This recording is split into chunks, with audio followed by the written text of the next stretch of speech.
Pachokai tokmano kawone nchienga tich ang'wen ang'eno kangwa yud chenro no mar orako kalure ni kuchopo kanya saa 2 okinyi mar poko pogore an poda ne chieng tich are we sodo peo mare bende Sharon ka unang kelo no mana weche gi mag somo bende ka ngorango no weche manyien kata kama ngentie ka mo aya tokmano nyakora Mogejwang saa 2 nyaka koro anga watiek chenro mar odiochieng' ma kawuono mano ka wakelo ni kanyo koro Mogejwang lendo madhi bedo kabiro ni kacha achiel mano ka wuok e migawo mar somo chaenje log tich mano mar piny ma pacho kae mano mar nek ka gibedo kanyo ka koro girange ni gin gik mage mantie kawuono ok gitime Dennis Spirit kae gitere nyaka South B mano ka mantiere log tich mar gi manyien mano mar jo nek duolno mochung' ne tayo penj e pacho kae koro nyakora Mogejwang ichako konwa indo ni gigeno mane e peny machalo kama nyakora Mogejwang kete karka ituri kodwa e mbui waduto te mag Ramogi TV wantiere live mano ka wantiere kacha sani e YouTube mar Ramogi TV wantiere live X wantiere kacha live mano ka yudo wakacha e mbui bende mar Facebook wantiere achiel yudo wakacha kendo ikonwa ni nyaka sani chenro e yudo e yo machalo nade turi kodan bende e mbui meka duto te yuda Cleophas Luoch nyakora Mogejwang an bende nyalo tudri kod e Facebook page mara ibiro yuda Joyce Odur mbui mara mar X ibiro yuda @joyceodur_ machiegni nikech ma en rupiny we wakungwa yuda thuond weche manyien. We are therefore a little bit shocked when we see governors complaining that they are yet to receive money for El Nino from the national government. Such money is not forthcoming.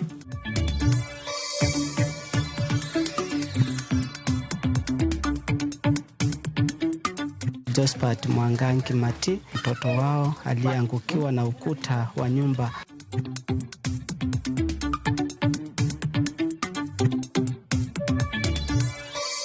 Wadhi nyuoli Yesu, owenwa mondo wanyuoli Yesu gi kwe, koth bende chwe. Wadhi kanye koro.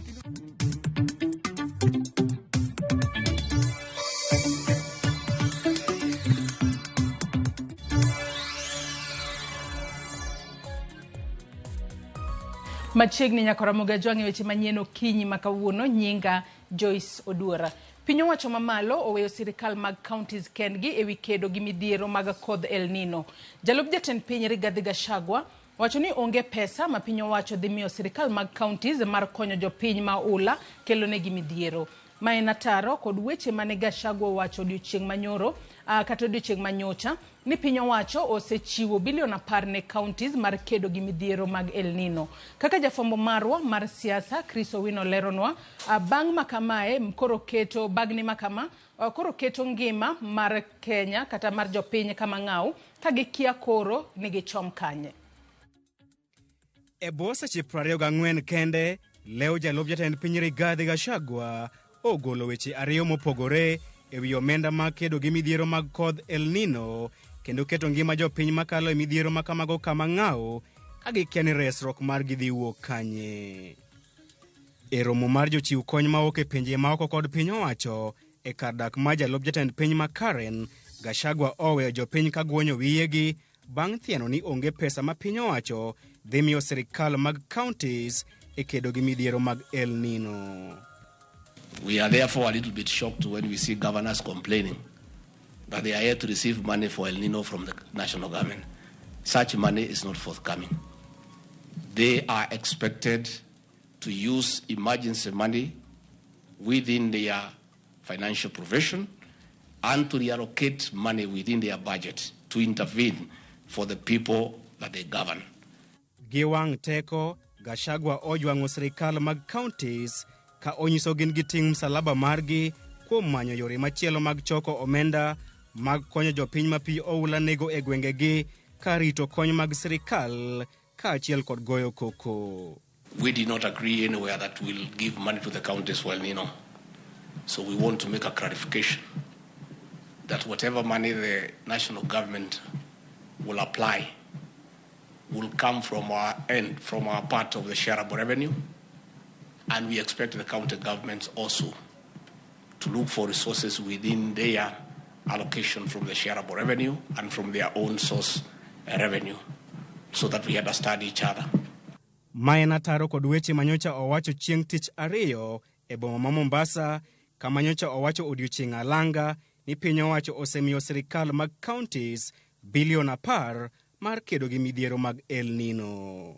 Governor wa Mombasa Governor wa Tana River, pesa muko nayo kwa bank, tumepea nyinyi pesa kutoka National Treasury, muachilie pesa, wananchi wapate chakula, wapate madawa, wapate blanketi. Na sisi katika National Treasury tumewachilia pesa kwa governor, zaidi ya shilingi bilioni 10 iko pale, na tunataka wananchi walishwe na wachungwe mambo yao. Wache makamano ne okwed motegno kod Governor Masia James Orengo kod nyawadgi ma Mombasa Abdul Swamad Sharif chung mane oser lwedo kod riwruok mar Governor COG mane oseyo Gachagua kuom rwako siasa e midhiero madhi nyime kod daro jopiny, ketho mwandugi kaachiel gi lal kod ngimagi.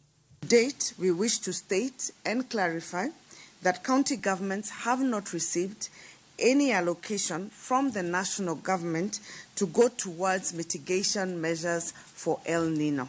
Bang COG kuodo wiye, Gachagua olokore kasa kendo wacho ni omenda ma piny owacho ne osingo mar miyo sirikal mag counties ne en omenda mawuok e agulu mar chwalo dongruok e kind sirikal mamalo kod sirikal mag counties mag ok pes El Nino. Gachagua bende olokore kendo dino dhoge ewi bilion 10 mane owacho ni piny owacho osemiyo counties, ka olero ni sirikal osemana golo bilion 2.4 e juma mokalo mar kedo gi midhiero mag El Nino. As a national government last week, we released 2.4 billion Kenya shillings as an initial injection into the effort, and will continue to inject more as we proceed on.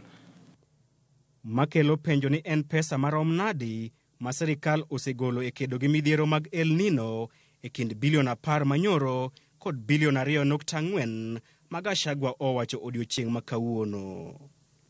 E twak margi, COG wacho ni piny owacho mamalo pok ochwalo negi omenda maromo bilion 62.5 mag dongruok, omenda ma Gachagua dwaro ni mondo counties otigo e konyo jopiny makalo e midhiero mag El Nino. As a matter of fact, counties are owed a total of 62.58 billion from the equitable share that is yet to be disbursed as follows. Makelo penjo ni sirikal mag counties dhi golo omenda makamago kanye ka piny owacho pod omoko e omenda maromo bilion 62.5. Un to 111. Mane utima jalup jatend piny Rigathi Gachagua omiyo sirikal mag counties ewi kedo gi midhiero mar El Nino. Gachagua wacho motegno ni onge pesa ma piny owacho biro miyo sirikal mag counties e kedo gi midhiero ma okel kod koth mar El Nino, kendo kwayo counties mondo many pesa mar giwegi mar kedo gi midhiero ma kamago. Makelo penjo ni to ang'o momiyo Gachagua odiochieng' manyoro ne owacho ni sirikal osemiyo counties omenda maromo bilion 10 mar kedo gi midhiero mar El Nino. En ng'ano ma wacho adiera, to bende sirikal mag counties nigi nyalo mar choko omenda madwarore e kedo kod midhiero mar El Nino. Chris Owino, Ramogi TV, Nairobi. Jadek mamoko owito ngimagi e kaunti ma Kilifi kaluwore gi koth mapek mamedo chwe pachoka, kama ikoro chopo kwana jogo mosewito ngimagi nyaka 9 e kaunti no. Matimore e kinde mar rawera moro ma jahigni 12 manotimo penj mar grade 6 mar KCPE owito ngimane bang' ot rombore kuome saa 7 mar otieno, kaka machielo chenro mar manyo ringre ji 2 mane oulo ywero dhi nyime e kaunti ma Kericho. Lidio Keyo nigi ler. Kwan jogo ma wito ngimagi kaluwore gi koth mapek mamedo chwe pacho ka koro medore. Ka e kaunti ma Kilifi, ji 9 osewito ngimagi. Gavana ma Kilifi Gideon Mung'aro koro kwa oganda ma Kilifi mamiechgi ni e Gengauri mondo mi odar piyo kaka nyalore. Nasikia matatizo hapo ni kwamba kuna mahali kulijengwa ile chemba kupeleka maji. Kwa hivyo nimeagiza maofisa wa Malindi Manispaa wavunje hilo chemba ndio maji yaweze kwenda. Matimore kinde ma podi manyo ringre jomoko 2 manoulo ywere kaunti ma Kericho. Kae kaunti ma Kitui e gweng' ma Muswani e ward ma Kiomethana, rawera moro ma jahigni 12 nowito ngimane bang' odgi ruombore piny kane gin e iye saa 7 mar otieno e kinde ma koth mapek ne chwe gwengego. And now it is becoming a reality that we need a foot bridge connecting Sigowet and Bureti. Hilo nyumba ilikuwa imelala watoto 4 na kati ya wale 4 mmoja akaangukiwa na ukuta ulioanguka ndani ya nyumba na wale wengine watatu walikuwa wamelala saidi, ile ukuta ulianguka upande wa nje na kwa hivyo hawakuweza kuadhirika. Na wakati nilisikia nyumba yangu imeanguka, mtoto mmoja akaniita, "Tata, nyumba imeanguka. Hebu kuja ona." Nikakuja kuangalia hivi, nikakuta yenyewe kwa kweli nyumba imeanguka. Hao watoto watatu nikatoa, lakini waine akakosekana. Nikamkuta yeye, ukuta hii ilibomoka, ilimwangukia na ako chini ya hiyo matubali ilimkonga. Na naomba kwa serikali watusaidie juu hata hatuna mahali pa kulala. County Mawajir, Governor ma County no Ahmed Abdullahi, oyago midhiero manie gwengego nikech kethruok mar yore makoro mono gichwalo konye gwengego ma midhiero kwako ka kambi ma keyo teko stima bade Mawajir ogolo milome ni gidhi chako chiwo negi teko stima mana matin kaluwore gi onge mar mauta e gwengego bang' koth mapek weyo apaya ma gwengego ka koro okadhre. Barabara kuu yenye inatulinganisha na Garissa na Isiolo ambayo inatuletea chakula na mafuta na madawa imekatika. Barabara kuu nyingine ya kwenda upande ya Moyale pia imekatika. Barabara ya kwenda upande Mandera imekatika. Na leo sasa naambiwa hata barabara katikati ya Garissa na Mwingi pia imekatika. Kar chung'od bura mathika e kaunti ma Kiambu, oganda osechako dar kawuok e miechgi kalore koth mapek masani chwe. Kaloro nitie ni tuoche mikelo gi pi mochido kidek muoch e kinde ma koth mapek no kikore gi minyaga bang' odundu barore kalore gi oula makamano. Ninauliza tu council ambaye ama wa council akuja angalie aone ni vipi anaweza kusaidia, sababu shida iko kila pahali. Kila huko uwezi tembea bila ngamfuti. Sasa tunaomba wale ule MCA tulichagua wa Kamen Ward na governor na MP mkuje mtembee muone Kamen Ward vile iko.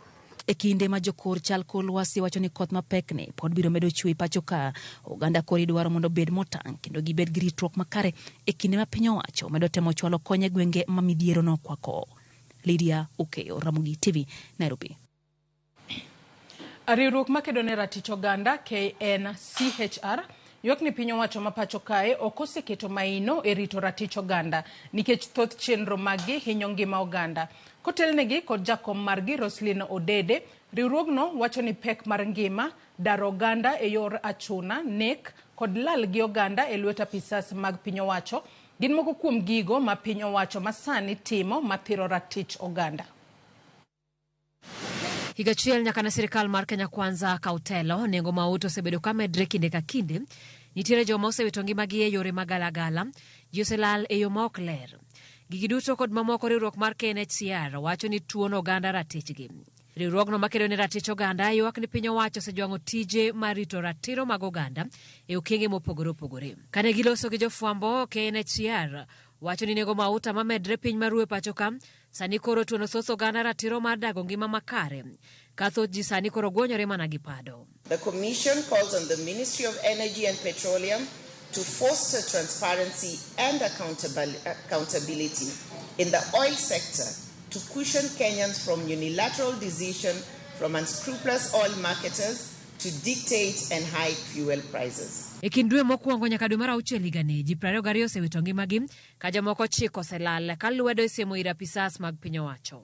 2 Indian nationals are said to have come to the country during election campaigns as ICT experts. Mohammed Zaid Sami Kidwai and Zulfikar Ahmed Khan and their driver Nicodemus Mwania were reportedly abducted on Mombasa Road. In February of this year, a South Sudanese refugee residing in Kenya, Maurice Mabior Awik Jakbak, was also reported missing after being allegedly abducted by armed men wearing police uniform. In another separate incident, Osman Halif, an aide of the Nairobi County Governor, is alleged to have been abducted on 10th of November 2023. Kautele kod jakom margi Roslyn Odede, KNHCR dwaro mondo sirikal ochung' mapiyo piyo wach mar daro ji gi thuon kod muko ute ji gino masani osemedra ahinya pacho ka. Sadly, the wanton forced evictions of the forest-dwelling communities in Sasimwani and Kareta areas of Narok County without due process We note and welcome the conservatory orders against the evictions in the ongoing court matter. Ask that a more inclusive dialogue and sustainable solutions be found once and for all to bring an end to the perennial indiscriminate evictions. Riwruok mar Kenya National Commission on Human Rights kata kamano pako piny owacho kuom okenge moseketo e rito ratich oganda kaka rito joma hikgi oniang', weche mag duoko chien dhungruok mar mabus e kind mamoko, kata obedo ni piny owacho kore jiwo mondo tim mathoth e neno ni thoth oganda odago ngima makare. Simfros Okinda, Ramogi TV. Kamati mar twak kama otisi kaka NADCO koro nyiso geno ni lipot magi gibiro chwalo chieng' ngeso kata lipot magi biro chwalo chieng' ngeso biro bedo kod duoko makare ne oganda jo Kenya. Kamati no ma otelie gi migosi Kalonzo Musyoka kod Kimani Ichung'wah odiochieng' manyoro e tielo mar ariyo ne obedo kod romo gi jatend migawo mar omenda Ngire Njuguna Ndugu mar puodho wacha kaka nengo ngima nyalo duoko piny kata nyalo duok piny e thurka. Kamati no madhi nyime kod tije nyaka tich abich onego tiek wach mar twak no chutho Jumapil kendo lipodno ibiro pedne jatend Azimio Raila Odinga gi jatend piny William Ruto mondo puodhi kapok ochwale e od bura mondo otwagie e yo ma animba. Of course, we are concerned. The issues are heavy. And because they're heavy, they may look a little heavy on our faces. But we are doing everything we can. And that's why we sought to have a closed-door meeting with him, because we wanted a very candid engagement of a situational analysis of the state of the economy and what is plausible now in the medium term and in the long term. We will have an output by Saturday that will be good for the country. As His Excellency has pointed out, we are doing this in the best interest of the people of Kenya. Chik manyien mar okumba mar thieth mar Social Health Insurance Act ogo chapa e oboke mar piny owacho kendo koro ochako tiyo ayanga. Mae timore e sama twak e wi pend chik masiro chike manyien manyocha okadhi mar okumba mar thieth e pacho kae chakore ayanga juma manyien ka ndiko ji duto kata ka ndiko ji duto e okumba no to chakore chak higa manyien. Mane oyangi kod jatend piny William Ruto mane twak e boma ma Nairobi bang' yawo ayanga kar pimo yedhe matiyogo kata mitiyogo e pacho kae. Judith Omondi kod ler mathoth. Giko ne to chal ka gima pend chike mabiro tayo kaka chike mag thieth manyicha opuodhi otieki kendo jopiny chako golo paro maggi ka otenore gi pend chike go juma manyien. Mane oyang kod jatend piny Kenya William Ruto ma okoni jopiny kod riwruoge ma opogore koro biro bedo thuolo mar golo pachgi ka otenore kod paro mathoth kama oriwo chudo ma owinjo chiw ahinya to gi ji ma ok ondiki. Beginning this week, we will actually be having a conversation on regulations that are going to inform what kind of charges people pay on health insurance. We want a robust conversation. The religious leaders who met me earlier said they want to be part of that conversation, and I want to tell you, you're welcome to be part of that conversation. Ruto kata kamano koni eno wuon oparo ni ji owinjo chudi kaluwore gi nyalo maggi mak mana ni paro mogik ma ibiro tigo to biro bedo mar jopiny. And my suggestion is that payment of health insurance should be commensurate to people's income, so that those who cannot afford pay less, and those who cannot afford, we can then finance them as government. But that is not a conversation for me to decide. That is a conversation for Kenyans to decide. E chike ang'wen mane okadhi, ma oyar malach mamulo jopiny e okenge mathoth en Social Health Insurance Act. Chikni biro kawo malach migepe moko ma NHIF osebedo katimo. Kaluwore gi chikni, jo Kenya duto biro ndikore kaka jokanyo mag SHIF, ka jopinje maoko mabiro bedie pacho kae kuom mohewo dweche 12 bende nyaka ndikre. Kuom mae, jotije ma ondiki biro ng'ad dwe ka dwe, ji ma ok ondiki biro chudo higa ka higa kaluwore gi nyalo maggi, ma ibiro non kokalo kuom lony manyasani mar piny owacho, ji ma ibiro kwan kaka maonge nyalo to piny owacho biro chudo negi kaachiel gi ji ma biro bedo e od twech. Poni ok ichudo kaka dwarore, fwai ibiro goyi. Kata kamano, kaka ibiro go ifwai e paro ma ibiro chiw bende pend chike matwakgi chakore juma manyien. Ruto ne loso e kinde yao kar pimo yedhe manyien e pacho kae microbiology lab. I am glad to note that meds sources over 81% of their supplies locally. And I want to congratulate meds because I have given the same instructions to KEMSA that going forward, local manufacturers take precedence over imports. Banka do pend chikego, maigeno ni biro rumo kapok higa orumo, Kenya biro chako wuoth manyien dwe mar achiel higa manyien, kama jo Kenya duto ichano ni biro ndikore kod okumba mar thieth, mar chopo lek mar chiwo thieth makare yo moyweyo, universal health coverage. Judith Omondi, Ramogi TV. En fungruok ne jodak Machoka, Mihango kod Njiru, bang' doho golo chik matamo ng'ata ng'ata daro gi kanyo nyaka tarik 29 dwe mar achiel higa manyien. Motelo ne mano, jang'ad buche Samson Okongo yande golo ng'eto mane omiyo jodakgo nyaka tarik 31 dwe manyien mondo gidara.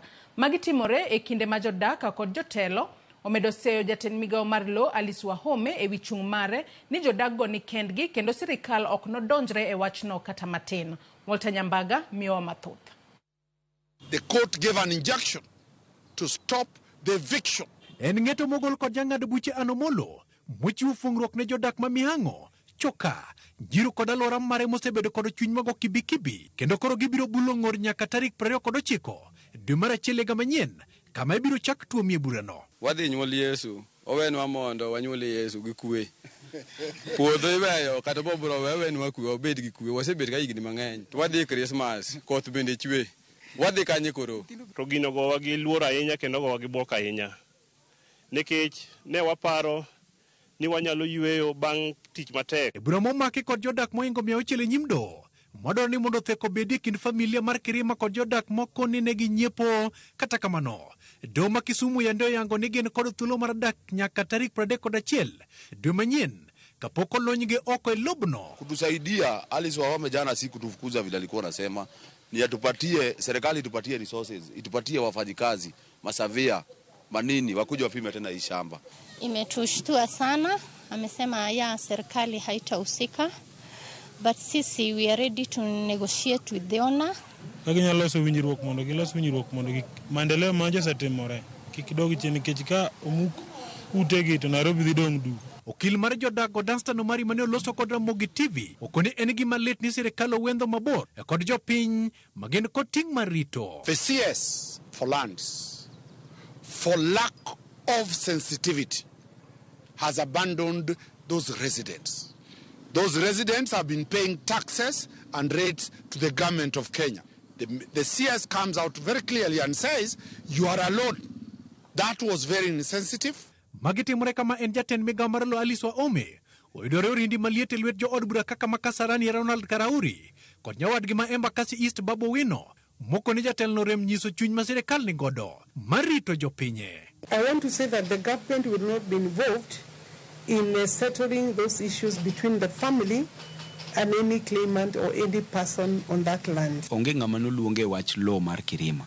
Onge ng'ama nonyise no bi mondo negotiate kata bi mediate wach mar negotiation. Okinya wacho ni mondo ji owuoge lono piyo nikech court noloso to pokwa exhaust all appeal mechanisms. Unless she is holding brief for the Kirimas, because the voices we are hearing on ground now is people feel intimidated, and we would hope that she retracts those statements, especially seeing now that there is an order from the court. It is curious that the orders come only a day after her statements were made. Jodago kata kamano poni koluoro mathoth ka giywago ni ng'ano mabiro winjo ywak margi. Koro wakwayo ni kobiro to bi kata kobiro kata gi ndege to newa gi malo to mondo ne kaka wadak kae nikech wadhi hinyore. Sisi tunabeba garbage area mzima. Najua wateja wetu wakitolewa huku sisi tutakula wapi? Sisi tutakosa kazi na tutakuwa waizi. Ikini mapode manyo dwoko makare manyalo dwoko chien ywaruok mar dar. Sirikal bende omed se kuom kawo chung' moreto kar kelo thek mosekelo wede kindi jodak. The public interest of those children, of those followers of the church, of those students, of those pregnant mothers, of those vulnerable groups. Kikuchak wach negotiations ma jomoko wuok ringo dhi ninde dhod Kirima ni dwaro ni mondo chak chulo pesa. Pesa mibo nyisu kanyo en pesa turi moko bo chulo. Not everybody will afford to purchase this land at the current rate. Oganda Jokritus nowacho ni ka weche tek to chongi gi lo. Oganda gi ni ka kendo chunygi go kibi. Paro man gintiere go ni to weche nyalo bedo negi matek koso nang'o. Moko penjore ndo koso gibiro mana chamo Christmas kende. Toke to biro muoch negi. Walter Nyambaga, Ramogi TV. Nyakora Ramogi report mar Walter Nyambaga emochopo gode giko mar weche manyien okinyi makawuono kata kamano kaka pile wanyisi ni nyalo loso kodwa kichwalonwa paro mora mora kokale yore waduto te mag tudruok okinyi makawuono. Yasoma ne moko kuom ote mabenda neno ka usechako oronwa achiel kachiel kama wantiere live e Facebook okinyi makawuono. Isaac Ochieng wacho ni watching from heaven with 99 others. Aya Jaibu mano ote machielo mar J Bunga Isaiah wacho ni watching live from Kiambu. Wilson Okelo YMCA Nakuru ler anarito mana mondo twak orum mondo ong'e kaka gino wakao kose no dhi. RFM Wood Joyala wacho ni count me in. Dennis Ogola wacho ni sirikal ok opar kaka biro kao pachwa e wach mar shifno. Donge kata financial bill negitamore tiyo gi pach jopenya. Mago moko kuom ote ma joneno magwa orono okinyi makawuono. Isaac ni amakene oneno waka intiere heaven kanye gi ji 99 moko. Kata kamano Nyakora Ramogi med mana kete e Ramogi TV okinyi makawuono kalore ni chenro magwa igilach. Wakao mana yuyo madundo gisani. Tok yuyo madundo tibiro yudo nonro mar gazet. Kikidhi mabor.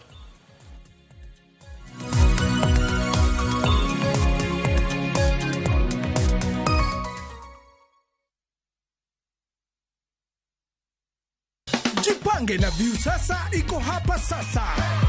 Jishindie maelfu ya pesa kila siku kwa kutazama content kupitia View sasa kwa shilingi 50 pekee. Kuna mshindi wa shilingi 1,100 kila siku, 1,500 kila wiki na mshindi wa grand prize ya shilingi milioni 3 cash money. Kushiriki piga *487 *3#. Chagua Jipange na View sasa. Kisha chagua video package, ujipatie points na uongeze uwezekano wako wa kushinda mamilioni. Hakuna kudownload au kusubscribe. Unaenda tu nywe. Jipange ushinde mamilioni na View sasa.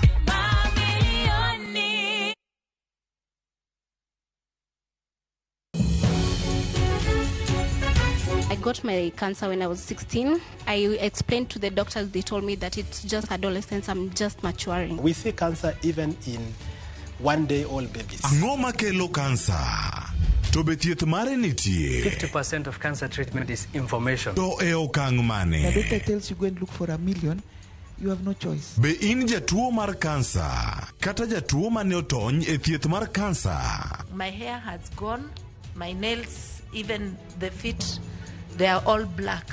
Cancer. E kuku mar wach. Dweni, achiel kachiel e Ramogi TV. Tich adek tarik 29, dwe mar 11 higa mar 2023. Kik bai.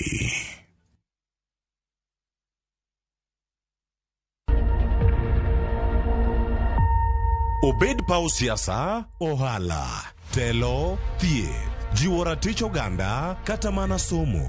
Kaonge jiwruok e kindwa to okwabi bet. Ng'ama miyo, duonde kata tekone, nyisore e okang' mamalo. Dhowa ni can do so much. Wuogi ng'ama nyalo wuoyo go man network ni. Kamora mora ma intie pachoka. Mine osekelo dongruok mathoth e pewe magimako, kendo lony margi kelo lokruok mathoth. Asementa ji moromo kendo I'm very proud of that. Winj lony, jip kod puonj magichiwo. Gimora mora midwa timo tim gi tekoni te gi chunyi te nikech mano kende e yo minyalo dongori godo motegno. Ngeso ka ngeso e chenro mar Mine Wacho kod Jailieta.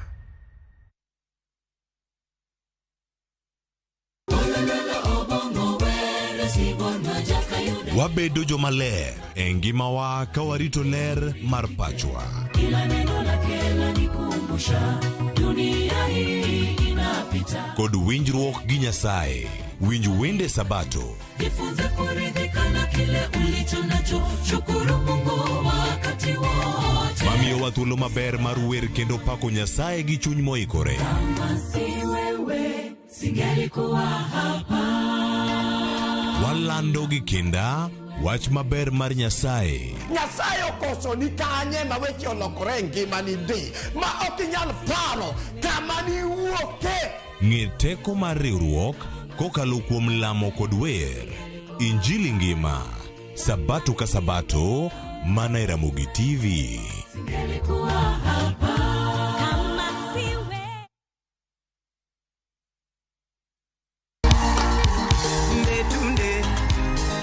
E kinde nyasi mar dhialo, rwako igariyo kaka Ramogi TV. Waiko ne budho maliet e Mbita Town Market, tarik 1 dwe mar 12.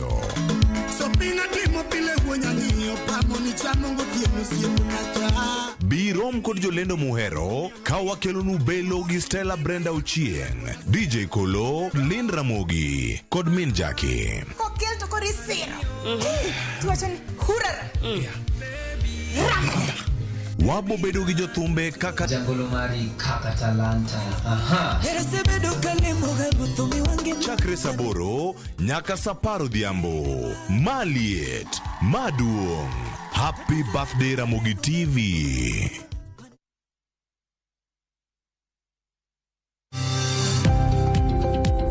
Ohala gi mwando, wakelo ni jolony e weche ohala. It is important mondo wan kaka joluo wabed gi dongruok. Wafwenyo ni adiera matut mag timo ohala. Tijni kidwa time en mana mashin mar luoko to gi kuminya yude pi.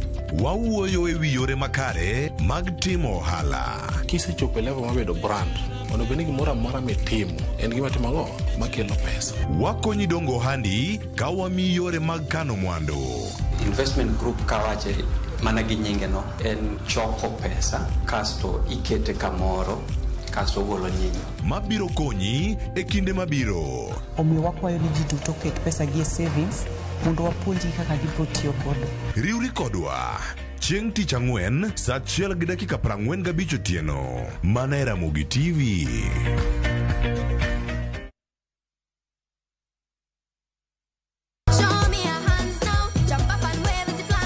Ni miyo ngeso ka ngeso kinyi bedo maber kendo maler moloyo. Wan gi talanta loso gi lwedo. Wapuonji tedo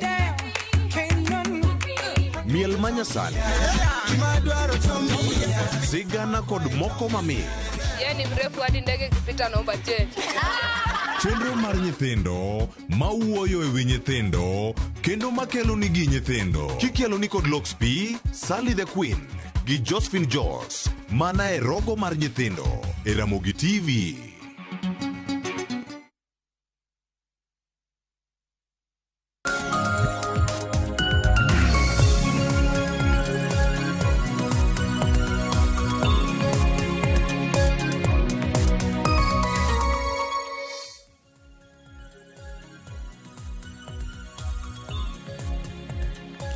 Oyaro nyako Ramogi Jwang kendo machiegni kinyi maka uno wantiere kae chenro mar piny odhi nyime wasewinjo weche manyien kendo koro sani nyako Ramogi Jwang isi kono kamineno waka intiere ichiewo yo machalo nade machiegni chenro anyika Cleophas Oloch da kisumo kanya kwar mokeo nyaka sango da mana kore ni gin gik mage mantiere kar kae mabende waiko ni odiochiengni maka wuono gigi thoth kaka wuono wachako kod gazet maka warango ka gazet maka wuono gazet ma Daily Nation dhi bedo kar ka gazet ma The Standard bada nono kachel koda ka paro bende mantiere mbui kata gigo ma bende timore mbui kinyi maka wuono angwa koni ane kai wuok ka chal mar koth bende gwenge ma intie odhi chalo nade odiochieng maka wuono machiegni nyako Ramogi Jwang antiere kae kod Walter Nyambaga jafo marwa ma bende ogo touch angeni odiochieng manyoro kane intiere kacha gwenge go mago kano luo machiegni nya chenro go mago mag daro jodaka Manjiru makoro lo bende wach mar Kerema jod bura bende loso kata odiochieng manyoro angeni weche thoth anya mantiere gazet kawuono tango miyo mana matin ewi wach makamano. Walter Nyambaga oyawre kendo machiegni.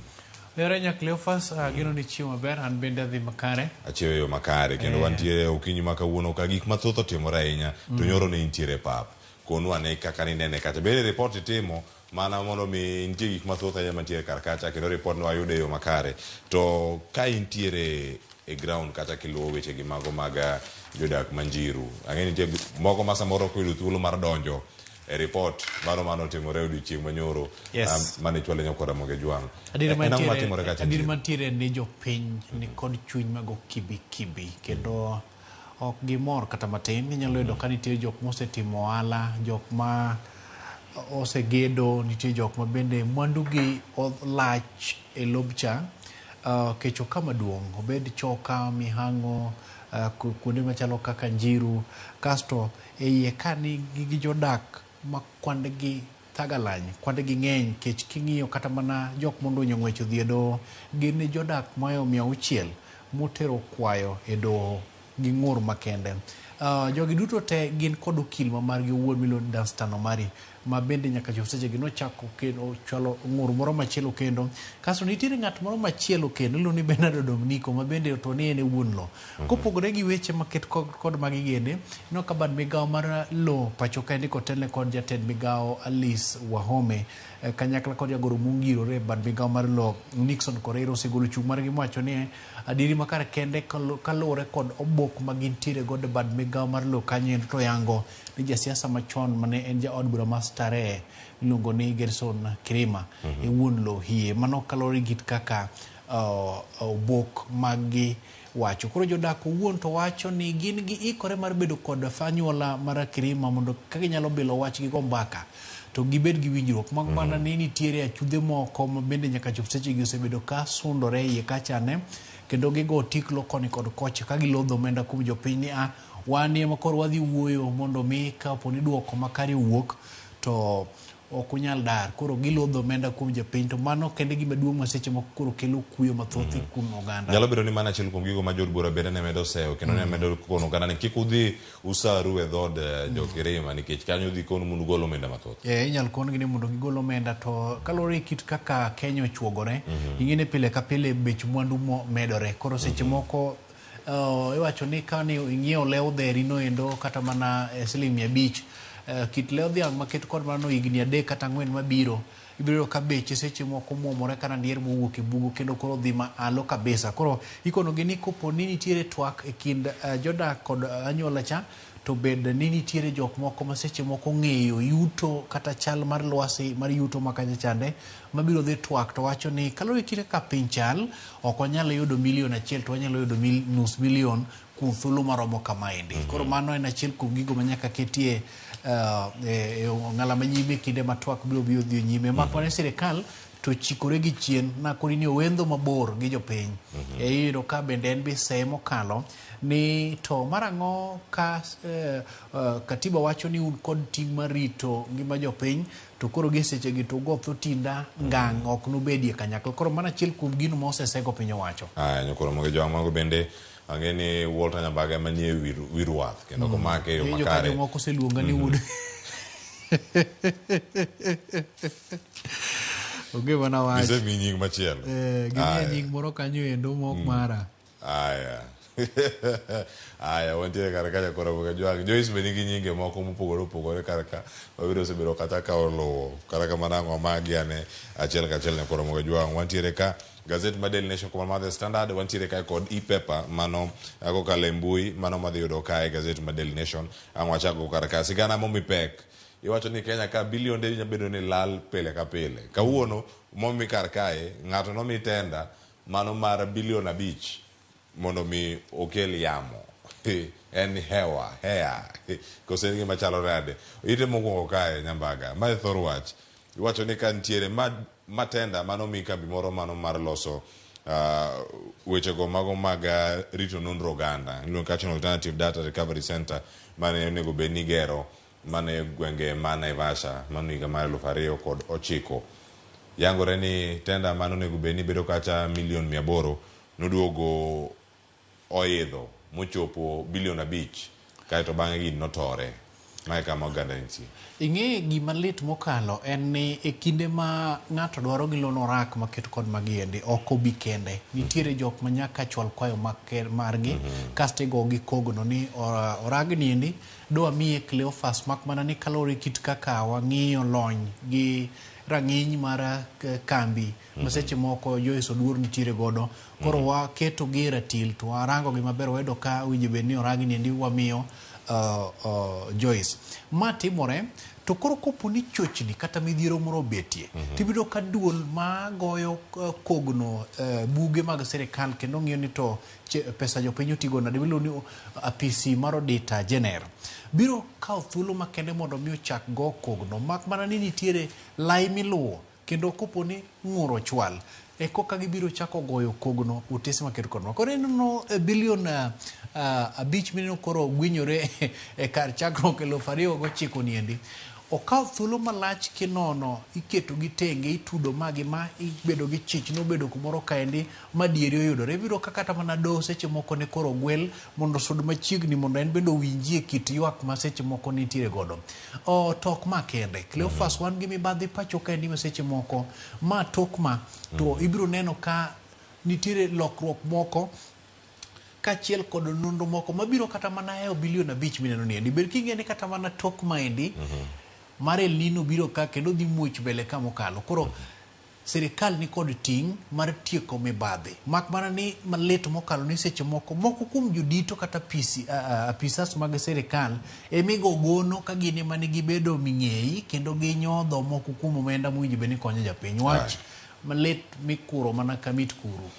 Nyokoro mo jo nyane ne kar kanyo ite mar 4 kambi no iluongo kanyo ni en Mysore Kosomisot Africa Limited mabende koro noyudo tenda machalo kamano iwacho ni en kambi mabende ne ok ong'ere en bilion 5 no koseyudo to mane kama bende nodhi kode nyakoro mo jwang some ane ite mar 4 nyaka ite mar 5 kachiel koda ka weche mamoko mapod odana lu kar kae weche miwacho ni dhi muoch mbele ka nyambaga omi peke ite mar 2 ang'eni ite mar 2 ang'wayudo ne wach mantiere kar kae iwacho ni governors clash with Gachagua over El Nino cash en ang'o mantiere kar ka wadhi ane ite mar 2 gazet mar Daily Nation kama bende wach mabende miyo pek kar kanyo en koro pogruok mar paro Waiguro loso mana kinde machuok bende banka governors mamoko bende ose chikore ko wacho ni wan omenda miwacho ni bilion 10 ni ma iwacho ni governors nitiere godo omenda ni bonge Gachagua bende wacho ni omenda ni ok bi kendo mano kano loso nyoro ing'eni nyade mang'eny josiasa timo makosa achiel maduong' ni ka giseno koganda thoth ma seche moko gombo winjo gima wuok kuomgi to ginyalo wacho weche moko manyal gede ma seche moko nyalo bedo kod miyungo kuom jopiny mondo ginere kaka jok ma seche moko gin magikelo konyruok ne oganda. Adiri makar kende en ni koth mabubni kachiel kod oula mamuomore osebedo ka kelo midhiero mathoth kuom jopiny mak mana ni en ting' mar piny owacho mamalo kod mano mar county mondo miyo ne ni midhiero maket kod magi ma japiny kalie obedo kod giko kata oyudo kaka inyalo resgi mak mana ni weche mane owuok kuom jalup jatend piny to bwogo governors gima miyo ma otimore ni e kinde ka kinde ma omenda ichwalo ne counties nitiere lai moro miluwo kanyakla kod gimbe gibedo kod ng'eyo makende ni omenda osedonjo e agulu mar county owinjo bed ni koro omenda ni ikete kendo tenge mondo mi otim orak kata mana lai machal kod ma kineno ka jalup jatend piny loso e gwenge mag dhowath nam chumbi kendo nino ko loso ko kech mokalo kendo loso mana ka jatelo maseche moko osechich ni omenda manyogol chendo chal ni gwinyruok moro nitiere to neno kod duoke mapiyo piyo kod governor ma Mombasa Sharif kanyakla kod Masiaya James Agiorengo mabenyo timo limbe gwenge mag dhowath nam chumbi ni to omenda maketo kod maniendi ma jalup jatend piny wacho ni osechopo ne counties ni ma kela thuye e kind jopiny to kod sirikal mar county nango nikech nyalo paro kuom ranyisi kopo ni neno kaka gwenge mag Nyatike wakocha chunde e gwenge mag Nyora Kabuto bed kuja kaka jamuomre kama endi mako no muomre ga gi mumi bende koro jopiny nyalo yudo rech moko matin but gima duong' en ni oula maket kod magi endi osebedo ka kelo midhiero ne jopiny ibed kano iyudo ka seche moko jopiny koro dar owuok kuonde ma seche moko bedo ka oting'ore matis mondo mi gidhi gi jotie kanyo tiwinjo ni pesa mwinji be ni resi ni e county kendo pok ochopo ni kaendi kaka japiny nyaka ibed gi to more chunyi ni marango jatelo mana yiero mondo mi oresa oko sereta. Ne wawinjo gi ka gintiere ombaka kendo giwacho ni governor pok olimo waka. MCA wa pok obiro, MP pok obiro. Omenda gini kanya ka jatend piny jalup jatend piny Kenya. Koro ochuno riwruok mar governors motelne kod governor ma Kirinyaga Anno Mumbi Waiguru mondo mi wuog oko mondo ketayanga ni omenda ma piny owacho mamalo wacho ni osechwalo no wan owuon pok wane to ma weyo dongruok kata gine giloni ugatuzi gi dho Swahili kamanade ma keto tudruok mantiere kind piny owacho mar county kod piny owacho mamalo mondo mi obed kod ng'iyo moro mok mamia ahinya mar mondo mi gichwal tijegi but en adieri makar kende ni ma duoko chien chenro mag loch gwenge mane ogorore e katiba 2010 kendo nyalo seche moko kelo kata mana governors kin wigi ni bura moro amora moluongi kod jalup jatend piny ahinya to motende kod weche mag dongruok ahinya to nikech koro wach omenda mar 10 bilion to but gima ng'eyo ni motelo ne ma piny owacho nogo ema nochikore mwacho ni El Nino seche moko nyalo bedo ni onge kendo odoko erokamano ne obomo nyaka laga mak mana ni koro entiere ka kendo inyo japiny. Nyakoro mogi jwang' weche makoth mapek omedo gwenge mopogore opogore. Ite mar ariyo bende mane wiye kanyo koro iwacho ni mondo mi oket weche gi mag koth kaachiel iwacho ni kaka achiel kuom masiche mago madongo mago e pacho ka iwacho ni ero declare the heavy rains a national disaster. Ma jod bura ma Mandera South mano Abdul Haro ma bende kano loso od bura owacho kanyo ni gino se kelo achiedh nade koth machwe gwenge mopogore opogore kendo koro nego kete achiel kuom gigo ma bende kao ngima oganda matho to piny kanyo bende nyambaga mana ka ngichiwo pachi wiye ka UN mano riwruok mag pinje mangima oketo kwan maggi ni thoe romo nade mana ng'eni nitiere malo kae ka wanyalo nene UN koro oketo kae thoe duto mosebiro kaluwore kod koth mapek machwe pacho kae maromo 60 ka ute maromo kata nyuola maromo kanyo 20,000 kod 7 koro bende osedar ka wuok e gwenge mopogore opogore. Nango manyalo bedo ni timore nikech magi report manyien. Ka nitiere oboke moketo gini maber mowinjo bede japiny seche mokang' noyudo thuolo mondo mi omany oboke ni mondo ng'e matut omany oboke ni odol godo chonge piny agaja mondo osom malong'o. En oboke mino koro wakete tong wang' jowini nikech kuom ranyisi e county ma Wajir obed Lamu Mandera japiny matek nikech kata mana apaya mane nyalo miyo geche mag jochiw kony muom godo machopi ido kandara ochot gi diere kalapapla maseche moko ne nyalo dhi lwaro chiemo ka chande lwase rach koro miyo kata mana fuye kor lwasi ka endi bedo matek. Wan kod jafwambo maro Ayub Abdikadir mano chopo e gwenge mag Wajir ka loso kode ka tudo gimondiki oboke kani gi gima ne waloso go kode aneno ka piny ok nyal bedo maber ahinya kalore kit kaka kodhni bobore nikech kata mana ute mag thieth maseche moko gini tuoche moko jamuoch kalore kod oula maket kod mani e kinde ni bende no kabad migawo mar thieth wacho ni nitiere kaka sona moko mapang les janyony kaw rembo ganda kendo kelo tuoche moko mag malaria. Koro osiptal magi nyalo dhi gi yudie thieth yedhe seche moko konge kata mana kaka inyalo chopi osiptende giende. En gima lit ahinya ka miyo moro nyongo mana bal momuom aora ma kochopo loka chandi to okonyore akonya.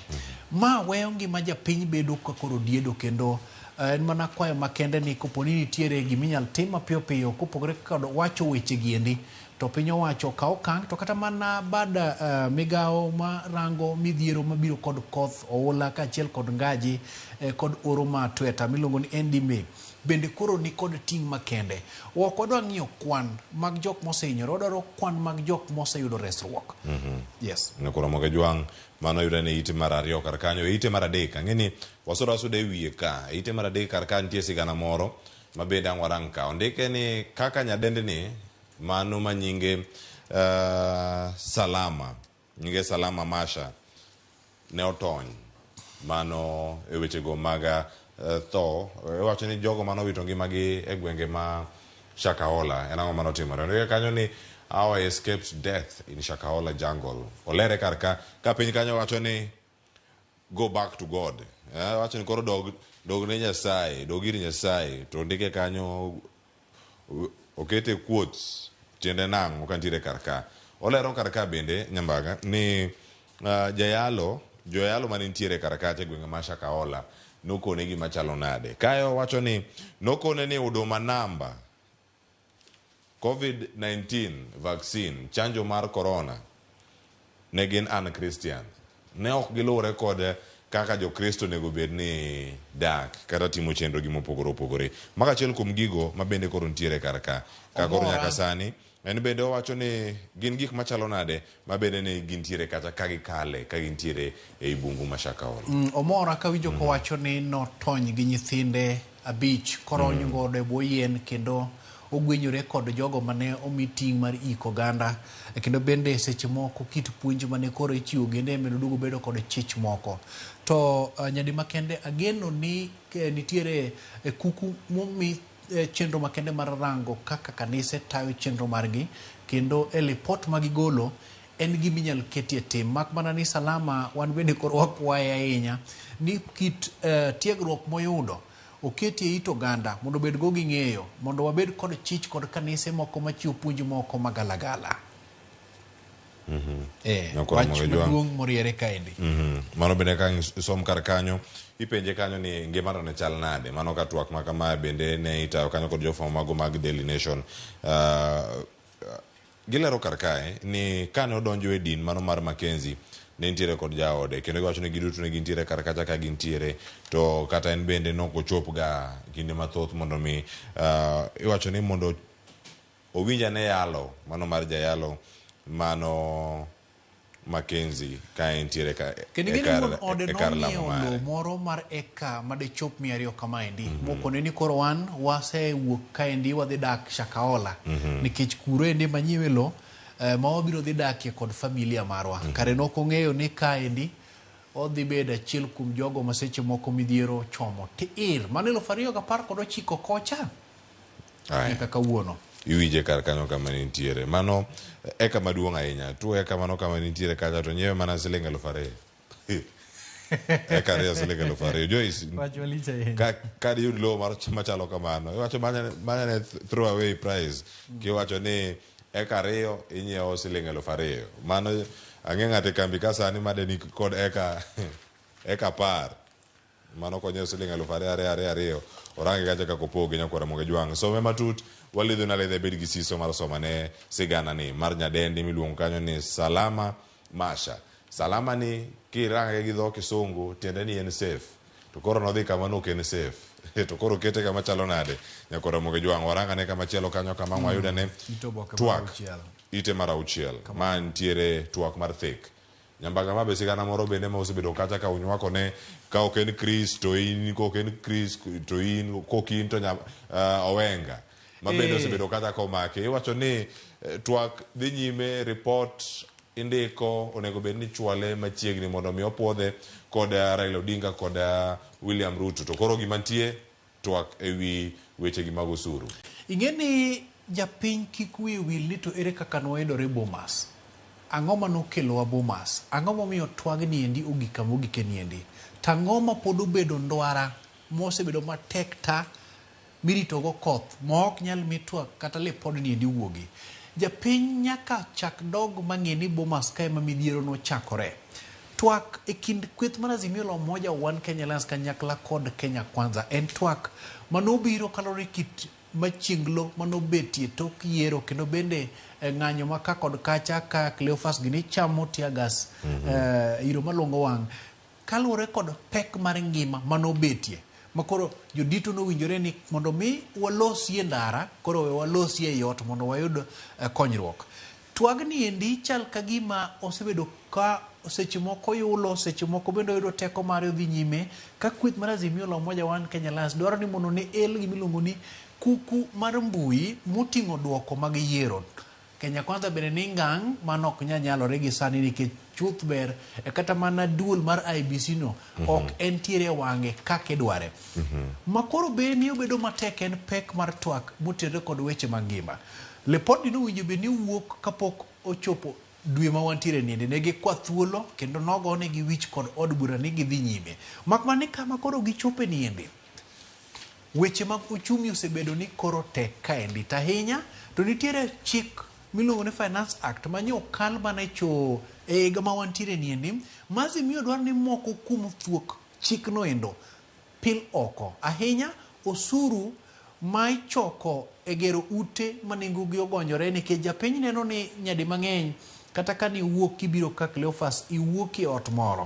Koro ok en gima ochuno ahinya mowinjo bed ni japiny kaachiel kod jogo mamodo osara induso sachgi mondo mi odhi nyime kod gedo mag utegi. Mak mana ni gin owuon to giluwo ni mano ok en mbaka ma ginyalo goyo. Koro lipodni endi owuok chieng' Saturday ngeso chieng' odira mar jomoko.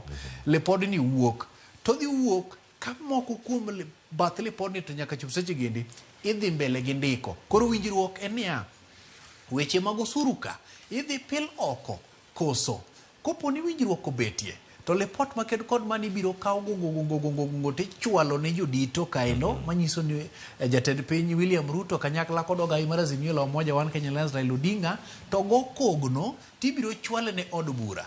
Ma nyalo timore kuom thuolo machuok kendo lipot nyalo biro kod weche ariyo.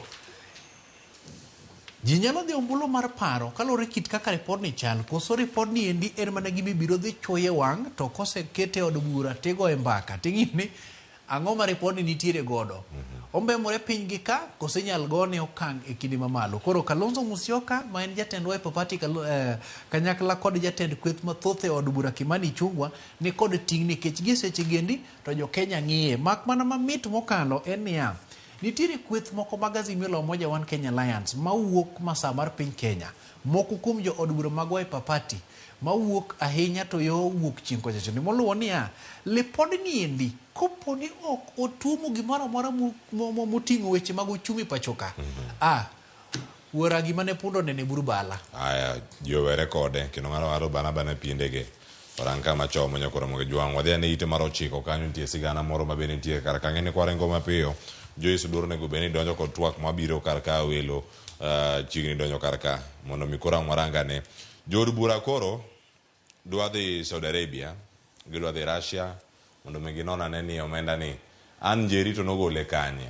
Omenda maromo bilion 17 miwacho ni mano kelo go mauta e pachoka mabende nyaka sani Anjeri nyoro norem mar chopo e nyima jod bura ka wacho ni kacha en gidel malet mano kaluwore kod jakom ochung' ne weche go mag teko komiti mar teko jod bura Vincent Musyoka mabende koro dwaro mondo limbe makamae otim ting'eni en nonro monego bed ni timo e kindegi. Ji osepenjre ni miyo ma jamoko to chal nade, iwacho ni ponono face ma nyalo bedo gi 17 billion en face machalo nade. Mano penjo maduong' ma koro penjo Anjeri to diponi ne otiyo e lo ng'ato kose en ang'o ma hie ne otimore e wiye kacha ng'o ben gigo mosendo sete. Kenya ka ja Kenya ni kod ratiro mar timo ohala pachoka moluwore gi chik to kendo bende ok obed ohala manyalo weyi ka koro intiere e agola moro madiny.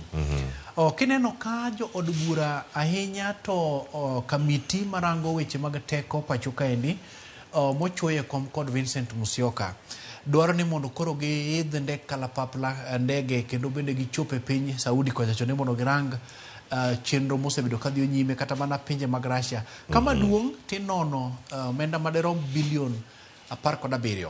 Nyaneno ka ja od bura magemelesho Odhiambo wacho ni kapok kamiti okaw thuolo mar ndonyo ng'wech kendo chope piny Russia gi Saudi Arabia to gin bende gichik itgi mondo giwinj ni to Anjeri ni endi en to omenda ma kore lach kama ni endi ogik mobedo kode ni omiye orak maket kod mani e yo machalo nade. Inyalo paro kanyo motelo ne weche makoro pelore gi endi kata min mare nobedo kod buok moko matini to kare an gi nyako ma bende seche moko dara ahinya e weche mag mwandu. Koro magi gin gik moko seche moko osebedo ka goyo chuny oganda ma seche moko de gomba timo mwandu ohala pachoka mak mana ni Anjeri ben korka kore en gi sigana moro.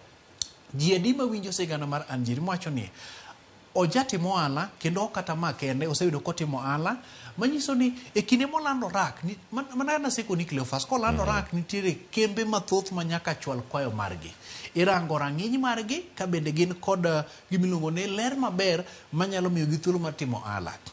Motelo ne maendi ni neno ka Anjeri kotimo giluongo ni odadhoge kod moko kuom jofwambo pachoka endi to wacho ni osebedo kotimo ohala pachoka mak mana ni nitiere ji moko adek moluongo nyingegi mani kod ng'eyo mathoth motende kod gigi motende kod chenro maketo kod mani kata mana lal mare. Koro kwith magazi miolo moja wan Kenya Alliance oseluoni jatend migawo mar teko kanyakla kod mago omenda owinjore ogwe tao kendo ok gigwe mana tao ge kanyo, gin bende timne gi nonro malach kit kaka omenda ni nolodhi agulu mowuok modhi mochopo ni koro nyalo omo modhi oko manyaka ing'eni kiomo mo nyaka nitiere gino ni clearance kata mondo mi noni case to mi thuolo mar dhi nyime kod timo ala no manyiso ni obok duto mag timo ala ler kendo ni kare onge midhiro moro moyudi kasi mi thuolo mar koro mondo mi gichop gilo ni e port pacho kaendi mondo gichak dhi nyime kod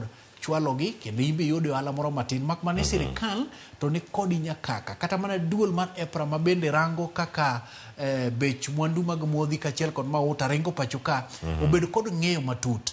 Koro penjo dhi nyime ka mak mane jood bura gi dhi Russia kocha chonde to kipenja to dakin wiya iwacho ni kata ndege no ga allowance mag gidhi go ji adi ka mar dhi Shakahola mar dhi Kilifi cha mano kelo koko mar chalo nade koro sano dhi bedo nade. Walter ne oranga ni ite mar apako chiko watieko ka to bang' waranga ni ite mokwongo gazet mar The Standard ka miya ne pachi koro ne kod weche mag miyo pek ni magi mantiere kar ka minyalo mi pek ahinyo odiochieng' ni ma kawuono ite mar apako chiko mano wantiere kata e page 19 kama wan kanyo gi cartoon ma bende nitiere kar kanyo wane kanyo what fund El Nino budget tie ka counties to nimo gichalo yie gidonje yie mano ma Safina gimane ne yie moro maduong' mane rango kane ji odonjo e yo machalo nade kinde no mago ne jogo matiyo gi muma ineno joma ni malo kacha ka gi jok mong'ere ka neno cartoon mar Pangles ni endi iluongo ni Machienglo akiani kopo ni director mari ne nyalo yudo na godo da keti malongo kamano endo wan ka gi yidhi ariyo gendi kipenja wuon tachiel en piny owacho mamalo to machielo to en piny owacho mar county koro neno kebe mineno wigi limbo iye maduong' machalo mar Noah wuod Nyakach diende magi gin governors duto to mamalo cha to doket gi piny owacho mamalo kendo lieko ni nitiere omenda moro mosechwalnu to nikech noluong nying gavana achiel en ose thinyore kanyo kaka radier thinyore e buge mopenjo ni to omenda mane nikech wan to pok ochoponwa to ing'eni giwacho to gikwang'o yie ka gidhi nikech El Nino ni chal ka gima nurogi gin gikwang'a yie ka gia koro ing'eni ng'at achiel emowache kebe machielo cha to ting'o mambul moro kawacho ni osuore kata budget ni boting budget ni jal matungni dongo wasemiyo omenda ene muting'e ka budget maduong' ni koro to koro wacho ni what fund county dwa omenda mondo mi ochopi koro ing'eni eno ka yieni ni kod bedene moko manyiso ni jopiny moko rito kony kowuok e yienie yie moting'o governors ni kendo gin gi ute kanyo ma chal ni pi dhi donje koro onyalo dimo ei oula nie mo kata nam mano oula moro maduong' koro osekelo midhiero malach ahinya mane kako chale ite mar 19 kendo kapok odeko kod japiny ang' noyudo thuolo mar dolo kode chonge e agaja mondo one kako chalo okoluoko nying nyakora jwang' ineno gi kar kanyo gintie gi jok mane sirkal mamalo kod sirkal mag county ang'e maber ni Joyce chiegni donjo ka gi twak tang'e kata kamano e ite mogik nitiere weche mabende waluwo mapek ahinya odiochieng' ma kawuono mabende wadhi bedo kae ka wanoni kendo wakel ni makare nyakora moge jwang' ka sani weche mantiere back page mano ka gintiere kar kae makoro ting'o weche mag somo kod mago mag duoko ma opogore mantiere kar kae ahinya koro irango union koro kwayo jatend piny Kenya William Ruto mano kirango kupet ino akelo misori mantie kar ka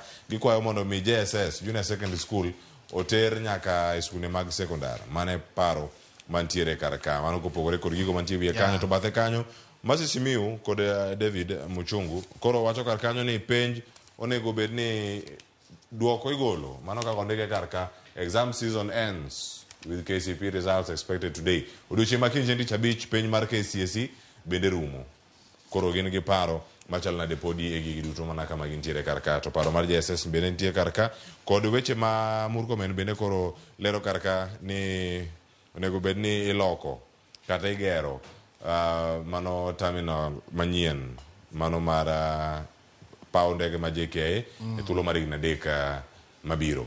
Do mano achiel kuom weche mo epeke toke ka. Mana dier ineno ka kata mana skunde ma pod thoth mukelo kanyakla kata Koweru Primary School e kindi skunde mamoko dwani mondo chwal e ute mag tiegruok mondo miyo jopuonjre obed kod yot mar tiegruok kanyakla kod skunde mamoko. Koro en kwayo makende ne kinde ma koro waloko wiwa ne iluongo ni rang'iny mar somo kaachiel kod kidieny mar somo mar 844 ni mondo walok ng'ewa ka koro warwako tiegruok mar junior secondary en ting' ne piny owacho. Kineno ka kelo lisorie motelo ka ndigo ganda mamoko mondo gisund serikal ni ma en singo manomi jopiny to kapok odeko to winjo bed ni jopiny bedo kod adieri manochiw.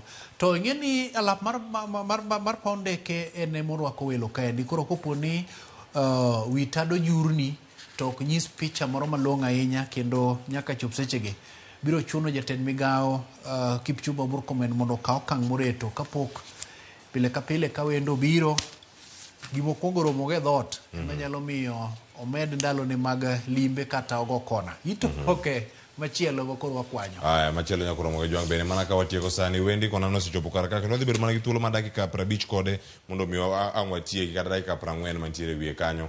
E gazet mano mar The Standard gimantie kar kanyo nitiere ni gin gik mage matimore kacha e duond bura mar UDA. Ageni mane weche mopogore madhi bedo kar kae ni wanene achiel kachiel mago mag UDA mantiere wiye kanyo. Nitie mago mag yuto ma bende nitiere kar kacha, mano KCB, mano bengi mar KCB ma koro bende okalo trillion 2 mag weche gi mag mwandu mag nitiere godo kar kanyo, kaachiel koda ka lweny mar kind Israel kod Hamas ma bende koro yie mondo mi gitiek lwenje ma kamago. Nitie weche mathoth ma pontiere kar ka Walter ma bende onego bed ni warango nitiere mae mago mag Maina Njenga. Yes. Obila to koro ni kode ng'wech machalo nade mano ma koro gik magintie ka ginona ng'eni mae ay mag maparo mantiere ite mokwongo ni duto kato bang'e walora lwenya koro mo jang bende nyaneno ite mokwongo no kaka chalo mae kaka entiere kar ka magi weche momi pek to Walter ng'imiwa mana paro wiye ka matin kato bang'e walora ma wiye en ni duond bura mar UDA osebedo kod chidh nade mar tayo chenro mar gi mar yiero makende mane koro giko ne to ochuno gi mondo mi gichore nyaka higa manyien kalore kit pogruok nitiere kweth moko mane dwani mondo tae dwe mar 12 ma wantiere ni kokelo kanyakla ma jatend UDA ma en jatend piny William Ruto kalore kit kaka pek achiel kod dwaro mag jokanyo mag duond bura noendo winjruok noko giko betie wacho na tonga mayote miyombogo koth to kendo bende ma en duond bura ma nyaka chop sechegi ni e piny owacho ok de wachodh wich kuodno endo omiyo wachwale mana kaka dwach moko kuom oganda mathoth dwaro mondo mi los midhiero mantiere to bed king'eyo ni en ye ng'wech mar ndiko jokanyo mag duond burano ahinya to gi sechegi endi e piny Kenya duto obed Western obed Nyanza obed Coast kod alwora mar dho wadh nam Chumbi alwora mar dho nam Lolwe kanyakla kod dier boma maduong' ma Nairobi ka kanyakla kod Masawa gitime mano koro gima duong' en ni ang'o momiyo nochor yiero mare kendo kichak ing'iyo weche mag El Nino ma bende wasemulo lweny ma dhi nyime gwenge mag Hamas kaachiel kod mamoko koro yie mondo akoni ni to ang'o momiyo bura kata ng'ur mochwal kod mane en jatend kweth mokwong mar Mungiki mantiere doho ma Nakuru wachore ni obila mane ochopo dalane mondo mi koro ondhiye kanyakla kod gige lweny manoyud koro ok nyal lero ne doho malong'o kendo bende ok nyal yango neno mochwalo koro chal ka gima bura ni endi yulo joneno manyalo chopo 35 manoriede mondo chiw neno chal ka gima koro chako ng'wel mos ka kulondeng mowuokie dipo kendo gichich ni seche moko neno magintiere godo ok osenyong'o doho koro mano nyalo miyo mi doho ok bed kod tich mayom mar ng'ado kit bura maket kod ma. Yes, mano bende kantie kar kanyo koro mojang some ite mar 3 mondo ibeda ni kod ng'eyo wacho kanyo ni obila mane ochopo kacha kendo no timo raid mare mano e dala Maina Njenga. Iwacho ni Maina Njenga wuon ne onge kar kacha. Ka no onge dala ne ntiere kar kanye. Maina Njenga kod ji mamoko maromo 11 bende koro nodonjnegi mano kuom gino ma iwacho ni ile kanyo ni gine kwethno mano ma piny okopuodho kata piny owacho okopuodho mano mara Mungiki. Kata kamano weche makamago ntiere kar kanyo kuna Ramogi Jwang' gi weche mamoko matimore do yudgi e ite maradek. Weche mag tuke yudane gima ne Comoros otimo ne pinyno mar Ghana e tuke go mago mag yudo osimbo kata mano mar yudo tiko mar dhi tugo e tuke go mago mag World Cup. Tiende nang'o kane koro Comoros ogoyo pinyno mano mar Ghana gol 1-0 ka gini bende nogo kod Botswana, Egypt, Ethiopia ne ogo kod Burkina Faso gonde 3-0. Lesotho nowuok amodhi 0-0 mano ka gintiere pinyno mar Benin kachiel kod ka Tunisia mano goyo Malawi, kama chielo bende machiegni kod ka Uganda nogoyo Somalia gol 1-0. Cape Verde bende nogoyo Eswatini gonde 2-0 mano kama gintiere kar kanyo kod Ramogi Jwang'. Ka Namibia bende noloyo Sao Tome de Principal mano ka gintiere kacha gonde mano kama ne gintiere kar kanyo nogogi gonde 2. Ka South Sudan nowuok amodhi kod Mauritania mano gima mantiere kar kae. Onego bed ni waluwo. Tanzania nogo kod Morocco. Gol Morocco ne idhi none anene ne kit gol mane Hakim Ziyech noloyo kowuok e dier pap. Ingeni katan kaka ng'ama jatugo amor kod gol manyo Hakim Ziyech nyo rwako. Ingeni ne achiel kuom jatugo ma palawanga e team mar The Blues Chelsea koya chonde. Koro Cleophas gimoka nyalo we moka wacho kae ndi kata mana jodongo ok nyal we moko kuonga en team manotimore e kind Argentina gi Brazil. Ok en gima long' ahinya ka tugruok idonjruok kod jaera mar adhula tirodho mana ka nyielo modonje ot. No ok en gima long'o but ena ich lit moro mosebed kata bed ni Argentina no lodho kombe modhi godo.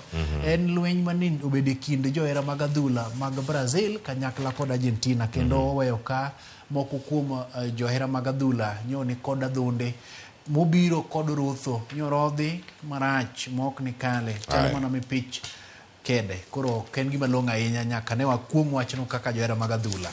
Nyakoro Ramogi wije adhula bede kukele koko adhula en tugo moro maber kudhi e pap to kusewinjo gazet ka ubedo jok mabecho ahinya.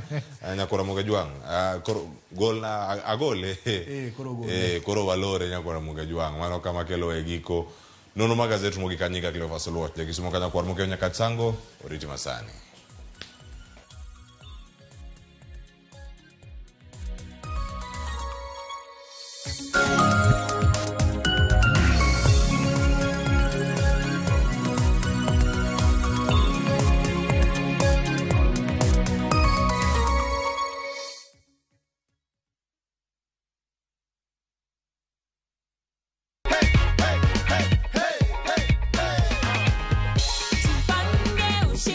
You are the lucky winner of 100,000 shillings. Unaona ni how much hapo hivyo Nancy? 100. Unapanga kufanya nini do? Ninapanga kufanyia biashara at least nipate.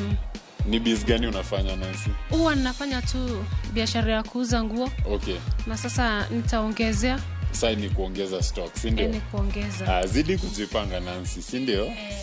Asante sana. Asante.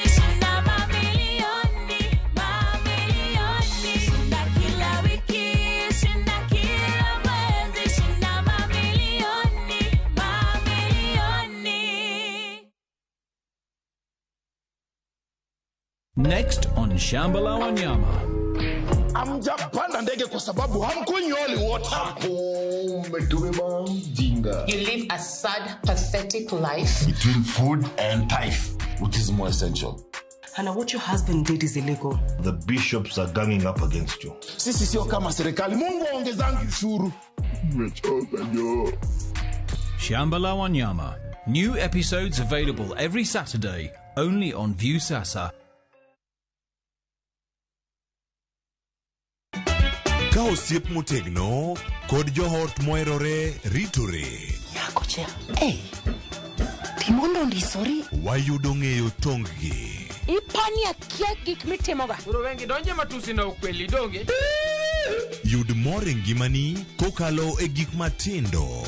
Udogo shwag wene musajaka dala. Justice for all. Miane ngima nyar kochia. Kod osiepene kachiel kod joodgi. I am busy. Gima ruoto miyo kana wene jachien. Sama giromo gi pek mar ngima, joot kod osiepe. Nyasaye neno gi wang'i ma ok opimni. Akwaye ni mondo imak tieja karibu to kopuodho tileu chunye. Ok ginyal weyi ma ok inyiero. Nyakuchai rachna e joka. Koka ite to tegore mana ka ita puoyo maniego. Nyarko chia. Tich abich ka tich abich, saa 1:55 otieno. Mana Ramogi TV.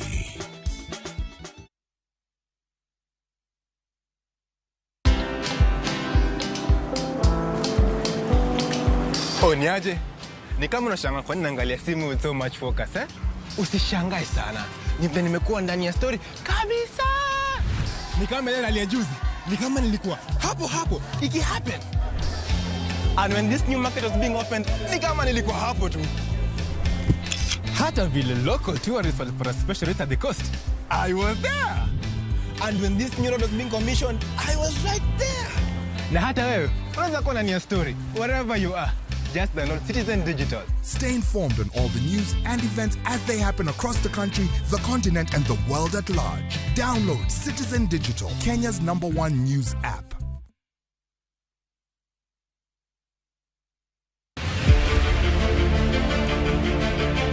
Ikrine sinema mapok ni neno. Kinyono kontanyono koni. Nowinjore kendo disore. Ene ot achiel moting'o tuke mawuok Luo. Wan kod gigi duto. Mitanigo dhako. Mula mana matin. But mula matin no is violence.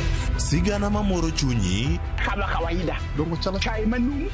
Sukara ore, ngich beno ngich. Mopong kod nyiero. Habari. Siari nyathima wuyudo die siari. Drama. Abo chwenjra kod nyathini ang'ara chu. Hera. Lokri. Yawa nyathiko na yudo yawa. Tugo ka tugo. En sigana marito mondo onyise. Winam Cinema. Jumapil, saa 2:15 otieno, kod saa 4 otieno, mana Ramogi TV.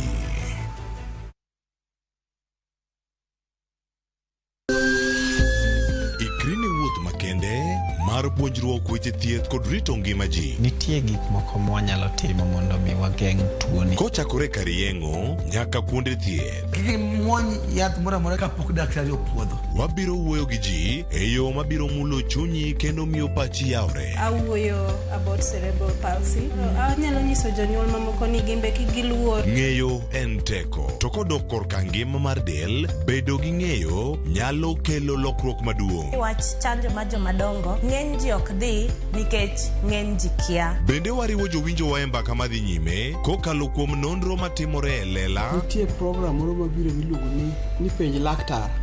Ober ahinya nikech opuonjo gik mang'eny. Koda ka tudruok e yor mbui. Riwri kod Ruth Otieno e penj laktar. Wuok tich nyaka tich abich, saa 12 odhiambo, mana Ramogi TV.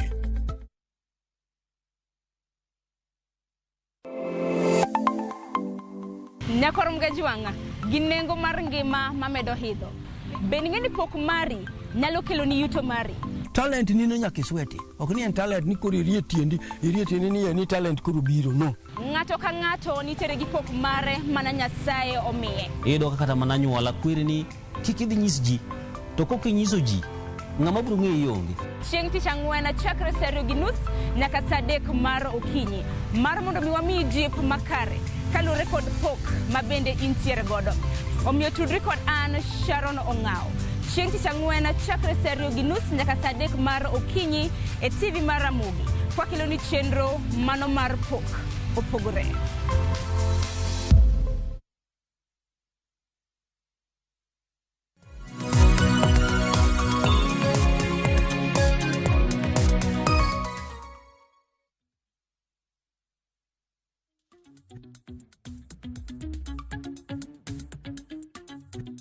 Marwa mokwongo e chenro mar piny okinyi makawuono kama watwako tudore kod rito ratich oganda. Ma en kaluwore ni riwruok makedo ni ratich oganda mano mar Kenya National mano NCHR nyaka sani koro ywak ni piny owacho ma pacho kae pok oketo maino margi e rito ratich oganda. Kama giduto giwacho ni nenore kod tudore kod okenge mopogore opogore ma nyaka sani koro sirikal ma pacho kae timo kata aketo mamedo hinyo jopiny. Mano koriwo medo nengo mar mauta manyaka sani osewach ni miyo jopiny kale pek matamra gi nono. Wantiere kod nek ma aoyaye manyaka sani koro iwacho no sebedo katimore pacho kae manyiso ni sirikal pok orito ratich jopiny kaka dwarore. Nyaka sani riwruok makamano mano mar KCPE odiochieng' manyoro nogolo lipot margi ayanga kotudore kod kuonde mopogore opogore ma gineno ka sirikal pok otimo makare e rito ratich oganda. Kamogo kuom sectors ma bende ne giwacho ni sirikal osetime maber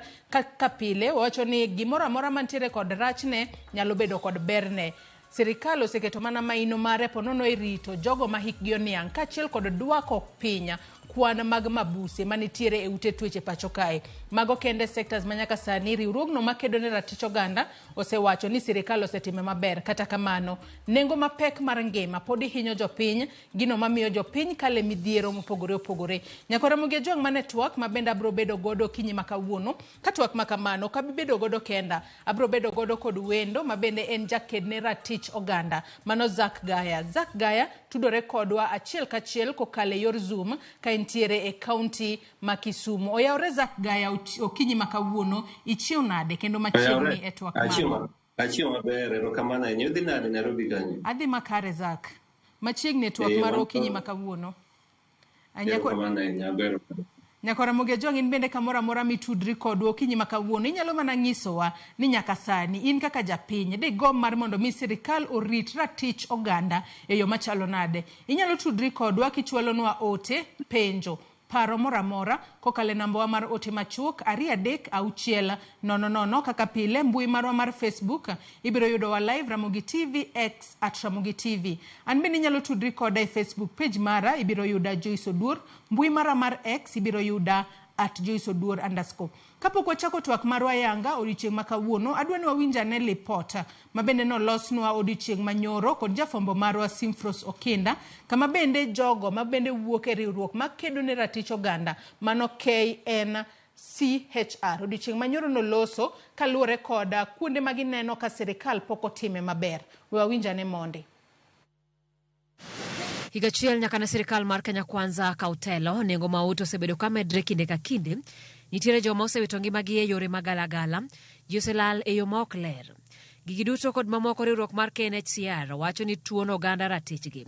Riwruogno makedo ne ratich oganda ywak ni piny owacho osejwang'o tije mar rito ratiro mag oganda e okenge mopogore opogore. Kane giloso gi jofwambo, KNHCR wacho ni nengo mauta ma medre piny maruwe pacho ka sani koro tuono thoth oganda ratiro mar dago ngima makare.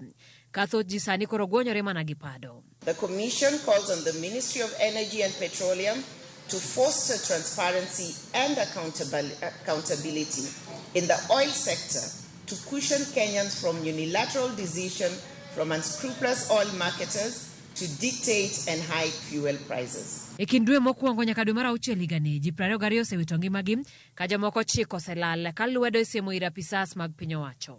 2 Indian nationals are said to have come to the country during election campaigns as ICT experts.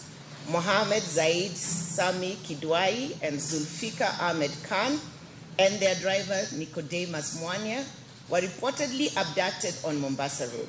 In February of this year, a South Sudanese refugee residing in Kenya, Modis Mabior Awik Jokbak, was also reported missing after being allegedly abducted by armed men wearing police uniform. In another separate incident, Osman Halif, an aide of the Nairobi County Governor, is alleged to have been abducted on 10th of November 2023. Kautele kod jakom margi Roslyn Odede, KNHCR dwaro mondo sirikal ochung' mapiyo piyo wach mar daro ji gi thuon kod muko ute ji, gino masani osemedre ahinya e pacho ka. Sadly, the wanton forced evictions of the forest-dwelling communities in Sasimwani and Kareta areas of Narok County without due process. We note and welcome the conservatory orders against the evictions in the ongoing court matter. Ask that a more inclusive dialogue and sustainable solutions be found once and for all to bring an end to the perennial indiscriminate evictions. Riwruok mar Kenya National Commission on Human Rights kata kamano pako piny owacho kuom okenge moseketo e rito ratich oganda kaka rito joma hikgi oniang', weche mag duoko chien dhungruok mar mabus e kind mamoko, kata obedo ni piny owacho kore jiwo mondo tim mathoth e neno ni thoth oganda odago ngima makare. Simfros Okinda, Ramogi TV. Haya mana kaka winjo kanyo mano report mabende no chwalno kanyo kod Simfros Okinda sirikal poko timo makare e rito ratich oganda zakwa chako twak marwo kiji makawuono sirikal mapacho kayo nego beni rito ratich oganda e yo machalo nade kanya kasani koro yuak osebedo ni medruok nengo ngima koro hinyo jopinya gino ma ok onego beni timore pacho kae Zak. Pero kama na Joyce kum gwela mondo abede twak makawuono ni mana kaka jo Kenya Human Rights Commission ne utemo wacho no sirikal onego ni rito ratiro mar oganda mondo oganda obed maber kendo kwacha wach mar basic rights ngato onego bed gi shelter ngato onego bed kama odak kama ber ngato onego bed ni yudo chiemo maber ngato onego bed ni yudo kaka onyalo yudo konyruok mondo dagi obed gi nanga monyalo rwako kaka koro wach mar digni mar ngato bed maber to koro kama gi onge nikech mar gima odhi malo ero koro sirikal ma Kenya ok rito ratiro mar oganda ne maber omiyo wacho ni sirikal nyaka tim matek gik ma sirikal osebedo ka timo nyaka itigi bede tek ok osebedo ka nyiso ni gin gi hamu mar rito ratiro mar oganda ko ng'iyo kaka wach mar jo Kenya Human Rights Commission wacho no ing'iyo wach mar mafuta ma Kenya maporo dhi malo kabisa ng'eni mafuta ko dhi malo to gimora amora luwe gimora amora sani no kata sirikal go ni waseduoko wach mar bei piny pro kanje ni akia bando pro pesa ne dok piny kema ne slik 60-70 gini kama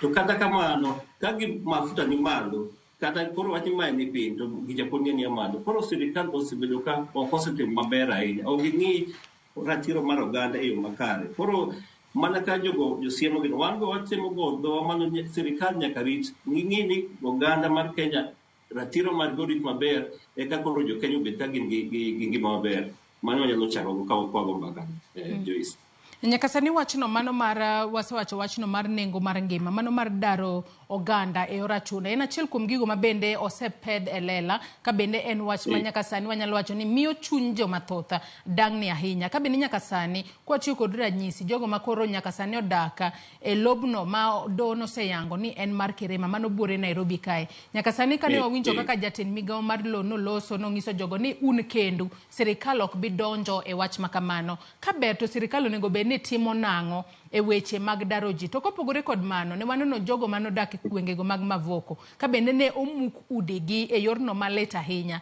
yorno mabende no miyo joma thotho chwero piwangi ka koro ka gineno ka mwandu mag giduto luar piny elo onego bende sirikal temo ga e yo machalo nade mondo jopiny kik hinyre Zak.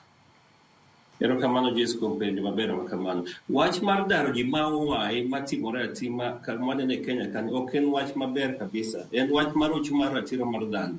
Kingi wacha gi wach mar Mavoko manche timore ka ndalo mokadho gi manche wanene TV kwano kaka imuko ne ji ngato yuak malich mokadho kaka ose uonde no biro nyiewo kamoro koro imuko to onge mochik sirikal soni en kendi koro gima nego sirikal tim magi ni biro man kech wach mar corruption na Kenya ka sirikal oketo ratiro maber chike maber ni wach mar lo transaction onego bed gima timore yo makare kabisa koro kata kin kaka in japiny idhi nyiewo ngeni gima nyiewo en gima kare koro ok ni bang'e kisenyiewo kata isechako dhi tiyo matek mikawo kata loan bibiro koro chako develop kata ibiro kata chaki ineno kata koro ng'ato biro moko chimo kod koro magi weche ma kwadok chito ng'eyo sirikal mantie weche kech sirikal onego bed keto chike maber to chike keto kaka migawo kaka mar landscape onego bed jo ratiro koro ka momiyo koro jo Kenya kik donjo bando ma joma wuondo gi kata koro biro ka gise invest pesa gi mang'eny koro waneno gima timore kamagi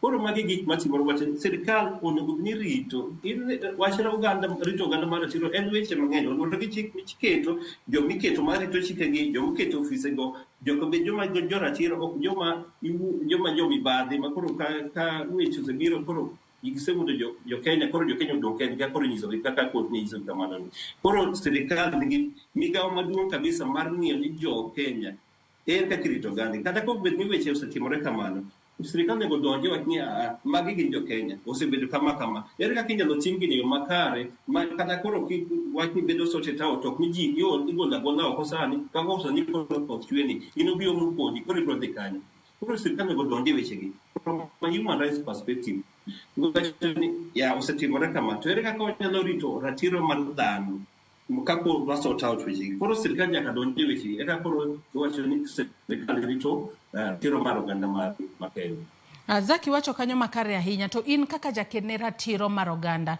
ang'eni thothne kata kaka jogo makedo ne ratiro mar oganda pacho kae kinde ka kinde kata kutiyo ujetiyo machiegni kunono gigo manitiere pend chike mano mapacho kae kata katiba mapacho kae kaluore kod pend chike mapacho kae gin ratiro mage ma japiny nitiere godo ma sirikal onego bedni rito eyo makare to ponono ka sirikal okorito ratiro makamano bende nitiere gima jopiny nyalo timo mar mondo mi giwuoge midhiero makamago Zak. Erokamano Joyce. Katiba mwan go sani katiba omiyo japiny ratiro mang'eny kabisa. Ne okele ka ong'iyo kaka mane kwae ndalo cha mane kapok okelo katiba ni. Koro jo katiba sano omiyo japiny ratiro ni kabisa mang'eny kabisa. Achiel kuomgi en right to life. Ma ng'ato nyaka bini gi right to life kendo right to dak amora monyalo dak e Kenya ka. So sirkal jukumu mar en nyaka orit chikego. Nyaka oneni chikego orit kamano. Maka ng'ato nyalo biro dwa daro ng'ato e yo ma okare. Mano sirkal onego bed donjore. For example, iwacho ni konyuoli kamoro. Onyuoli kamoro. Kamonyuoli no kata kuno okturu. Tisedak kanyo higni madhi 10 gi wiye. Mano koro in gi automatic right mar koro kanyo kar. Koro to gigi ok timre kamano. Samoro ng'ato kong'iyo wach mar dak gimi dara waegi. Yudo ng'ato jomoko nosedak kamoro onyuoli kanyo. Koro kanyo be ng'eni ka onge kamoro amoro be ng'eni. Koro serikal nyaka ng'eni jogi oritgi. Ka jomoko biro ni weg lo dwa darogi to nyaka bi koro serikal nyaka ng'eni ang'o minyalo tim. So seria wacho nang'o. Koro japiny be nigi teko mar dhi e doho mar dhi wacho ni mae kaka chik wacho to ka gidhi e doho to doho bro somo chik to chik bro chung' kodi maber. Koro wanyiso jopiny nyaka gimbe ng'e chik mantie eka koro gimbe mondo oyud ka ginyalo bedo protected weche madhi mbele wach mar daro ji aoye matimore Kenya masani. Ato nyaka sani Zak be ning'eyo ni jopiny be nong'eyo ratiro margi ma bende gintiere godo kaluwore kod katiba ma pacho kae to kosepo nono ng'a onego bed ni konyo jopiny mar mondo mi ging'e ratiro margi mondo kochopo kama koro ichoche ratiro margi in kaka japiny pono ni nyalo kawo okang' mar mondo mi dhi chwal report ni kae to kitimo na makare ichocho ratiro mar Zak. Erokamano Joyce. Gima timore kwasetimo nonro mar mosebedo kwatimo ng'iyo wach mar ratiro mar jopiny nigo wach mar chik ma Kenya ka en ni jo mang'eny to pok osomo wach mar katiba ni maber kabisa. Jowa ing'eni nitie ndalo mondo nitie jok moro wacho ni gino osesom na gini ber. Koro jowa notiga kamano. To gima timore japiny nyaka kaw atua mar mosom chik mong'eni chik ni wacho nang'o kuoma. Kech ka ok isomo chik to koro onge kaka inyalo bedo protected. Koro mano wach mantie. Kendo king'iyo kata wach mar kata buk mar Nyasaye wacho ni joga lal nikech ging'eyo wach koso mar ng'eyo. Omiyo ji take advantage mar jowa mantie. Koro wan kaka joma tiyo ratiro mar oganda watemo puonjo ji. Nitie joma ber josigo sati mang'eny madhi oko mar puonjo ji timo segregation mondo koro ji ong'e ratiro gi. To gima kaka un be kaka jomedia ang'eni timo kamano. To ji mang'eny be nyaka wuok oko nyaka wuok oko masom chik ka ng'ato ng'e ratiro mare. Kech ka ok ng'e ratiro mare ng'ato biro to nyalo wuothe unda kama tamie ratiro mare. Koro japiny be nyaka wuok oko mondo ong'e ratiro mare. Eka koro nyalo chung'. Ka weche ng'ato biro ne dwa timo gima ok kare to onyalo dhi oko wacho ni ok en kamano chik wacho kama to chik na ema dwa chung'e kama. Kamano Joyce. Nek ma aoyaye ma bende wasebedo kwanene pacho kae ka bende kaluwore kod report ma bende nogolo odiochieng' manyoro mano kod duol mar Kenya National Commission on Human Rights. Nyaka sani giwacho ni kind dwe mano mokwongo nyaka dwe mar 6 mano ma higa ni ji maderom 22 osewito ngimagi ka mamoko maderom 9 bende oselal apoya nono. Kata magi duto ka itimo nonro to siem duto dhi ne mana apisas mago mag piny owacho. Ang'eni magi gik ma thothne riwruoge makedo ne ratich oganda jathoro ng'iyo. E weche makamagi onego bed ni sirikal time ang'o mar mondo mi ponono onyalo bedo ni ponono en mana bad migawo mar sirikal moro ema timo magi ponono mar lal kod ji aoyaye kata nego ji aoyaye ka bende iwacho ni jogo ma bende nowito ngimagi thothgi gin rowere ma pod tindo. Onego bed ni irito ratichgi yo machalo nade kata itimo ang'o mar mondo mi familia maggi oyud ratiro yo makare Zak. Penyo maber Joyce. Ing'eni kanje serikal ni donjo telo ne giwacho ni godo gidwa kelo gimiluongo ni professionalism e wach mar security ka. Machine ne gidwa wach mosebedo ka ji lala o e Kenya kani extrajudicial killings bedo wach mar to gima mama kondo wani nyaka nche gi chak telo kaka jo report no wacho to jo pod lala i wach mar i sama i nyiso report mar ngamancho lal ma Sudan cha ing'enyo manyalo biro Kenya ka mama ngato manegi ka sirikal okia machini kini mwacho ni en nyao mar sirikal ging'e ni gi samoro to giriwore gi jogi joma timo maundu koro sirikal mondo go ni rito ratiro mag dhano ma ng'iyo ni jo Kenya te gin are safe to king'iyo wach mar kata war mar ojende malala gi ing'e ni kigo nonro maber tido nitie apisas moko mantie security ka police moko magina ro gina deron kinyalo kata ng'iyo ndalo manche demonstration team na joma koro chugo ko kata research media vehicles ka jo Manchester makoro ntie demonstration team recha matin tie jo moko kamage itiyo kodgi gi jo mantie serikal ke chonga manyalo wuok ko mamiye tek motima gik magitimo gi ka giving protection from the government koro gimatimo serikal onge gigi don't to enani gilingo gidwa timo koro gimatimo nyaka serikal ne kagi na dier ngi dwa rito oganda ngima mar dhano ma Kenya ka nyaka gingini to this secret formation then mukon ma secret nyaka gingini jogo they have a code of conduct nyaka gilu eka koro ginyalo tiko wach mer nitie moko wacho ni gin they seem to be above the law ginyalo abduct ngato bang'e no yoni ng'ano laro to kata ko kita bo family na modwaro to onge wach no chopo en wach malita ina ka ng'ato nyalo nyathi obi wuoyi matin obi kaw kanyo to kata ka koro gidhi go report ka police onge ng'ama miyi duoko ni wakia watimo investigation dia igni ndalo mang'eny dia kamano wach no dhi malalo kamano yudo ka bedo abducted kata koro kambani koro kese mabiro yudore yanga kani koro neno ka wach gi to bagin ma jo sirikal nyalo timo gamla onge dhano nyalo abduct ngato wugo kuja cha makir mabine kon koro gigi ruore mane sirikal ka koro sirikal ka gina die nigi dwarito ngima mar Kenya nyaka gini informations mantie security kagi jogi beginti code of conduct beginti accountability ka koro wachi nyalo dok chien atoponono wang'ini kinde ka kinde jogo ma oseyudo kolala apoya nono kata mokong'e kata ndachgi thothne wayudo ni familia maggi thothne makale lit ponono familia makamago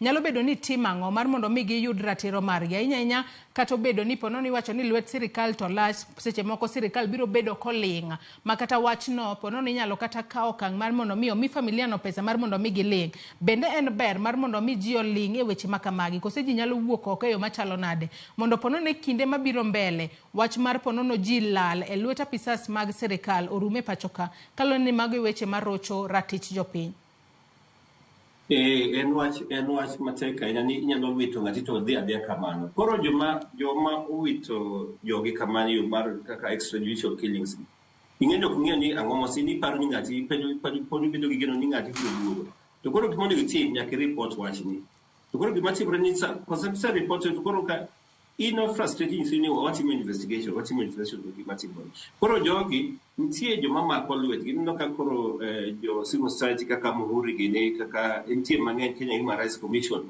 madhi to mako lwetgi koro gibiro kawo case ni gibiro document gini koro nyaka giluw mos kata bed ni weche gi okawo ndalo mang'eny manade biro na chopo ndalo moro koro gimotemo jiwo jogi oselal kama kigilinga gigo report to koro ginon migawo manyalo mako badgi e wechegi koro jogi biro kawo kesi koro jogi ma koro biro tayo negi follow ne up wechegi moe ka koro bang'e koro biro yudo ka inyalo luka ka ginyalo yudo ratiro magi Adona soma ne mogo kuom ote ariyo mabena no ka joneno mago osechwalo no kinyi makawuono wadong kod thuolo matin to atieko twak maro kinyi makawuono ote makamago ibiro bed kiketo na achiel ka achiel mar mondo mi asoma ne wawinjane ni to jopiny wacho nang'o kotudore kod thuon wach ma watwake okinyi makawuono Vitalis Ochieng wuod Gema Karariu wacho ni Joyce Oduor asemolo kodu mondo wapuonjre en adier ni sirikal pod poko keto maino mare etieko maundu madhi mbele gie Kenya sani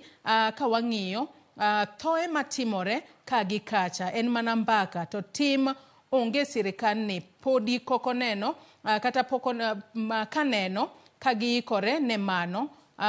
Koro wan kaka jopiny ma kawaida ere kaka de waritre ka bende wacho ni pok gineno gimoro amora ma sirikal otimo, koro gin jopiny to gitime ang'o. Ote machielo ma wanyalo yudo kanyo mar Judith Ombiri wacho ni nek mar oganda ng'eny, arita kwe onego ridi. Mago ote mago moko kuom ote ma joneno magwa chwelo no kinyi makawuono kokale Facebook kacha kachiel kod namba wa mar 23600 bende nyakwara Ramogi Ajwang' wanyisi ni nyalo bedo kitudri kodwa achiel kachiel odiochieng' makawuono. Zaka pod wadhi mbele kod twak marwa kinyi makawuono. Ote moko kodonjonwa bende pod abro bedo kasomo. Nitiere sani midhiero mar oula ma bende jopiny kale. Nyaka sani waseneno ka koro nitiere gwenyruok e paro. Mano kotudore kata kowuok e sirikal mar county kachiel kod sirikal mano mamalo. Ka bende nyaka sani wawinjo odiochieng' manyoro ka jalup jatend piny Kenya mano Rigathi Gachagua ne nyiso governors ni pesa onge mibiro miu. Kata kamano governors bende koro nyaka sani koro wacho ni gin bende gionge kod pesa mora mora. Gachagua bende nyocha wacho ni pesa osechiw, koro nyalo bedo ni nitiere gwenyruok moro kanyo to japiny to ema hinyore. Magi duto sirikal onego bed ni timo ang'o? Kaluwore ni wasenene gwenge mopogore opogore nitiere thoe, ji osetho, jomoko pi ywero, gionge kar dak, jomodak kata kuonde mag jot, chiemo onge, ongede magi nyalo umore godo onge, magi gik mahinyo jopiny. Sirikal onego donjre wachni yo machalo nade mondo ponono gwenyruok mar paro makama orumi. Kaluwore ni wang'eyo ni omenda maderom bilion 10 kachiel kod bilion 15 nonego bed ni keto tenge mar kedo kod midhiero mar oula. Zak. Pero kamano Joyce kuom wachno. Ing'eni wach matek, kendo nyalo bedo wach malit. Mokinyo ka jo-Kenya hinyore to sirikal nitie monego bed ni rito ngimagi.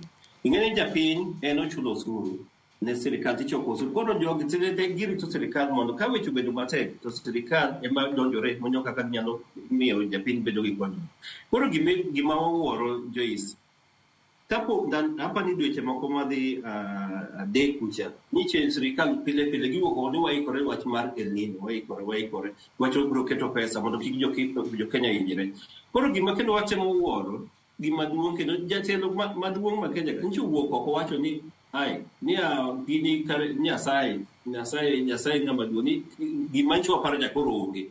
Ing'eni koro mano kaka jatelo wano penjo koro jatelo ni kancho wacho kama en Nyasaye koro santo no nitie kaka wacho midhiero nitie ji hinyore kabisa, pi ywe ji nego kamano kato kendo koro wach matek ka ni koro sirikal monego bed ni kanyo japiny koro kendo oruko ni wan maonge pesa koro japiny do konyruok kanyo. Koro magi weche matek matinde magi sirikal mo kiwacho ni en gikso wacho ni their duty mondo be protection of the people. Koro en wach matek ahinya. Koro yuaro amena teno gwelo wach gino no matin yuaro mo nitie nyoro ka jalup jatelo wacho ni onge pesa.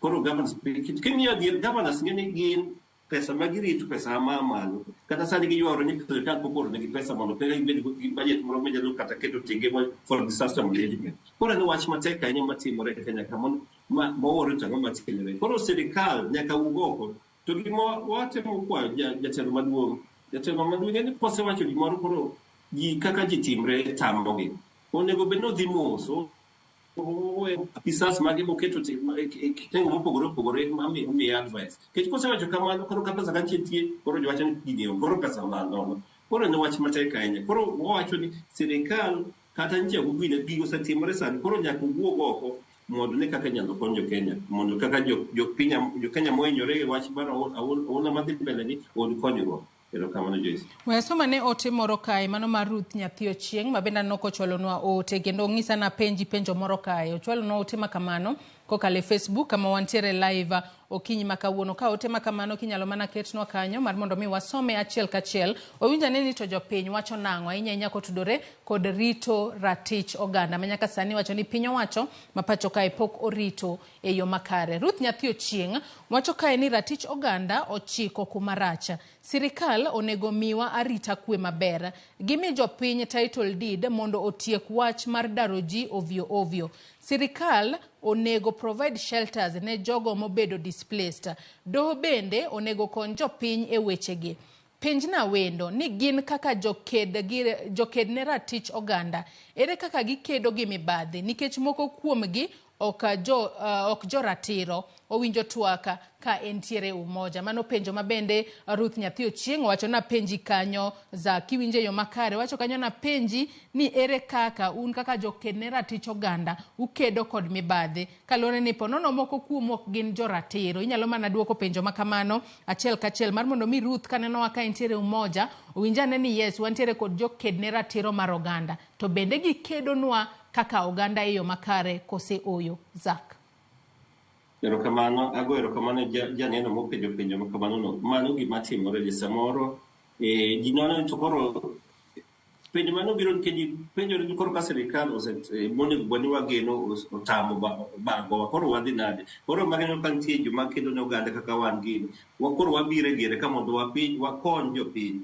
So koro gima kaka wakedo ne jopiny ani wang'iyo chik wacho nang'o. Chik wacho ni sirikal onego bed ni rito ratiro mar oganda kama yo kama. Koro ka okane ka gin timore koro wan wakudho penjo sirikal. Chik wacho kama. Dak wane kutimo gini. We look for wadhi for accountability for the disbearers. So penjo onego bed ni sani useketo pesa moro for example wach mar El Nino ni mondo koro konyo jopiny mohinyore kabisa. Be usetimo kamano.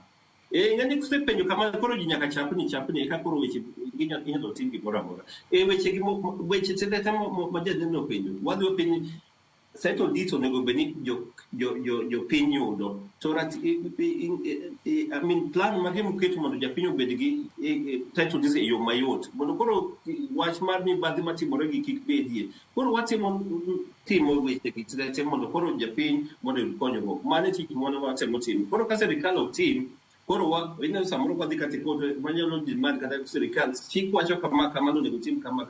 Koro ka kotimo nero gi kot ka kot kochie kodo tido koro chuno sirikal nyaka tim weche gi kama. Koro watimo gige mopogore to wach mari badhe to ntie ngene dhano to dhano to ntie ji mang'eny manyalo wacho ji mang'eny mochung' mondo jopiny kama jenis. Iwacho kanyo makare ahinya kata kamane wachno mar doho kinde ka kinde waseneno ka buche mathoth maponono gin mago mag chocho kata ratiro mag oganda ochwale doho kacha to moko kuomgi wanyalo wacho ni digni kuom thuolo mang'eny ahinya kapok buche makamago yal ba ng'ato yudo ratiro margi nyaka sani. Bende paro ni doho magwa mantiere gode pacho kae bende gitimo tijgi e yo makare mar neno ni ng'ata mochopo e doho kacha oyudo ratiro mare ma onge ponono lwedo moramora mawuok e sirikal maponono nyalo miyo gitiyo godo e ng'ado bura ne jago madwaro ratiro mare. Zak. Erokamano mano penjo maber Joyce. Ing'eyo kanche sirikal ni kanche gi campaign giwacho ni gidwa keto doho judiciary obed independent kabisa makoro yani ginyalo timo tijgi maonge rikwaso moro amora. Ma eno bwana chako timo mumato jatelo to wacho ni katiyo ka to judges mane poko bedo gide sworn in ka adhi ko sign mondo gichak tich. Waneno kamano ma wapuoyo mano tich maber kendo wacho ni budget magin go magikel wadhi mi judiciary mondo koro judiciary obed tich maber. To bang'e no gima wawuoro kendo ni Joyce. Ineno sani ntie kaki wacho lwed ka gima lwedo moro ntie ma chopo e doka. Yudo cases mang'eny mar ma friendly to sirikal. Yudo ka case obedo dropped. Cases makama ng'ato wacho ni case maduong' kanji kata nchi timo wach mar appointments mar jotelo mantie migeo mopogore opogore sirikal gi. Ng'ato ni case maduong' kata case mar nek. Yudo ni case no ni ODPP o drop. Koro magi wantie ni lweny pontie. Koro wacho ni judiciary to ntie shida kanyo matimo. Cases mabudho kabisa mamiyo go chuny jopiny koro ng'ato ni ere tiende koro dhi kuot. Koro wan watemo jiwo samoro wanyalo bedo kata gi mbaka mo gi judiciary gi bathe kata ni ching do kendo winso ni teme utiyo ne jo Kenya eka koro jo Kenya obed gi trust e wach mar do. Jo Kenya ma ng'eny sani gi wach mar do kech gina gik matimore koro giwacho ni ere tiende mondo dhi kuot. Koro mage weche ka kwaneno kaka dhi wach mar do. Hando na meda ne somo moko kuom ote mabende jonno magwa pod chwalo no okinyi makawuono nyakora Ramogi Ajwang' wacho ni kata wabede kod thuolo matin ote magi mibiro bedo kichwalo no okinyi makawuono moko kuomgi abiro bedo kasomo gi achiel kachiel e kinde mwadhi mbele kod twak marwa. Nyalo ketnwa ote makamano asom en mana ote achiel kende. Ote makamaga somo kalo ni moko kuomgi in kaka jakenera tich oganda Zak inyalo bedo kidwoko nwa achiel kachiel. Oruatai majority leader Wood Uyoma Kabong Rachar Sea County ongisa kai ni good morning Joyce. Mano adieri kabisa. Sirikal Kenya Kwanza ene sirikal mopongi unyama kata wacho ni tek ni sirikal mar William Ruto en wacho kanyo ni en le mahinyo dhano to nikech mae sirikal madaro ji aoyaye kuonde ma jopiny odake. Wacho ni mae sirikal masiko medo bech fuel usiku na mchana. Mae sirikal madhano osiko inego every time. Mae sirikal makata pi nego jopiny oko badhogi. Podi winjo ka Rigathi Gachagua thiano mbele oganda ni onge pesa ma sirikal miyo tend county mar Oula. Wacho ni mae sirikal moko decha kod ngima dhano. Kata kamano mano paro mar Orwatai kowuok e county Masiama bende neno wa achiel kachiel kotudore kod thuon wach mabende watwake okinyi makawuono. Kata kamano Zaka no ka pod ang'eni wadong' kod thuolo matin kapok watieko twak mar okinyi makawuono. To un kaka jogo makedo ne ratiro mar oganda, ponono ka ng'ato dwaro mar mondo mi okonye mar mondo mi en bende orit ratiro mare, onyalo timo e yo machalo nade ka nitiere ng'ata mochocho ratiro mare nikech hie wanyalo kata yudo kata kopogore kod seyo sirikal ni pok orito ratiro mar jopiny e yo makare. Kata gwenge mopogore kama ji odake, wanno ka irocho kata ratich nyathi moro, irocho kata ratich miyo moro machiliel, to ponono onge gimoro amora monyalo timo. Ji onego bed ni dak nade mar mondo mi oneni onge ratiro mar ng'ata mokethi e pacho kae. Zak. Pero kamano mano penyo maber Joyce kabisa. Wadwa ni wajiw jopiny mondo japiny ong'e ratiro margi. Wakawe uru thuolo, wasome uru katiba, wach ni to katiba wacho na, kech kanye ma oting'o wach mar ratiro ma wacho. Koro kiseng'eyo, kong'iyo kata e wach koro wach mar ji lala ni. Ka ng'ato biro dwa maki aoyaye, ng'ato ng'e kichonche inyalo maki amaka, inyalo tamori, ng'ato biro gi gari to gidwa ni gimaki, ni indika. Nichalo ka Kisumu ka video moro nitie trend ka ni kendo maka ne jo municipal, jo county to gi obila moko ma orwako uniform. Jo maka ng'ato jo piny owuok motamore ni omeru udhi marach. Mage modwa otimre kamoro amora. Jo piny nyaka bed mochich, wacho ni ratiro en maro. Koro you have to be your brother's keeper. Mondo kiki gitimre kaka evaluations gitimre. Apart from that, Joyce, kamora amora mantie sani Kenya ka nitie migawo miluongo ni social justice centers. Kidhi aparo ni in every county kata sub county kata ward tinde nitie social justice center. Social justice center en migawo moriwore mar rito ratiro mar dhano, mar tetea haki mar oganda. Koro ka nitie rochruok moro manyalo gimoro amora, kata ka en wach mar lo, ng'ato dwa mayo ng'ato, kata en wach mar bembo moro motimore, inyalo dwaro nitie social justice center moro kama chiegni manyalo dhi igoye report. To jok kasemiyo kamano gin gitudore mang'eny kabisa, gitudore gin ging'eyo ka koro ginyalo kowo kes no ma gichwale mbele kabisa mayudo ka inyalo yudo konyruok. Koro gimotimo jo oganda ni kik ng'ato linga.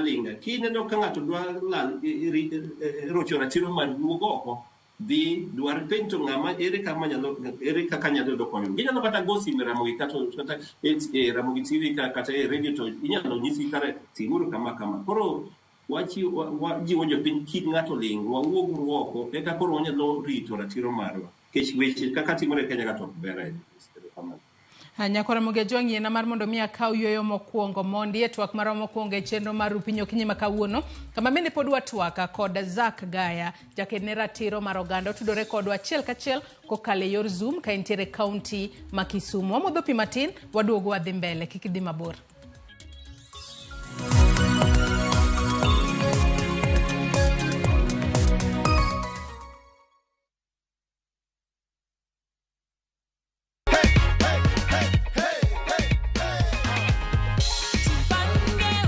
Nasalamia watu wa Migori, nimewin shilingi 1,100. Naona furaha, nasikia fiti. So ndio hii cheki yako hapa hivi Nathan. Pokea ushindi wako kwa shangwe na nderemo. Asante. Nimesema asante mno. Hii ni mchezo wa kweli kabisa. Na wanaongea ukweli, wanafanya by action.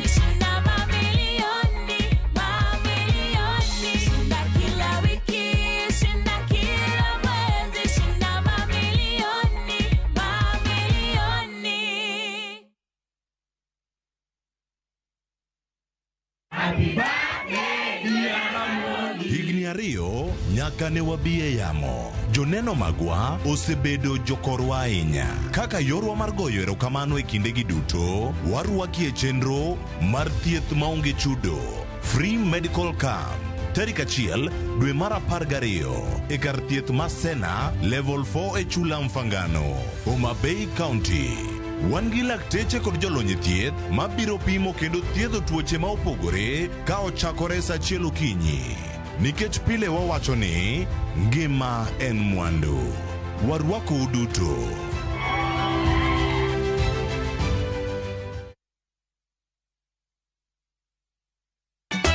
Ka osiep motegno kod johort moherore ritore. Nyako chia. Timondo ndisori. Wayudo ng'eyo tonggi. Ipani akia gik mitimoga. Uro wengi donje matusi na ukweli donge. Yud more ngimani kokalo e gik matindo. Udogo shwab wende musajakadala. Justice for all. Mia nengi manyarko chia. Kod osiepene kachiel kod joodgi. I am busy. Gima ruotho miyo kana wene jachien. Sama giromo gi pek mar ngima, joot kod osiepe. Nyasaye neno gi wang'i ma ok opimni. Akwaye ni mondo imak tieja karibu to kopuodho tilew chunye. Ok ginyal weyi ma ok inyiero. Nyakucha irachna e joga. Koka ite to tegore mana ka ita puoyo maniego. Nyarko chia. Tich abich ka tich abich, sa 1:55 otieno. Mana e Ramogi TV.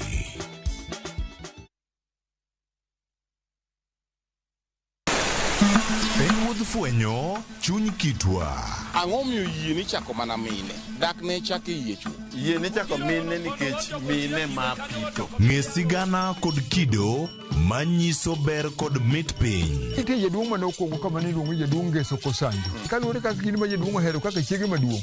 Kidi jaduong' ni Kit Mikayi. Kendo rom kod jorit kitwa. Mondo ne en dero mar jaduong' madhako mora mora ok dhiye. Piny mamako dhogi. Kamaru biro to maru to e dala. Iecho ne tie. Omake amaka kama anyawana adhiadhia kinywana limi. Riuri kod Rabala Kwasi owadgi Rajabu. Tiene kor go jonam grech en duoko rech mane iseng'iewo. E 111. Ngeso ka ngeso sa 1:45 otieno. Mana e Ramogi TV.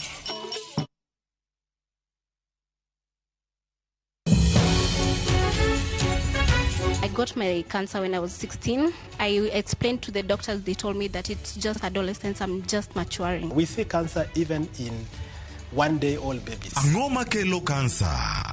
To be thieth mare nitie. 50% of cancer treatment is information. To e okang' mane? The doctor tells you go and look for $1 million. You have no choice. Be in jatuo mar kansa kata jatuo mane otony e thieth mar kansa? My hair has gone, my nails, even the feet, they are all black.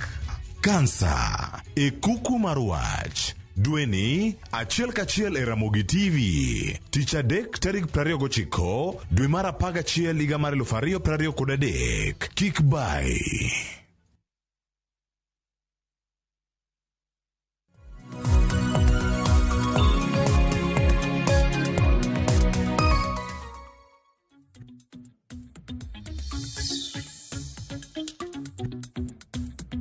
Machiegni kendo nyako Ramogi Ajwang' erokamano ahinya kuom medo bedo kodwa okinyi ma kawuono e twak marwa mokwongo e chenro mar Upiny kama twak otudore kod rito ratich oganda. Ma en katudore ne riwruok makedo ne ratich oganda e pacho kae, mano Kenya National Commission on Human Rights.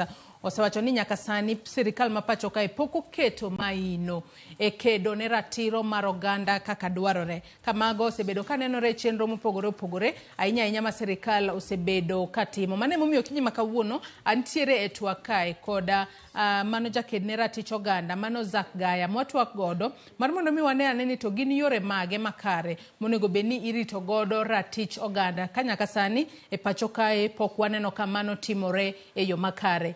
Ramogi Ajwang' in bende kamora mora ma intiere anyisi ni nyalo chwalonwa ote penjo paro mora mora kokale namba mar ote machuok 236000. Mbui marwa mar Facebook kaka pile ibiro yudo wa live Ramogi TV X @Ramogi TV. An bende anyisi ni nyalo ndikona kokale Facebook page mara ibiro yuda Joyce Oduor, mbui mara mar X @JoyceOduor_. Kwa dhi mbele kod twak marwa zako kinyi makawuono, kinde ka kinde waneno ka sirikal poko timo chenro mora mora, to nego beni itimo gino miluongo kanyo kod dho ngere ni kao pach oganda, makata iluongo kanyo kod dho ngere ni public participation kata kao pach oganda kapok okete tim gimora more pacho kae. Kinde mathoth iwacho ni ka sirikal poko kalo gimoro to gibedo gi budget mar kao pach oganda, mathoth ni iwacho ni okao pach oganda penjo. Eni in kaka jakene ratiro mar oganda, kose kao pach oganda gi, bende nyaka sani sirikal tiyo kod gi yo makare kosi kao gi akawa, mar mondo mi kaponono itimo nonro tiwacho ni yes, dongero nwa kao pach jopiny,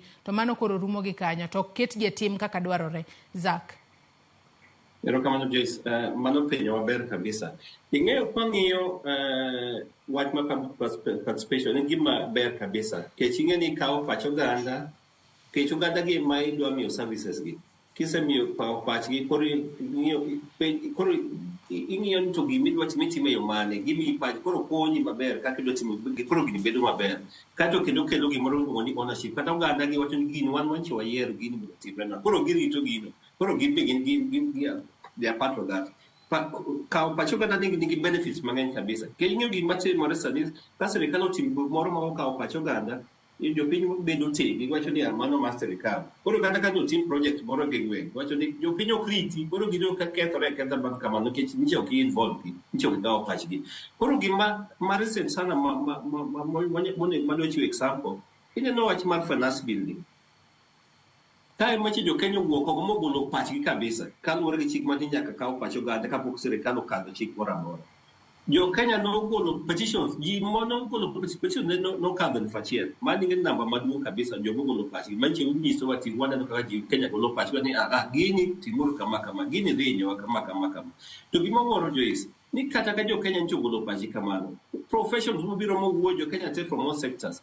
Aya, parliament, kucha, ma obedo control gi executive, sirikal mowuo kuomeni.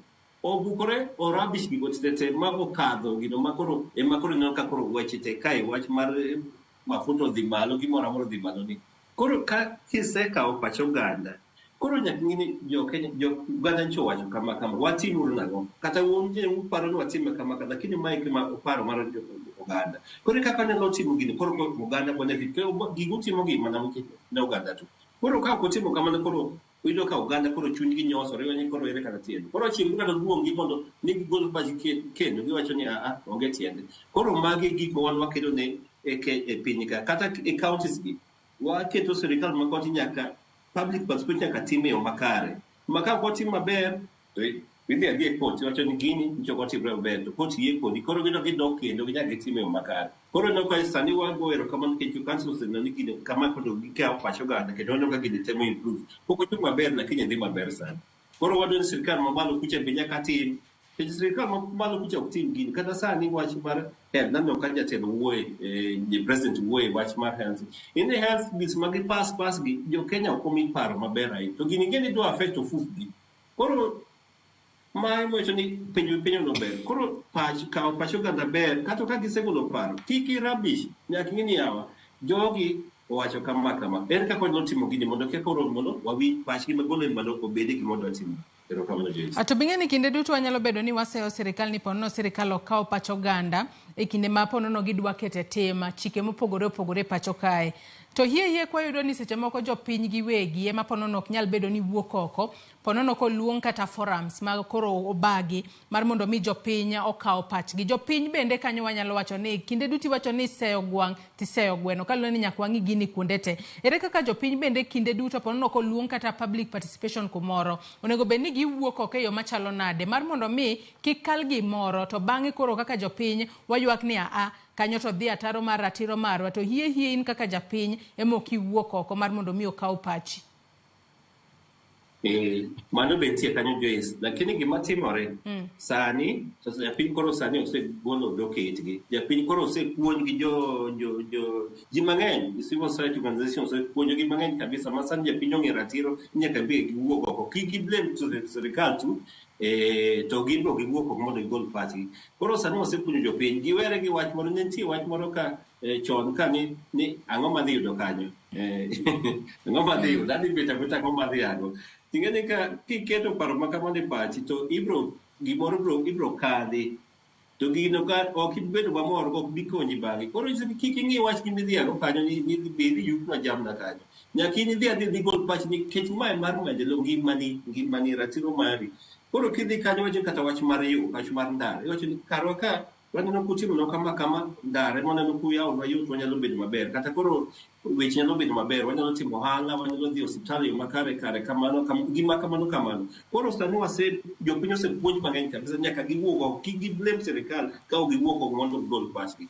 Koro mano osebedo ka timore Joyce. Adwa nasoma ne kendo moko kuom ote ma joneno magwa medo chwalo no okinyi ma kawuono. Nyaka Ramogi Ajwang'a nyisi ni in bende kik ibed abeda, inyalo riwri kodwa e twak. To mane timo mana kichwalo ote penjo paro moro amora kokalo yorewa mag tudruok okinyi ma kawuono. Mano ote mar Otuoma, wacho ni ma Otuoma wuode osani Kabwai. Ng'isa ni Joyce sirikal ma Kenya nobedo gi foundation marach. Sekta te ok tijgi kaka winjore. Masane ni omako nyaka kota kod igi giwegi. Aya, mano ote mar janeno marwa. Ote machielo, mano mar Eli. Wacho ni en Eli. Kata kamano kowuok Oyara. Wacho ni ratich oganda ok onego okethi. Ote machielo kwanyalo yudo kanyo. Ote mar Tobias Oteyo. Wacho ka ni Morning Ramogi TV, Joyce ma Tobias Oteyo, Jarongo kani Madhari. Wacho ka ni sirikal mar Kenya Kwanza tich osetamo. Kaber to giyie many advice kuom joma osetelo makoro nie yweyo mondo omigi yo ma onego gilu. Sirikal mirito gi tok teko ok chama. An Ablem advisor mar sirikal. Mago ote ma joneno magwa chwalo no okinyi ma kawuono kokalo yore waduto te mag tudruok mano koriwo nyaka namba mar 3-6-000. Kata kamano kwa dhi mbele kod twak marwa zako okinyi ma kawuono. Kinde mabende riwruok mano mar Kenya National Commission on Human Rights nogolo report mar yanga odiochieng' manyoro mano kotudore kod nengo mar ngima kaachiel kod ratiro mar jopiny. Kata kamano ne giseyo sirikal ni sirikal ok oserito ratiro mar jopiny e yo makare. Kata kamano nitiere kuonde moko ma bende ne gipuoyo sirikal ni sirikal osetimo makare. Achiel kuom mago en yo mar rito godo jogo ma hikgi oniang' kata jodongo kata jogo moti manitiere pacho kae. Machielo en mano maponono duoko piny dhogruok mano mar ji manitiere jela kata ute jela magwa. Ka bende giwacho ni kwan mag mabuse makoro nitiere pacho kae manitiere jela mopogore opogore oseduok piny. Mano ponono konyo jopiny e yo machalo nade mar rito ratichgi e yo makare. Zak. Erokamano, mano ber. Ing'eni kwa ng'iyo sani jowa mang'eny jo Kenya gin jodongo, kata kwerewa kata dewa, kata minewa kata wuonewa ma hikgi oseniang'. Ing'eni ber king'iyogi. Koro sani gima sirikal osetimo apani obedo enhanced. Sani nicha neno ka nitie pesa ma giyudo cha. Pesa ma giyudo mar ka dwe apani siling 2,000. Koro do ka gini chon ne ng'ato nonge konyruok moro amora nyalo konyore. Koro sani ka yudo nyalo yudo pesa ni, koro yudo nyalo konyore. Gin samoro jo nigi kech ngima modhi malo ni.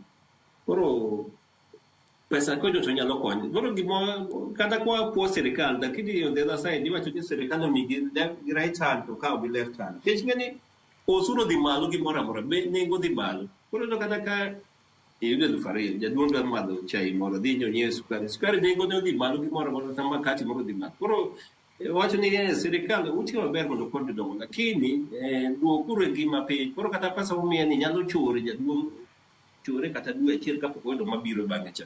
Koro gima talo wakwe ni mano to ber. En koro hotel mondo obed enhance otimre regularly. Ende chon ne ndalo ka jodongo nyalo dhi mang'eny kisedhi Joyce kama gidware pesa. Jodongo biro ne jodongo moti kata dani obiro ting'e ka pi kata ngiga to gidwa rito ka ng'ato nobiro ka okinya kodhiambo. Wadwa ni gino obed enhanced ma e yo maber kik giwuoth ahinya gitimo kama chiegni kodgi eka koro kik thagre wechegi. Lakini wapuo sirikal wacho kamano ka ber kata onego mede kata 1,000 moro eka konyo jodongo konyo kech gima bodhi malo kamano. With reviewed. Watch mar joma nitie jela ma gitemo fuomo kanyo en wach maber. Kech ng'eni gima timore sani Kar kamit jowa jen opong kabisa, prison mag opong kabisa, to gimane Joyce ni opong mana gi joma kata makosa, joma ingeni Kenya gi makia maka police make maka no to ni to kionge gimoro mimiye kaka chuno non moro noko ngato bunde ncho nendo kulando kanyo Nairobi ni odwaro siling 100. Koro ka okimiye gino to ni terie to do be winj wach maber ni ka okiyie kitamori to se baie. Koro ji mang'eny yudo ka hinyore nyama maonge kosa timo momiyo bet kanyo. Koro ka sirikal nyalo fuong'o wach mar jowa mantie jengi dibed maber koro tim kata community service to gitim kaka jogi nyalo bedo iluongo nang'o bedo integrated back to the community. Koro mano wapo sirikal mondo to tim kamano to gimondo gitim ging'e ni nitie gimoro no ni supply side mako jaoya gi ok onego bedie keto dogo nego win cases maber kaka okel kes moro ma wacho ni ma onge tiende yudo gi dismiss gigo kamano koro mondo koro jowa kik dhi e jela kucha mane mwatego jigo kamano. Zak nyaka sani in kaka jago mathoro tiyo machiegni kod jopiny kendo ng'iyo gigo mamulo chuny jopiny. Inyalo wacho ni jopiny mag Kenya kata jopacho kae kata oganda ma pacho kae ponono gidwaro ang'o man mondo mi sirikal otim negi kopogore kata kod ng'iyo nengo mar ngima ma pod ni malo. Gin sectors kaka mage monego bed ni sirikal kete maino mare mar mondo mi jopiny owinj ni kae to sirikal otimonwa makare, ong'iyo ratiro marwa, ero sirikal otimo ma wayudo chenro makama e yo makare mar mondo mi wachni mar jopiny koso yudo ratiro mar geyo makare mar mondo mi orum kaluwore ni sirikal mato sirikal montiere godo kendo wabiro bedo kode kod thuolo mar higni 4 makoro rumo. Kata kamano ang'o ma jopiny dwaro kata sectors mage ma onego bed ni sirikal mulo mar mondo mi orit godo ratiro mar jopiny e yo makare. Zak Erokamano. Joyce, ng'ato wacho kanyo ni sirikal ni rul gi tok teko. Mano ni wach matek ahinya. Itima gimoro ok idwa matieni ok idwa winjo ywak mar jopiny. Jopiny dwaro environment maber. Jopiny dwaro rit mamuol. Idwaro rit mamuol ma kinyalo ng'ato no tima tije ka en ng'ama timo ohala otimo ohala mar arita bi dwaro arito bed maber. Inyalo timo ohala mari nyaka sama idwaro maonge gimoro ni iluoro kata iloro chon koro ok inyalo yudo customer maber. Jopiny dwaro ni sirikal omigi services maber. Services magidwaro motim maber through the sector magin different ministries. Agriculture jopiny dwaro ni obedie irito gi imiyo gi kodhi maber. Sirikal sani lando maber ni wamiyo ji fertilizer maber. To ji wacho ni hiyo ka jo wacho ni winjo ka debate moro bedo ka ni en free koso en subsidized. Koro manti jopiny dwaro to bede extension officers makato dwa puro to be ng'ato no biro miye paro ni kama koko ngitim to tim kama kitimo kama tibiro nwengo maber. Jopiny dwaro services machiegni kod kaka koro wach mar thieth ok owuoth mabor kodhi ka jo osiptal to yudo ka yath nitie daktari pimo maber ok ni kosepimni ka kisi ni koro dhi nyiew yath kucha to en to ochulo osuru mondo bed ni inyiewo gi koro en kodhi kacha to yudo yath. Jopiny dwaro mana rita maber onge gima thango maber. Jopiny dwaro freedom of expression. Joyce ka koro ineno ka weche dhi marach katibo yieno mondo iwuog oko mondo ng'any to ng'anyo ok ni dwa ketho gimoro dwa ng'anyo mana mondo inyis ni wan ka gini ok dhi maber to wasitemo wacho to ok tim maber koro mondo winji koro ok ni ka iwuok oko mondo iwach gima timore to koro inego ji kaka chon timore cha mano jopiny ok dwar ok dhi maber. Koro jopiny dwaro sirikal mawinjogi sirikal mawinjo ni magi jowa nigi ywak kama ang'o magin ang'o mathagogi to biro to bet kodgi to winjo wach to weche dhi maber to koro ji Kenya bende piny maber. Kenya wakani jopiny dwaro usawa gima timore Kenya ka Joyce naneno kata jo iluongo ni NCIC mar tamantie former waziri Ogunde nyoro ne gitimo interview moro e sister television mar Citizen neno matin gwelo matin giwacho ni sani nitie gitimo nonro moro yudo ka joma ondike sirikal masani sirikal matiyo sani ni ng'eny gi amano ganda de Kenya ka to gi occupy almost 70% of the positions. Koro jopiny moko penjo ganda moko penjo koro to what wan kani koro magi jopiny ni Kenya ka osawa ere kaka wan be wane ka jo Kenya ng'eny ka ok timo kama jopiny wacho ni kare wan to kare waodo jo matindo jo youth ma Kenya ka dwa mondo wig opportunity mondo gi engage ingani iwacha ni itiyo kodgi youth wacho gidwaro meaningful engagement idwaro migi position moko ok ni kata kuonde mondo bed gidonje yudo komiji madongo koro gipinyo to kare watu wan kare koro magi achie one of the things ma jopiny ma Kenya dwaro. Ano kwa dong mana gi dakika 4 kende twatieko twak mar okinyi makawuono Zak dago mar mondo mi chiw wachni mogik ahinya nyako tudore kod rito ratich oganda kaachiel kod ote minyalo bedo godo ne jonyuol kaachiel kod nyithindo wang'eno odiochieng' makawuono ibiro bed kilando ayanga mag duoko mag penj mag KCPE manotim e giko mar dwe mar 10 wachni mogik kata inyalo chako kod ote minyalo chwalo ne nyithindo kaachiel kod jonyuol kaachiel kod wachni mogik ka watieko Zak. Pero kamano Joyce kuom thuolo. Gima temo wacho mokwongo ne jopiny ni wang'euru ratiro marwa.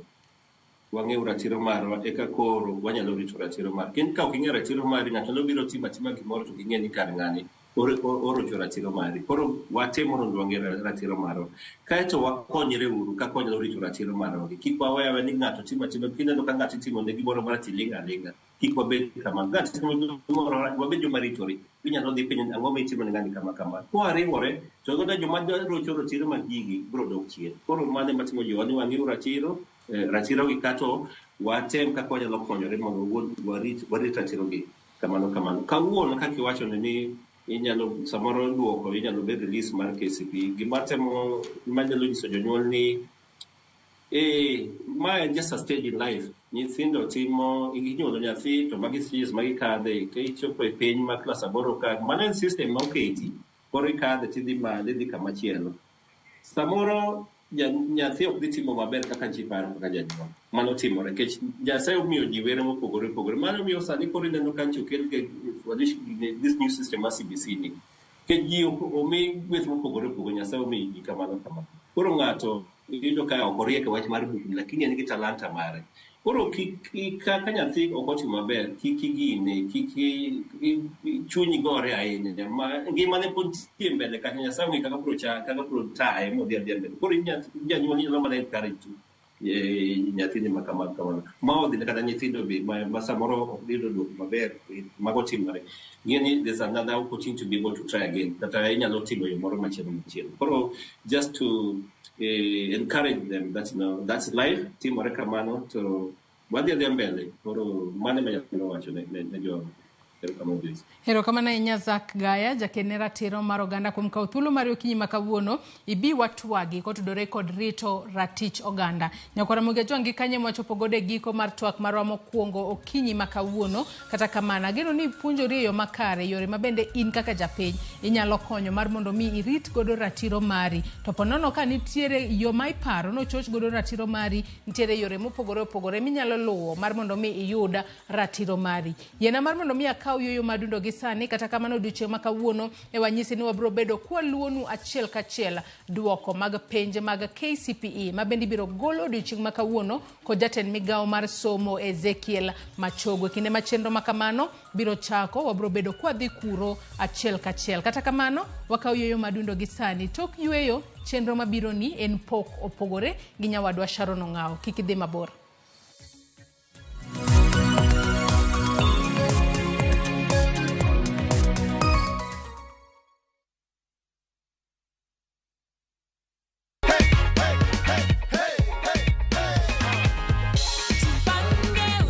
Nasalamia watu wa Migori, nimewin shilingi 1,100 naona furaha, nasikia fiti. So ndio hii cheki yako hapa hivi Nathan, pokea ushindi wako kwa shangwe na nderemo. Asante.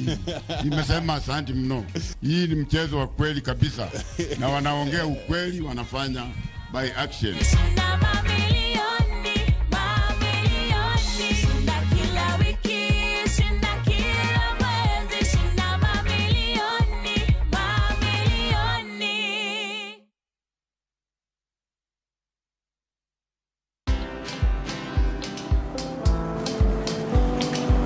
Niaje? Ni kama unashangaa kwa nini naangalia simu with so much focus eh? Usishangae sana. Nimekuwa ndani ya story kabisa. Ni kama ile ya juzi. Ni kama nilikuwa hapo iki happen. And when this new market was being opened, ni kama nilikuwa hapo tu. Hata vile local tourists for a special rate at the coast, I was there. And when this new road was being commissioned, I was right there. Na hata wewe, unaweza kuwa na story, wherever you are. Just download Citizen Digital. Stay informed on all the news and events as they happen across the country, the continent, and the world at large. Download Citizen Digital, Kenya's #1 news app.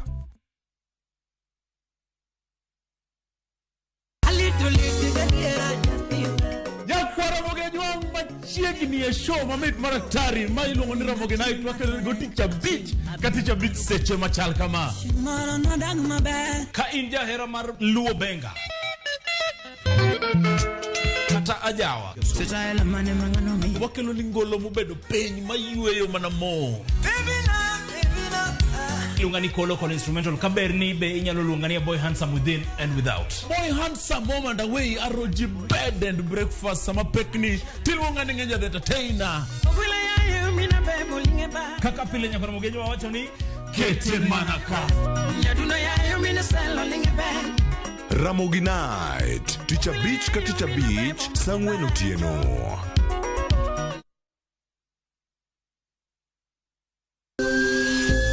Ikrini wuoth makende mar puonjruok weche thieth kod rito ngima ji. Nitie gik moko mwanyalo timo mondo mi wageng' tuoni. Kochakore karieng'o nyaka kuonde thieth. Muony yath moro amora kapok daktari opuodho. Wabiro wuoyo gi ji e yo mabiro mulo chunyi kendo miyo pachi yawre. Awuoyo about cerebral palsy. Anyalo nyiso jonyuol mamoko ni gimbe giluor. Ng'eyo en teko. To kodok korka ngima mar del, bedo gi ng'eyo nyalo kelo lokruok maduong'. Wach chanjo ma jomadongo ng'eny ji ok dhi nikech ng'eny ji kia. Bende wariwo jowinjo wa e mbaka madhi nyime kokalo kuom nonro matimore e lela. Nitie program moro mabiro miluongo ni penj laktar. Ober ahinya nikech opuonjo gik mang'eny. Koda ka tudruok e yor mbui. Riwri kod Ruth Otieno e penj laktar. Wuok tich nyaka Teacher Beach saa 12 odhiambo mana e Ramogi TV.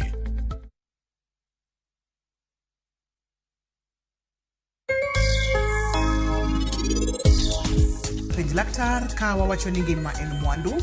Ruth Otieno kendo en ga morna mar bedo kodi odiechieng'. Lesson ma aselan en ni ohala okikete wat.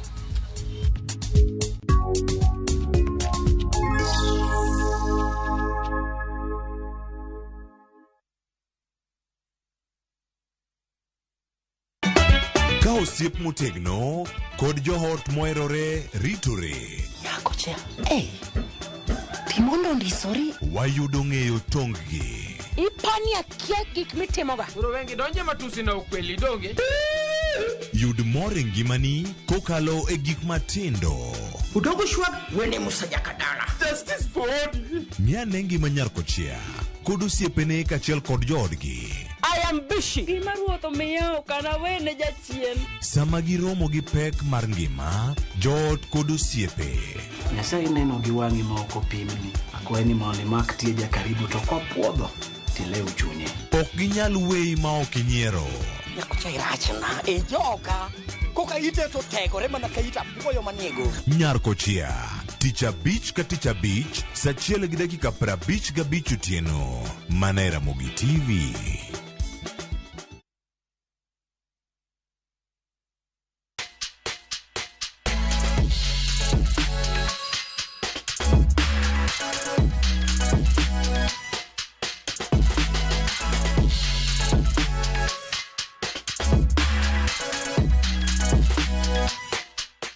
Nyakoramga jongo kinyi makawuono chenro mar pogore akelo ni kantiere apaya mongere kaka Manyanja mantiere buore Nairobi, antiere duka mongere kaka Edu di Furniture ka bende pok ma bende odaro rango en pok mano mar loso kombe mopogore katika mano antiere duka ka mongere kaka Edu di Furniture jal ma bende osebedo ka loso kombe chakre higa mar 2017 bedo kodo nyaka giko ka bende dhi bedo karomo kode gi sani machiegni.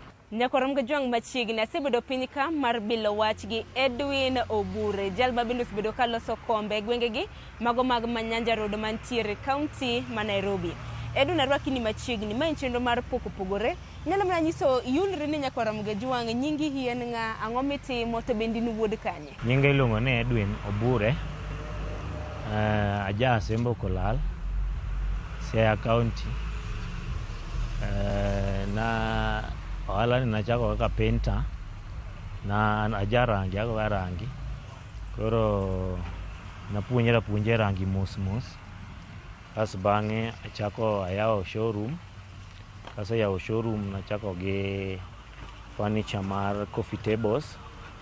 Then abiro mos to achako yawo mar kombe. Edu kinyalo mana nyise nyakwara Mgejwang, inyalo mana nyise ni itimo ohala mage nikech aneno giseneno kombe. Nyisgi mana kit ohala mitimo. Aloso coffee tables, chairs, which is sofa sets, beds nitiere mopogore opogore, nitiere mag nyithindo, nitiere mag joma dongo. Ng'ata manyalo dwaro, an gi photos mopogore opogore manyalo oro ne ng'ama dwaro, kasto yiero gimodwaro no. Edu nkiwacho ni ilony e weche mag wicho rangi, to sani bende kwaneno kata mna kit kombe molos kaka mabede ni en mar velvet. Niyudri nade e kuonde kata mna e ohala mar loso kombe? An go wadwa moro, iluongo ni William. William ng'ama duong'na, an maluwo William. Koro William en mano introducer e furniture.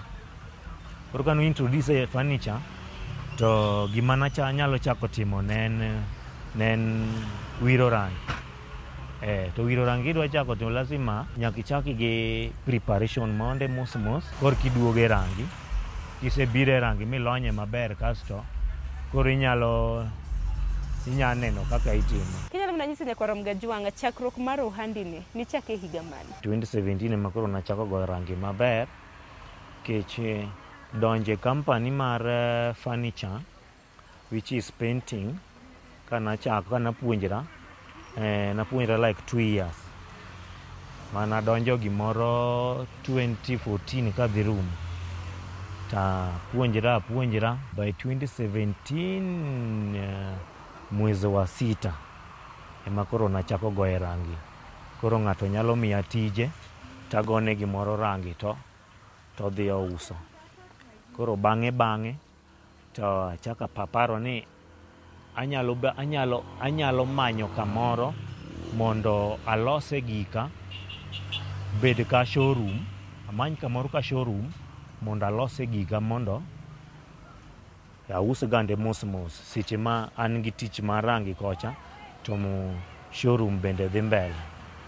Koro kiling awacho na chaka yawo kendo kar sofa sets mondo koro apimare na ka anyalo dhi mbele go ohala ni. Mar mondo mi ng'ato chako ohala nitiere omenda mong'ere gi dho ngere kaka capital, nikech in bende wacho ni nitiere gi showrooms mopogore, ohala ni chake higa mar 2017. Akeni capital ni golo kanye? Notimre mafani kech gimoro kodwa timre ni unexpected.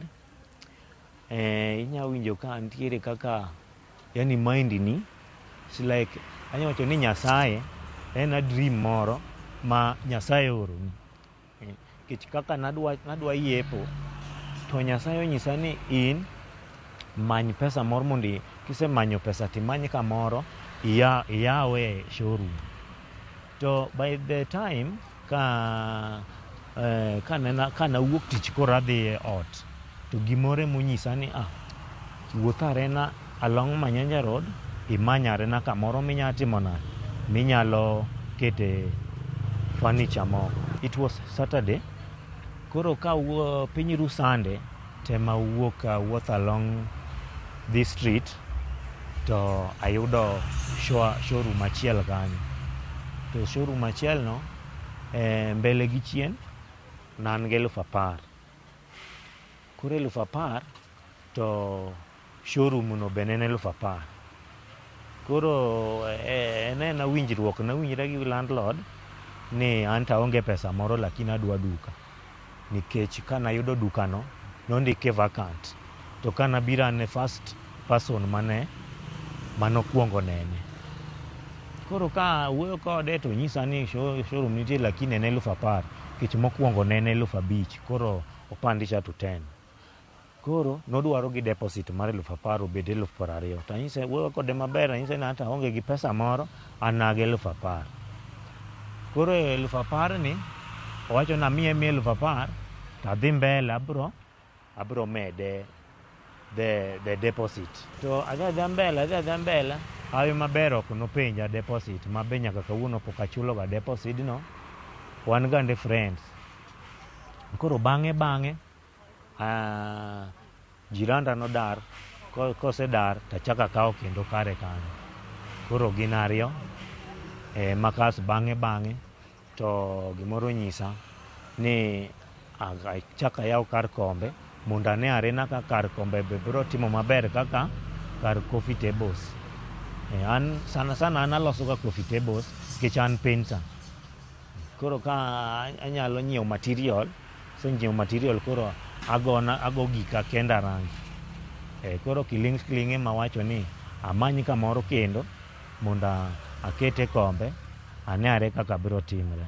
Nyaka chop sani ohandi osedongo nikech wacho ni nitiere gi workshop moro moja, tintiere gi moro ma Nyanja Road kae. Akeni wuodhe gi Equity osebedo nade nikech aneno kata mana toki kanyi nitiere gi agent number. Equity nitiere chieng' moro ma ne mokwongo before achak go rangi nachako bedo partner mar Equity. It was 2014 kana chako yani kana puonjra. Koro ok nadwa ni pesa obede M-Pesa ahinya nikech by the time ne nitiere ga jok miluongo ni bloggers. Koro gin jok ma timo mistake to gi akia kuma gigole ga pin. Ginya biro to gikawo pesa mane M-Pesa te. Koro nawacho ni an be koro adwa ni ati mariek. Adhi e Equity Bank magi update. Koro abedo one of their customer. Koro from 2014 nakano ga pesa kanyo. Koro kana kano pesa kanyo eka chaka aguro kasa wacho ni okanyal dhi mbele gi ginena achiel account achiel achaka kawo machielo. Koro wabedo chal ka gima koro ging'eya. Koro ka mano koro ka adhi chal ka gima koro adhi kawo loan. It was 2021. Adhi kawo loan, kasedhi kawo loan to nikech nadwa medo stock. An gi stock ok noromo. Koro adhi kawo stock, adhi e bank, aolo loan, kaseolo loan to giyie ma gimiya. Gisemiya, tachule, nonego bed nachule in a period of 1 year, to kalure ga ok nadwa ni mondo seche moko ing'eni nitiere seche moko ma piny tuo, ma seche moko ionge pesa, tarik onego bed ni chule loan ochopo lakini ionge pesa. Nawinjra kode nanyalo chulo ka an gi pesa, onego bed nachulo 20,000, tanyalo chulo 60,000 ka an go, mondo mi opunguzana monthly. Koro nachula ma achule on time, kendo kadok kendo gichak gimiya. Koro an proud gi Equity. Sama dwaro loan anyalo dhi ma gimiya. Equity kinde ka kinde bende ang'e ni customers mage gijachiwne gi tiegruok. Akeni gin tiegruok mage ma Equity okong' mondi bende gisechiwni tiegruok. To ponono ni gisechiwni tiegruok, gin tiegruok mage ma gisebedo ka gichiwo. Ayudo ga message iluonga mondo wadhi e Equity. Nitiere puonj madhi mbele to gidwaro ni mondo gialika mondo abed one of the people mipuonje iye kanyo. Koro mana dhiga ayudo kande training maber, puonjowa gik mang'eny. One of the gima wacho ni kanatiyo gi M-Pesa to nayudo kande bloggers mang'eny. Mago bende nipuonjowa ga iye kucha ni kapo ni jogo gochoni tinyalo nitiere line ma Equity gochogo. Koro mago one of the things manipuonjowa iye kuro. Ohala be gipuonjowa kaka wanyalo timo, omiyo koro ahero Equity. Dibedi trainings kata mana tiegruok ma kamano Edwin osekelo lokruok e kit ohala mitimo? Nitiere topic mane onyiswa kidwa chako ohala nyaka ibed gi finance. Bed gi finance to kisechako ohala no ing'e ni idwa riembe nade. Kiseolo stock tin gi sales people. Koro sales people gi inyisogi ni gini kaka komni sani ause 45,000. 45,000 ka an gi ng'ama uso to biro customer biro to onyise ni an 45 ema dwaro, to en koro customer kobiro nyanyise kata na 50 lakini an adwaro 45. Koro commission pesa mane wiecha emochulre godo. Haya, kokidwa mano tibiro inyise customer ni gina en 45, mano ka koro an magolo mshahara mamiye. Iuse exactly kichule mshahara gi ng'ama ondike tich. Biro tinyiso customer ni gina en 45, ibedo ng'ama genuine, inyise ni gina en 45, ka customer oyie golo 45 obiro golo. Kokodwa golo nitiere namba wuon go. Tinde inyalo gochone wuon tich ni an e dukani ka adwaro gima kamae, lakini jauso owacho ni en pesa makamae. For example kama 45,000 to customer ni kata gi 40. Koro wanyalo wuoyo kode konyalo chopo kata na awach kata na nyadhi asara ma 2,000 o 143, mano koro wabro elewana gi customer. Toke kanyo Edwin bedane nitiere gi till number mar Equity. Keni customers magi tiyo gi yo mane mar chudo ka ginyiewo mwandu kuomi kae? Chudo sana sana katika gi cash. Jouso kinyamini jausa ahinya. Koro kimiye cash to onyalo lalgo. Kaka nitiere katiyo gi mfano, nitiere last year there's a certain lady. Koro kano uso ok nang'en nikech nabudho ga kokabi e duka. Koro kana bire duka to ing'eni kae kabire tang'e gimoro amora maketo kae. Koro kana bire duka to kachako kweno tayudo ka nitiere gimoro achiel males maonge taonge pesa. To chieng' mane ousno chieng' mane nyako no usono, in fact ok noloro duka nikech maybe aparo ni noluor ni inyalo yude kapod oloro. Koro naka nousono paro ni nouso godiochieng' to budha nikech okabiga sana okabiga koni, an ga gi workshop Mtindwa. Koro gik moko maoro to bire duka anadhi mbele gi tich. Koro chieng' moro kaka koro kawuono an free to abiro koro achako ng'iyo gik moko. Oyudo ka nyoro before kawuono koro awach ni okapar ni ne en gi interest maloro. No, ne en gi haja ma pesa no. Koro kaka nosetiyo gi pesa no, kono uso no te notimo nade, odhi makata loro ok noloro. Koro mwenzake ema nobiro kech nitiere ng'ama tiyo ka gi kocha. Kanosetimo gik motimogo te nodhi. Koro ng'at ma kae ka okalo kucha to yudo ka kanyo koloro. To loro. Koro koseloro kinyne koro kabiro tayudo ka gik moko, yani ne en coffee table set, mesa gi stund ariyo. Nuso at 25,000. Koro ka nuse 25 to odhi oringo gi pesa no. Kinyne koro kagochone to komako simu. Bang'e to dhi okawo akia koda nowilo line koda nowito line. Naweya nikech wan jo Kristo. Dibendi mane momiyo ni nikawo till number mano mar Equity mar timo chudo? In fact, it was a day manadhi kawo loan to kapok akawo loan nonyisa ni neginyisa ni jog Equity nonyisa ni gin gi till number kanya hero. To by the time naonge gi natiyo gi cash, koro kanadhi kuro to negiwacho ni gidwa miya till Equity pay bill. To accept ni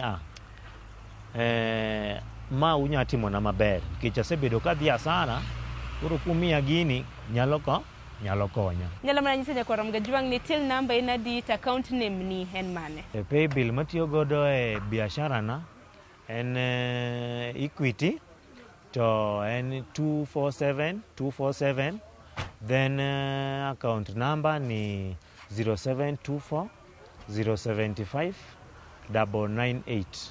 Edwin nyakwar Ramgajwang oseneno kido mopogore mag kombe miloso kata mana mabede ni ang'eni bende en mar velvet. Ng'ato nyalo penjo ni materials igolo kanye? Material sometimes anyiewoga gi komba. Seche moko nitiere kaka ago order. Kasego order tigolo na gi Mombasa.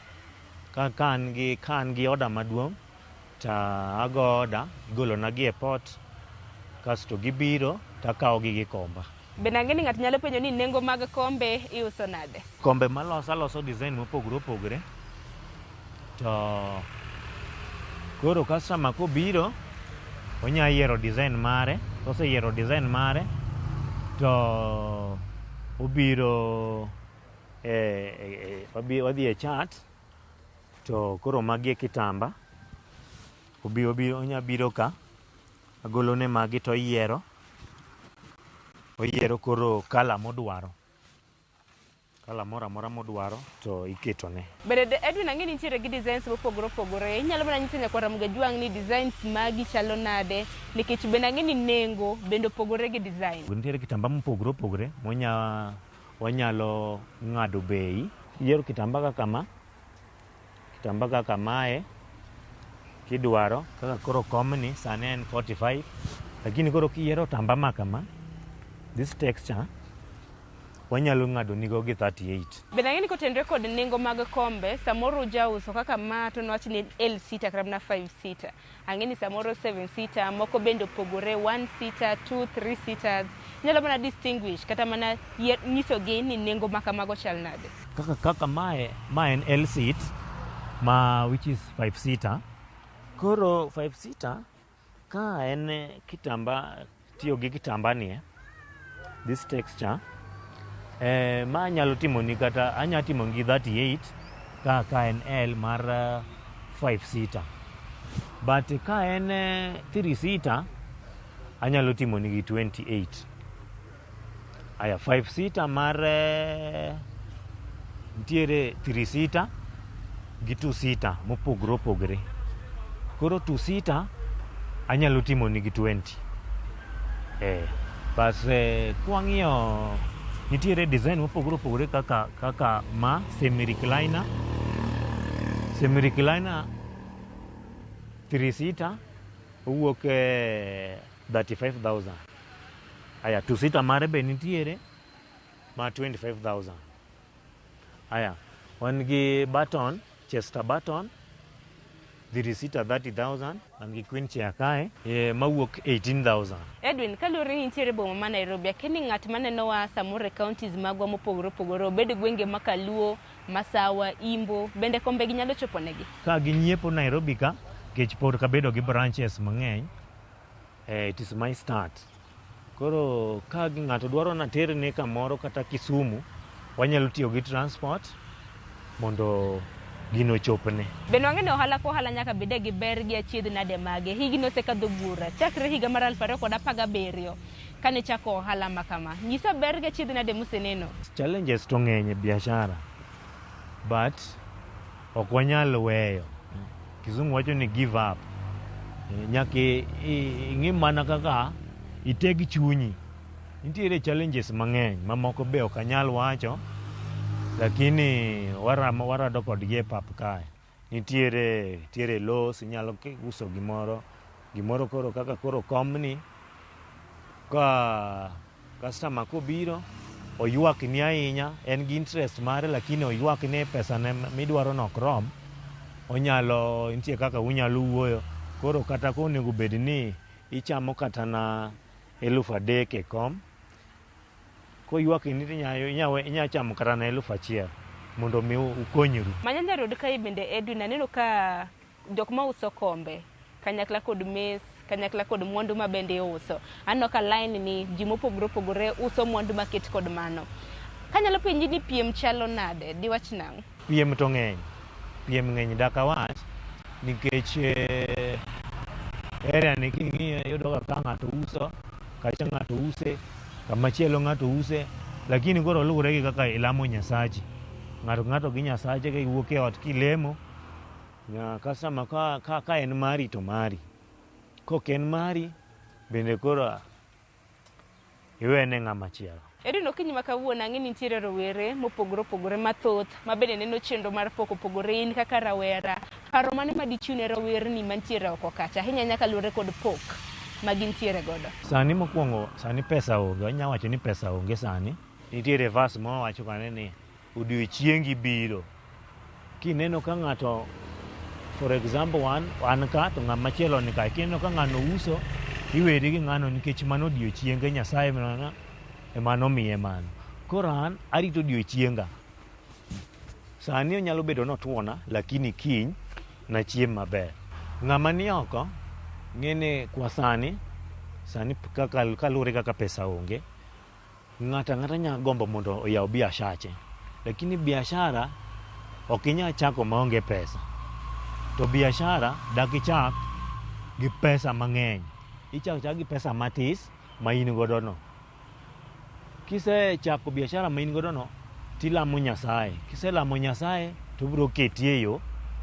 Koseketie yo to mos ibiro grow your future. Edwin, wadak e piny mabende mbuye mabende tinde ji use ahinya. Keni ni ide mbui mage? Kidwa manya tidhi e Facebook, tisearch Edwin Nyaseda, biro yudo gimoro amora midwaro. Aya, ane nyocha yawo nyaka TikTok. TikTok iluongo ni Edu One Love, kanyo bende akete moko. Koro kidwaro, namba be nie TikTok kacha nikech en gi watermark.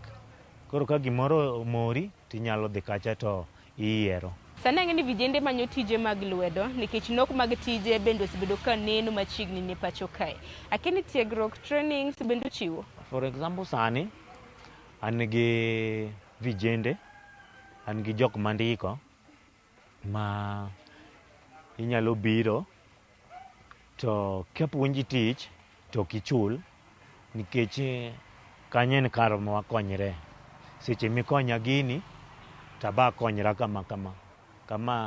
kama sani koro aonge to jok mawe kacha kae ma koro konya mondo tijini owuogi e jikon mondo obi otim nade ousi. Okiny ma kawuono kwatieko chenro mar pok opogore Edwin, wachni mogik nyalo bedo ang'o? Sani anyago ne Nyasaye erokamano nikech kumogo labor. To gimoro ka ng'ato timo, dak ing'e kumibiro chope, lakini kanene asomo, natieko form 4, ka natieko form 4, adonje mijengo. Kana donje mijengo ne pok nang'e gedo, na an ng'ama ting'o kidi kata kaw izi mchanga itero ne fundi, iori ka gi kacha, lori obiro gi kuoyo, igole lori. Koro kanyo, after that, kana wuok kanyo, by then atieko form 4 2014. Kana wuok kanyo, adonje mijengo ki like 4 months. Like kase donjo 4 months, tawuok kanyo, tema biro achako puonjra go rangi. Koro go rangi ka, akawo 2 years ka puonjra, mondo mi atim finishing maber, mondo chieng' ma koro biro chopo nang'e go rangi, kik bed anyalo go gik moko ma customer ok ohero. Koro kana wuok kanyo, tawacho ni koro adwa chako timo business ma 1, 2, 3. Kwatieko bende parnegi namba ni mar ong'we yamo, bende parnegi ni apaya mane miyudorie kar dak mane buore Nairobi ka? Namba na mar simu en 0724 075 998. Ayudra Manyanja Road, past Donholm, but kigochona tanyalo nyisi kecha ayudra kuonde ariyo koro anyalo nyisi mondo inyalo biro Umoja kata inyalo biro Manyanja. Koro anyalo directi kama inyalo yuda. Kama inyalo biro e duka Manyanja Road kasto iuso ni gimidwaro. Nying duka en Edu Design Furniture. Edu naguni erokamano ahinya kuom nyisowa kit pok mabende timo. Nyakwar Mgajwangi kanyo bed makelo e giko mar chenro mar pok opogore. Okiny makawuono network kod ja ohala mabende nitiere koda pok mano mar loso kombe buore Nairobi ka. Duka mare ong'ere kaka Edu Design Furniture mantiere e apaya ma Manyanja e kaunti ma Nairobi. Geno mara ni pok makawuono omi kata mna puonj jip makare mano mar tiyo kod pok mari e loso ohala mora mora. Namba ne bedo sechiwo po nano ni dwaro mar mondo mi olos ni kombe kanyakla kod mwandu mopogore opogore mabende oloso. Oritore masani warad kendo chenro machielo mar pok opogore juma mabiro. Nyinga Sharon Ngao.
Nataka kuwajulisha na kuinsist kwamba we will only call our winners through the number 0709-767-000. That is 0709-767-000.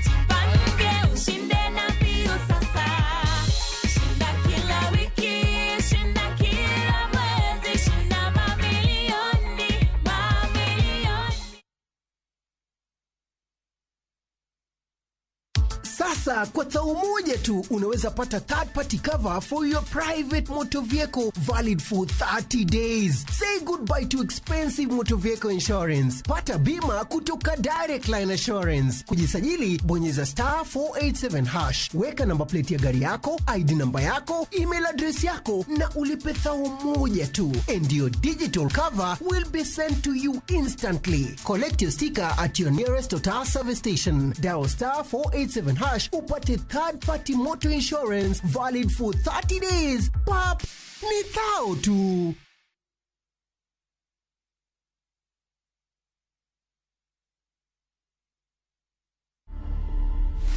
Explain the justification for the continued use of corporal punishment. I think my life has been very colorful, lots of twists and turns, nothing that I've ever expected. I never expected to go blind, to be honest, when I was young. When I was a teenager, I never expected to work at the BBC in the UK. I never expected to become, a nationally acclaimed award-winning singer, songwriter. And I never expected to become a politician. That's when I went to an ophthalmologist, and then they told me something is wrong. It's not natural how your eyesight is declining year in, year out. So they did some tests. After a few tests, then I was diagnosed officially with glaucoma. I'm a level up a building. The water don't need to look for waves. Swim. I was the kind of kid who wasn't very expressive out loud. I wasn't able to really speak my feelings and stuff. So I would used to write them down. And from there, having that sort of skill set, I then realized that if you just put some music to a bit of poetry, it's basically a song. To watch this story and more, download the Citizen Digital app today. Kenya's #1 app. Citizen Digital.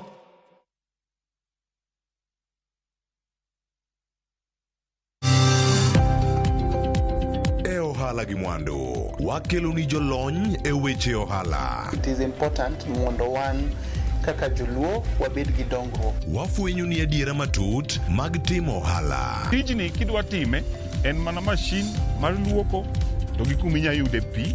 Wawuoyo e wi yore makare mag timo ohala. Kisechopo level mabedo brand, ono beni gimoro amora mitimo en gima timo ang'o makelo pesa. Wakonyi dongo ohandi ka wamiyi yore mag kano mwandu.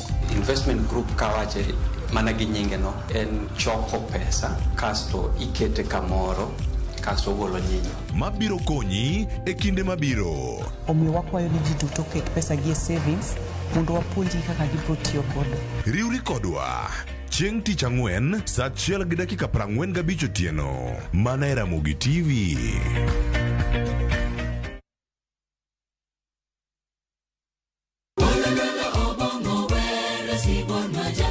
Wabedo jomaler e ngimawa ka warito ler mar pachwa. Kila neno la kela nikumbusha dunia hii inapita. Kod winjruok gi Nyasaye. Winj wende Sabato. Jifunze kuridhika na kile ulicho nacho. Shukuru Mungu wakati wote. Mamiyo wa thuolo maber mar wer kendo pako Nyasaye gi chuny moikore. Kama si wewe singelikuwa hapa. Walando gi kinda wach maber mar Nyasaye. Nyasaye okoso ni kanye ma weche olokore ngima ni di ma ok inyal paro kama ni wuoke. Ng'e teko mar riwruok kokalo kuom lamo kod wer. Injili ngima Sabato ka Sabato mana e Ramogi TV. Singelikuwa hapa.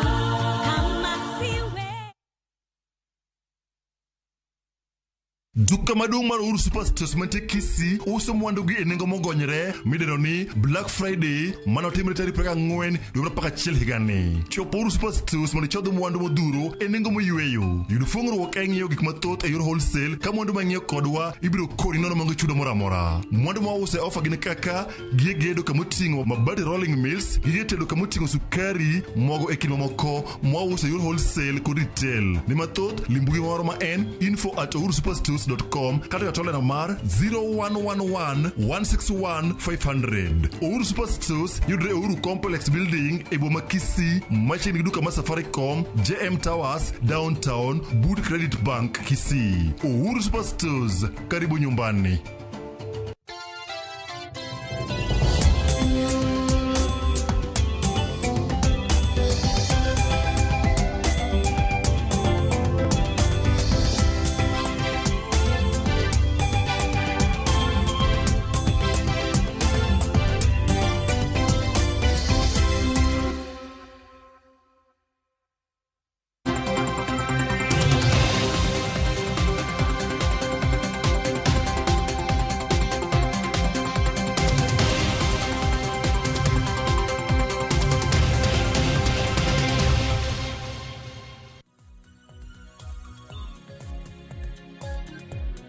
Nyakwara Mugia Jwanga machiegni e chenro mar mbaka oromo kinyi makawuono. Chenro mabende chako pile ka pile saa 3 mar okinyi nyakango chop kanyo saa 5 mar onyango. Okinyi makawuono pile ka pile chenro mar mbaka oromo wachako kod chal mar fwambo mar mondo mi wanyisi weche matimore e pacho kae ma jofwambo magwa luonwa e kor gwenge mopogore opogore e pacho kae. Odiochieng' makawuono Nyakwara Mugia Jwanga kawuono chieng' tich abich tarik 23 higa mar 2023. Kwa chako chal mar fwambo odiochieng' makawuono wach mokwongo mabende wabro bedo kwa luonu en kotudore kod lendo mabende biro gol ayanga kod jatend migao mochung' ne wechego mag somo e pacho kae Ezekiel Machogo. Kod chieng' makawuono Ezekiel Machogo igeno ni obiro bedo ka olando ayanga duoko mag penj mag KCPE mar higani mar 2023. Penj mabende notim kanyo kod jopuonjre mago maderoma 1.4 million mabende notimo penj mar KCPE mogika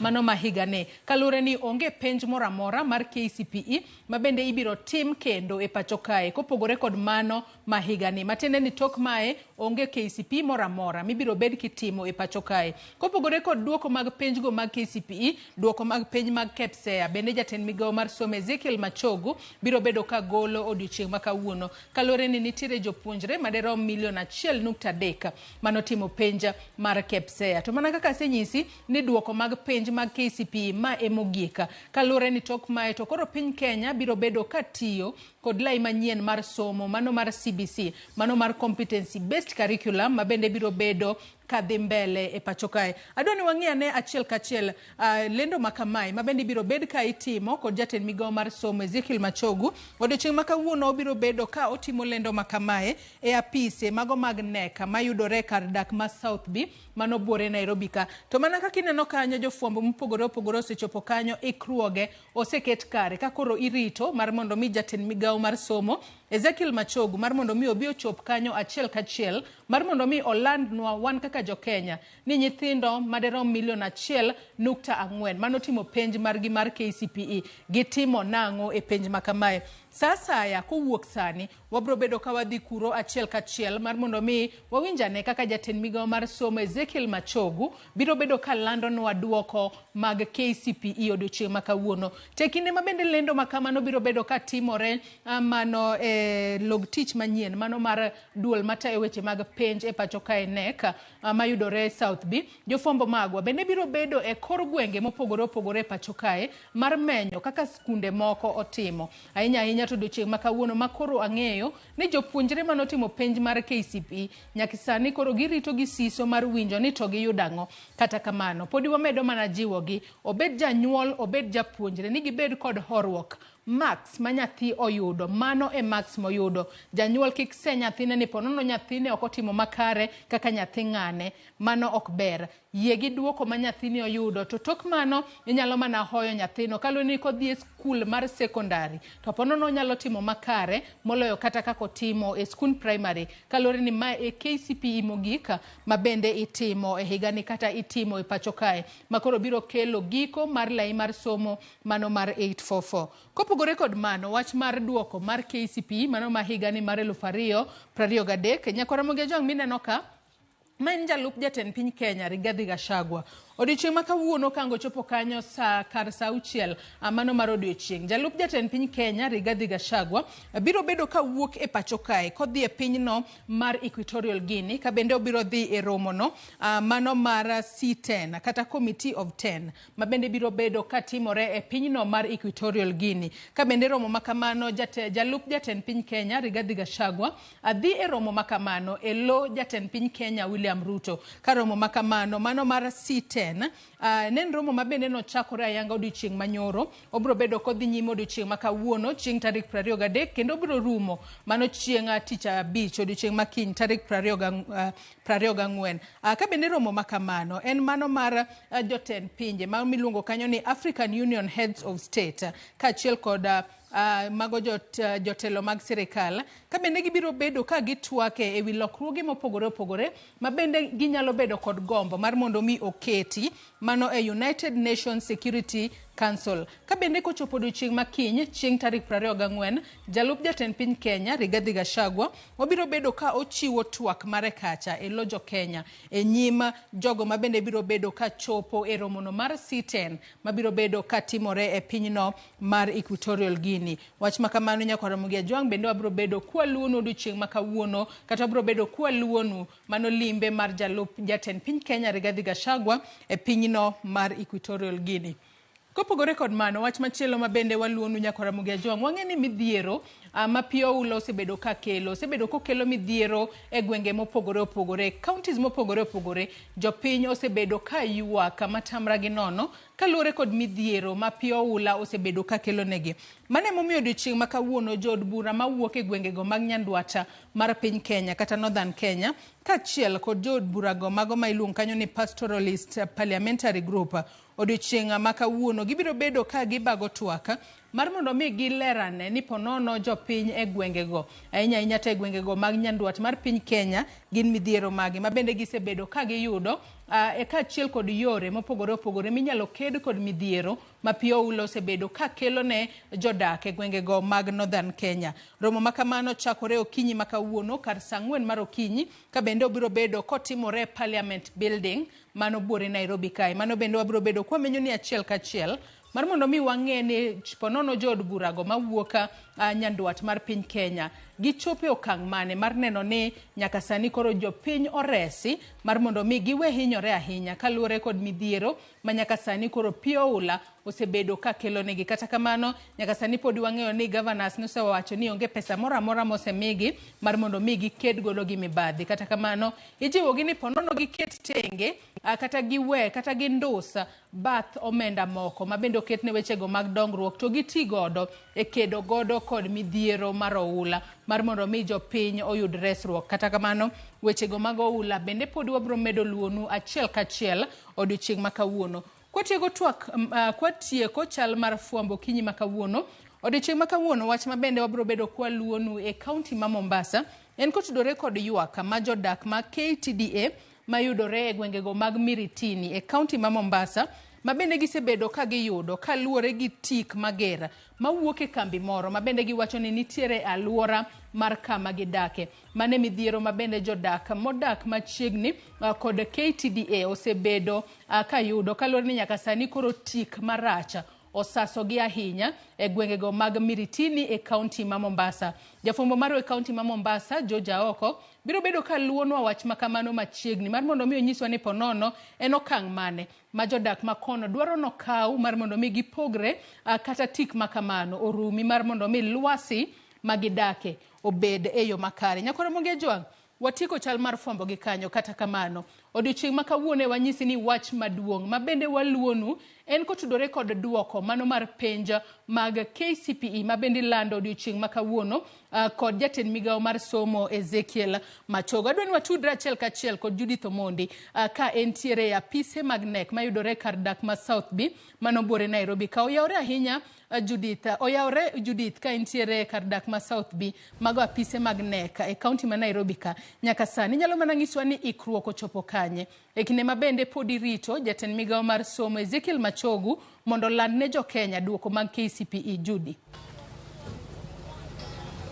Erokamano Joyce, mana kaka iwache no makmana ni ok wantiere South B wantiere South C apise nono penj kata mana kar tayo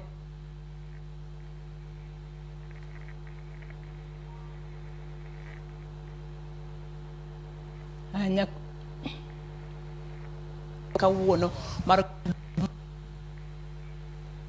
dwe mar 10 kendo rumo tarik 1 dwe mar 11 higani eki. Achiel kachiel mana Joyce kaka isenja wacho no kae ji mathoth osechopo magin apisa mopogore opogore mantiere migawo mar somo motelo ne donjo mar jatend migawo mar somo Ezekiel Machogo. Higani eki king'iyo jopuonjre mane otimo penj mag KCPE kachiel kod KCPE ne gin jopuonjre maromo 2.6 makmana ni mane timo penj mar klas 8 ne gin maromo 1.4 ka mago mane timo penj mar grade mar 6 to ne gin 1.2. Mano ema ne kelo kwan duto mag jopuonjre mane timo penj madongo nyaka 2.1. Higani kaluwore gi twak mane ogol kod jatend migawo mar somo maromo ndalo mokalo Joyce en ni ne onge chenro moro amora manorocho chenro mag penj kotudore kod weche mag penj makmana ni nowacho ni ne nitiere ji moko 6 mane itudo kod temo dhi ataro kod chikego mag penj makmana ni gin ji mane oduok piny kendo penj no dhi nyime maonge ng'ikruok moro amora. Kipimo penj ma higani kod higa mokalo Joyce mana kaka sekoni no higani bueno timo penj makmana ni higa ma okalo ne gin 1.2. Koro medruok ne nitiere kwan mar jopuonjre motimo penj higani akia kata kama bende tenore gi bedo ni piny Kenya go okang' kendo chiko chuth penj mar KCPE. Bedi king'eni duoko migolo kawuono ni ene duoko mogik mar penj madongo mag KCPE mitimo e pacho kaka piny Kenya koro kata dho ngere wacho ni transition nyaka koro wadhi e CBC. Koro penj mag KCPE nyaka sani ok bibede piny Kenya kae wadhi nyaka koro skunde mag primary dhi dong pap makoro ibro bed kipuonje mana CBC kende. Koro miyo odiochieng' makawuono wageno ni apise mopogore opogore dhi golo twak ahinya to kinde mwalore chapter kata waloro otas mar penj mag KCPE to wadonje kore ayanga penj mabiro bedo kitimo magin mag KCPE. Higa mokalo Joyce mana kwa walengore matin kaka jopuonjre ne otimo subjects mabende kata mana somo mabende ne otimie maber ahinya. Higa ma okalo ne gin somo mag languages, English, Kiswahili, Insha kachiel kod sign language. Wakiani higa ni dhi bedo nade, jopuonjre dhi bedo notimo maber nade. Higa ma okalo jopuonjre ma jowuoyi ne ni mbele kipimo kod manyiri kendo kwan gi bende kalure kaka ne gitimo penj ne ni malo kopogore gi manyiri. Odiochieng' ma kawuono pod wan ka mondo wanene to kare somo timo nade to twak chal nade kaluore kod apise mopogore opogore ahinya to kinde ni ma piny Kenya kendo kaka nasewacho go kan kadhi e chenro mag CBC ayanga. Kionge penjo Joyce ang naduoki e studio mondo mi dhi nyime kod chenro ma kawuono. Judy kapok awei mar mondo mi pono ni lunwa chenro makamano dagom mar penj ni pono chal mar arita chalo nade kono to nyaka sani pono nitiere jotelo kaka mage mosechopo kanyo to ng'eni chenro makamae jo Kenya ne nitiere kod geno ni by sari okinyi to nonego bed ni waseyudo duoko pono no deko obedo nikech ang'o Judy? Malingling ma wayudo Joyce en ni kamoro jatend migawo pok osomo kae nikech kamoro pod oromo gi jatend piny Kenya okinyi ma kawuono. Mak mana ni apise mamoko mag migawo mag somo kama oting'o mago mag NEC kama otimo mag migawo mar somo osebedonjo kendo gin gik ma pod wadhi medo menyo ni kae mondo jopiny one ni to gin jok masoro tent mana kineno batha kae osepong'. Koro gimirito sani en mana ni jatend migawo mar somo ochopi kata wambe nwa mondo kae kar saa 2 okinyi kwa ng'eni kar saa 2 nyalo bedo ni chenro gi ne osechakore. Pod waketo wang'wa to wang'eyo ni sasa kowuok sani jatelo ang' bed ni osedonjo kae kendo chenro gi dhi timore ayanga. King'iyo simbi kanyo Joyce aparo ni sayudo lai moro machuok kowuok kuom Safaricom manyisi gino namba ma idhi tigodo e oro kwayo mar ng'eyo duoko mar japuonjre ka japuonjre. Mak mana ni namba ni eki en gino madhi tiyo mana koponi jatend migawo mar somo osechopo kae molando penjgi ayaka. Mi achiel kachiel ang'eni ok dhi kalo saa 5 koponi pok ochopo kaka luwore kod malingling wayudo. Kotenore gi weche arita ma bende isepenjo en ni arita tek ka. Kata wan jofwambo mondo mi donj ka nyaka mi inyiso boke manyiso ni adier in jafwambo to bende tiyo gi kambi mane. Miyo kawuono kalure bende ni NEC ne osedare apise gi machon kendo kawuono ni gidhi tiyo kod apise gi manyien mantiere South Sea kae golo duoko ayanga. Arita orid kae kendo ji mathoth ok oyiene gi donjo kae. Miyo arita ni kare kendo motelo ne donjo mar jatend migawo mar somo kod apise mamoko ma bende igeno ni biro donjo kako ma oriwo riwruoge mag jopuonje, riwruoge mag jotend jopuonje madongo mag primary kachiel kod mag secondary duto biro chopo ka mondo mi to ang'eni ang'o madhi nyime jopuonjre mage moyombo to watimo nade higa ni kipimo gi higa ma okalo ahinya to e kinde gi mwagoyo okang' kwadari e penj mag 844 to wadhi e penj mag CBC. Aya erokamano ahinya Judith Omondi ka intiere apise mag NEC mago mayudore kar dak ma South Sea bore Nairobi ka med mana luonwa chenro makamago kendo wabiro bedo kwa tudore kodi kinde ka kinde mar mondo mi nyiswa ni weche chalo nang'o mano apise mag NEC kama yudore South Sea bore Nairobi kae. Nyakwara Ramogi Ajwang' mana kaka iwinjo Judith Omondi onyisowa kanyo ni saa saya kowuok sani jatend migawo mar somo Ezekiel Machogu biro bedo ka lando ayanga duoko mago mag penja mag KCPE mar higani mar 2023. Wan kaka jo Kenya, jonyuola, jopuonje kaachiel kod jopuonjre wabed mana kod horruok ka warito duoko makamago. Gikanye machopo gode giko mar chal mar fwambo okinyi makawuono akaw mana yweyo madundo gi sani. Tok yweyo to nyawadwa Cleophas Oluocha biro donjo kod twak mar ariyo e chenro mar mbako romo kama wanono mana weche mag somo wanono duoko mag penja mar KCPE mar higa mar 2023. Kik idhi mabor.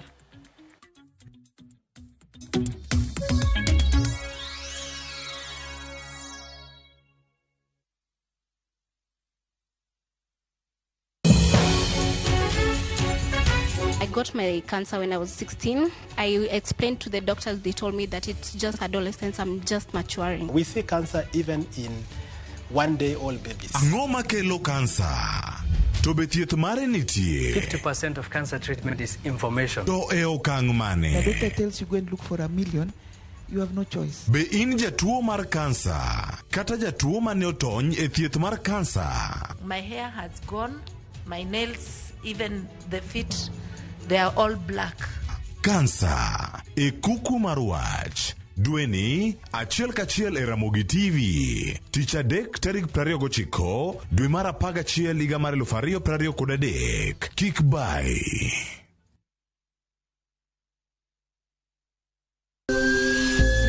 Ikrini wuoth makende mar puonjruok weche thieth kod rito ngima ji. Nitie gik moko mwanyalo timo mondo mi wageng' tuoni. Kochakore karieng'o nyaka kuonde thieth. Muony yath moro amora kapok daktari opuodho. Wabiro wuoyo gi ji e yo mabiro mulo chunyi kendo miyo pachi yawre. Awuoyo about cerebral palsy.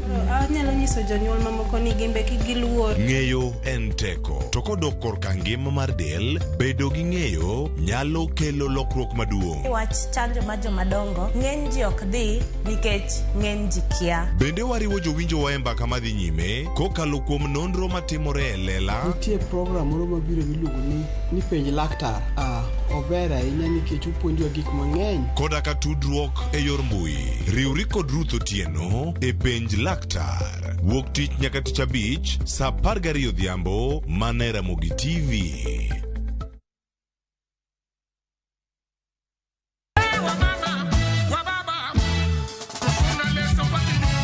Siaya County untie. Tarik 2 dwe mar 12.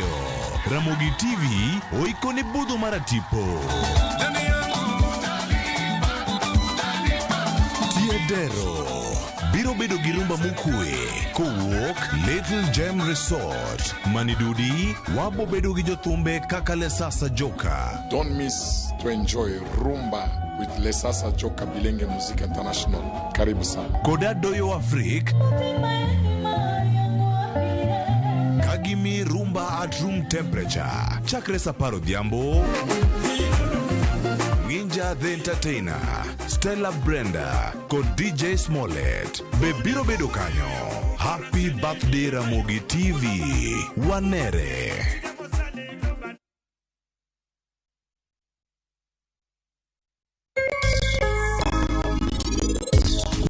Gima nomiyo nachako alani sana en pressure. Nitie seche moko pressure miyudo mang'eny e tich mamiyo yudo ka chunyi jok gi tich. Kasi duogi yudo ni gimitime kambi gi gimichuli yudo ka ok gin together. Lesson ma aselan en ni ohala ok ikete wat. Koro ka gineno tich ma itimo no, koro expect itimo ne nono.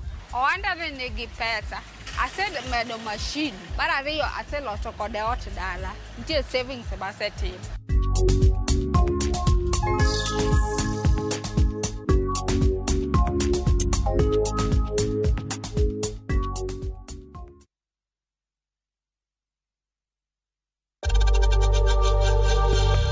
We know times are tough, so save money by buying airtime from M-Pesa to any network with zero transaction fees. Dial *487*2# and get your airtime PAP with zero transaction costs.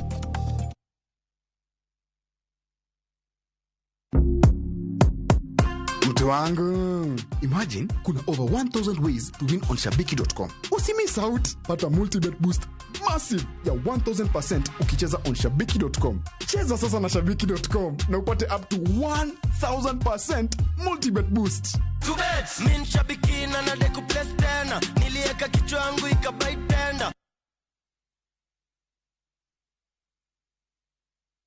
Book your festive holiday Navview Travel. 3 days Masai Mara from 15,000 Kenya shillings. 3 days Amboseli, Samburu, Saba from 30,000 Kenya shillings. Coast Self-Drive from 14,000 Kenya shillings. 5 days Coast SGR from 45,000 shillings. 5 days Coast Flying from 72,000 shillings. 5 days Dubai from 800 USD. 5 days Zanzibar from 940 USD. 5 days Thailand from 1,550 USD. 8 days Singapore and Malaysia from 2,450 USD. Book a group and travel free. Call 0703-254-254 or book online www.viewtravel.com.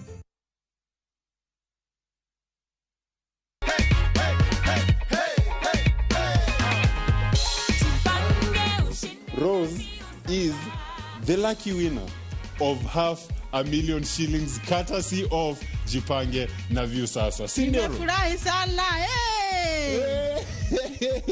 Napenda vile Rose amefurahia waze. Hii pesa unapanga kufanya nini Rose? Napanga kuongeza bisna yangu kidogo, niongeze kadraya kalikuwa kameisha na niongeze ka blow dry. Na sijamaliza kukuzawadi. Bado hii tunaitanga the Jipange goodie bag. Hii ni yenye tunatumianga kufanya watu wenye hawajipangi wasikie wivu. Kwa hivyo hii hata tutawaambia ni nini, hii ni yako. Jipange ushinde na View Sasa. Shinda kila wiki, shinda kila mwezi, shinda mamilioni, mamilioni.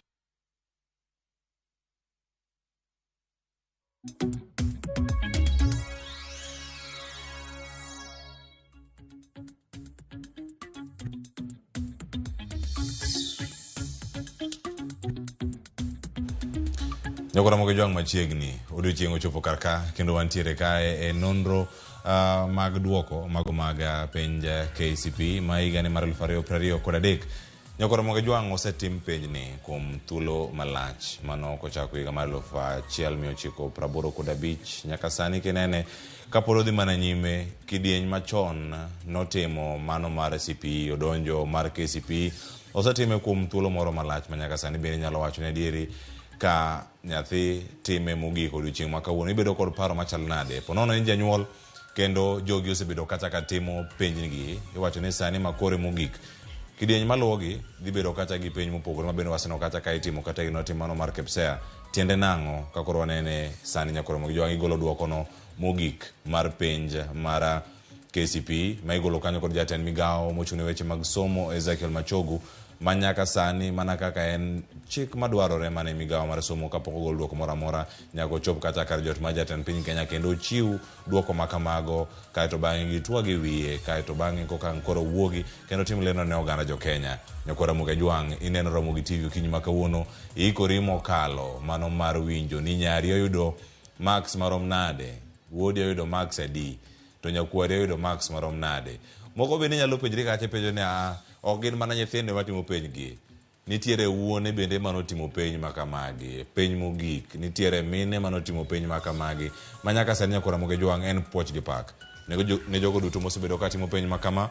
Iwacho ni nyaka sani kama uchope en mana kuom ng'wono mar Nyasaye kendo duoko ma idhi yudo ikawe gi lweti ariyo nimar nitie gin luongo ni 100% transition. Onge ng'ama dong' e klas 8 nikech klas 8 onge kendo mane duoko mantiere sani odhi bedo grade mar 8 ne jogo mane grade mar 7 sani madhi grade mar 8 to kochopo higa mar 2025 wadhi bedo kod grades 3 mano madhi bedo ni nitiere sikunde mag primary.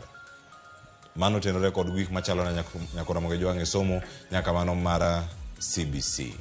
Manyaka sani nyakora moge jwang' nitie jogo makwedo chenro mar weyo JSS kata Junior Secondary School mondo bede sikunde mag primary mapacho ka.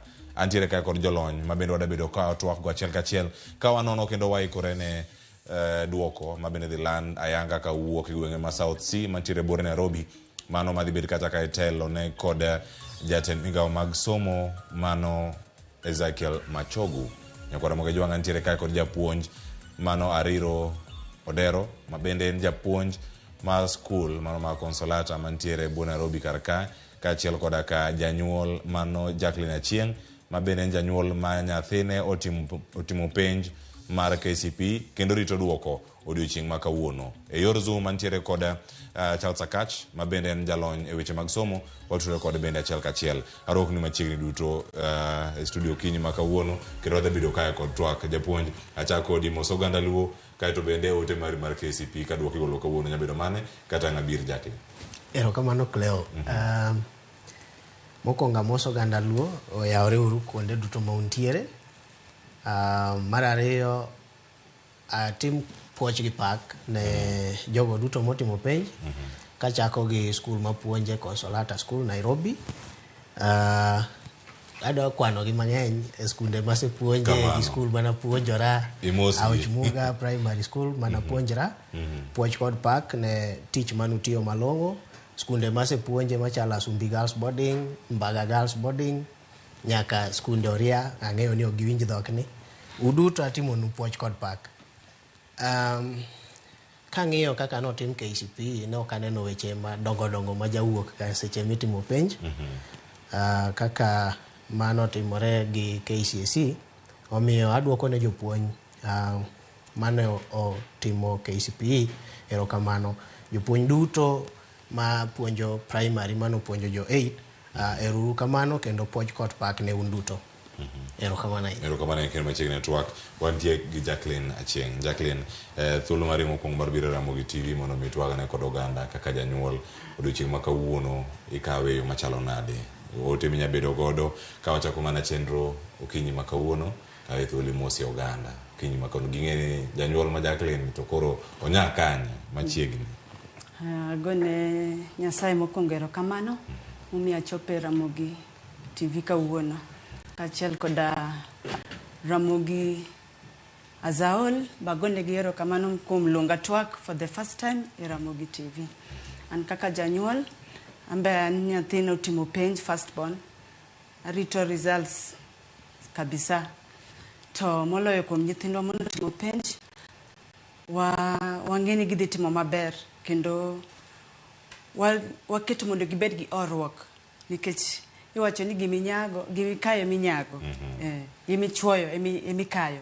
Koro ang'eni kaka duoko biro gikawe kako biro. Manero agoni erokamano. Erokamano iwacho mana ka duoko biro mano bende magikawo kendo gidhigo nyime.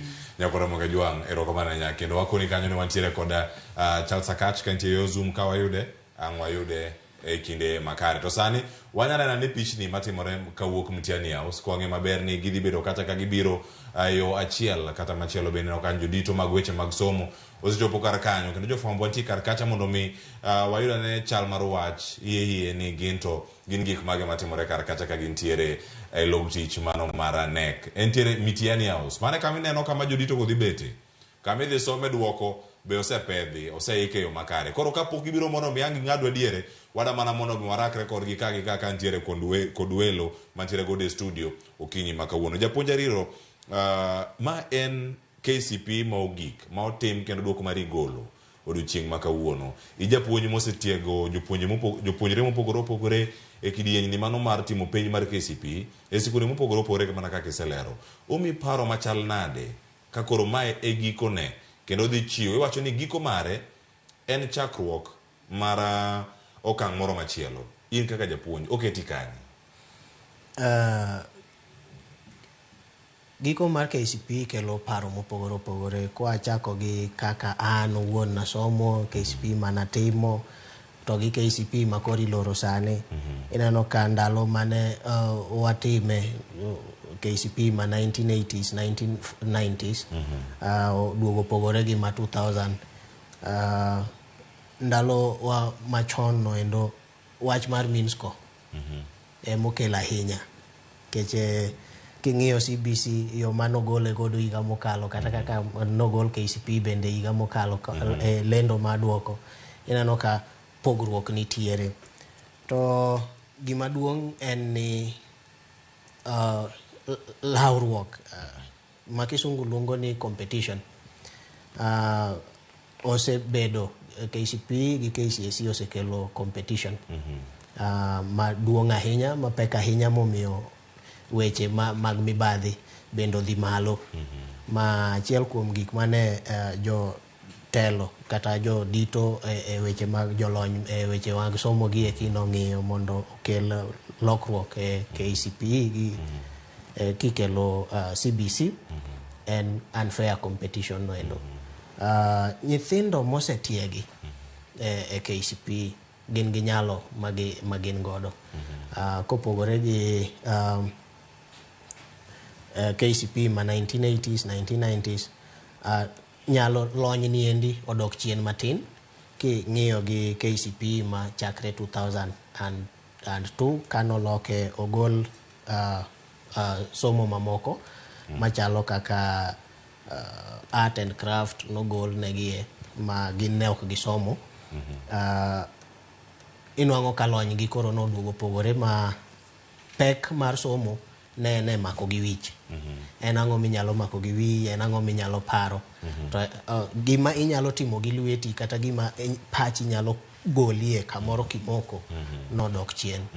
Mago te ni okapu niendi mar KCPE. Mar KCPE mago bende moko macho ni kuom thuolo mar higni 38 ka itimo penj mar KCPE pacho kae jopuonjre mohewo milion 24 osetimo penj ni kendo osekalo e kidienje mopogore opogore. Ayo mabe ni Jacqueline kachiel koda ka japuonj une beneficiaries mag somo ni kendo mar KCPE ka unene itime firstborn mari bende koro osetime kendo rito duoko odiochieng' ma kawuono kaka janyuol rapar mane ma intiere godo ne KCPE ka korero ma duoko mare mogik gigo mane timo chon ang'e nitie kidienje mopogore opogore ma otime nyaka sani ka mochope ka ipare gang'o mano e kidienje mopogore opogore mosekalo.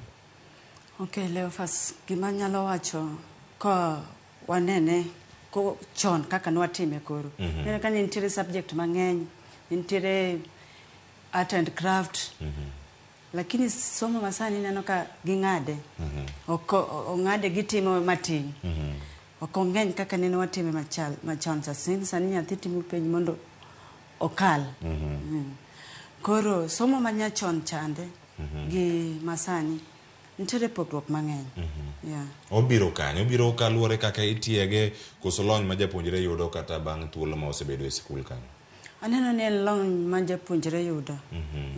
Mano ka irango sani wan gi manya kura mojo magi weche gi maga KCPE kod mano mara KCPE. Sani neno ka kit somo manyien ni bende.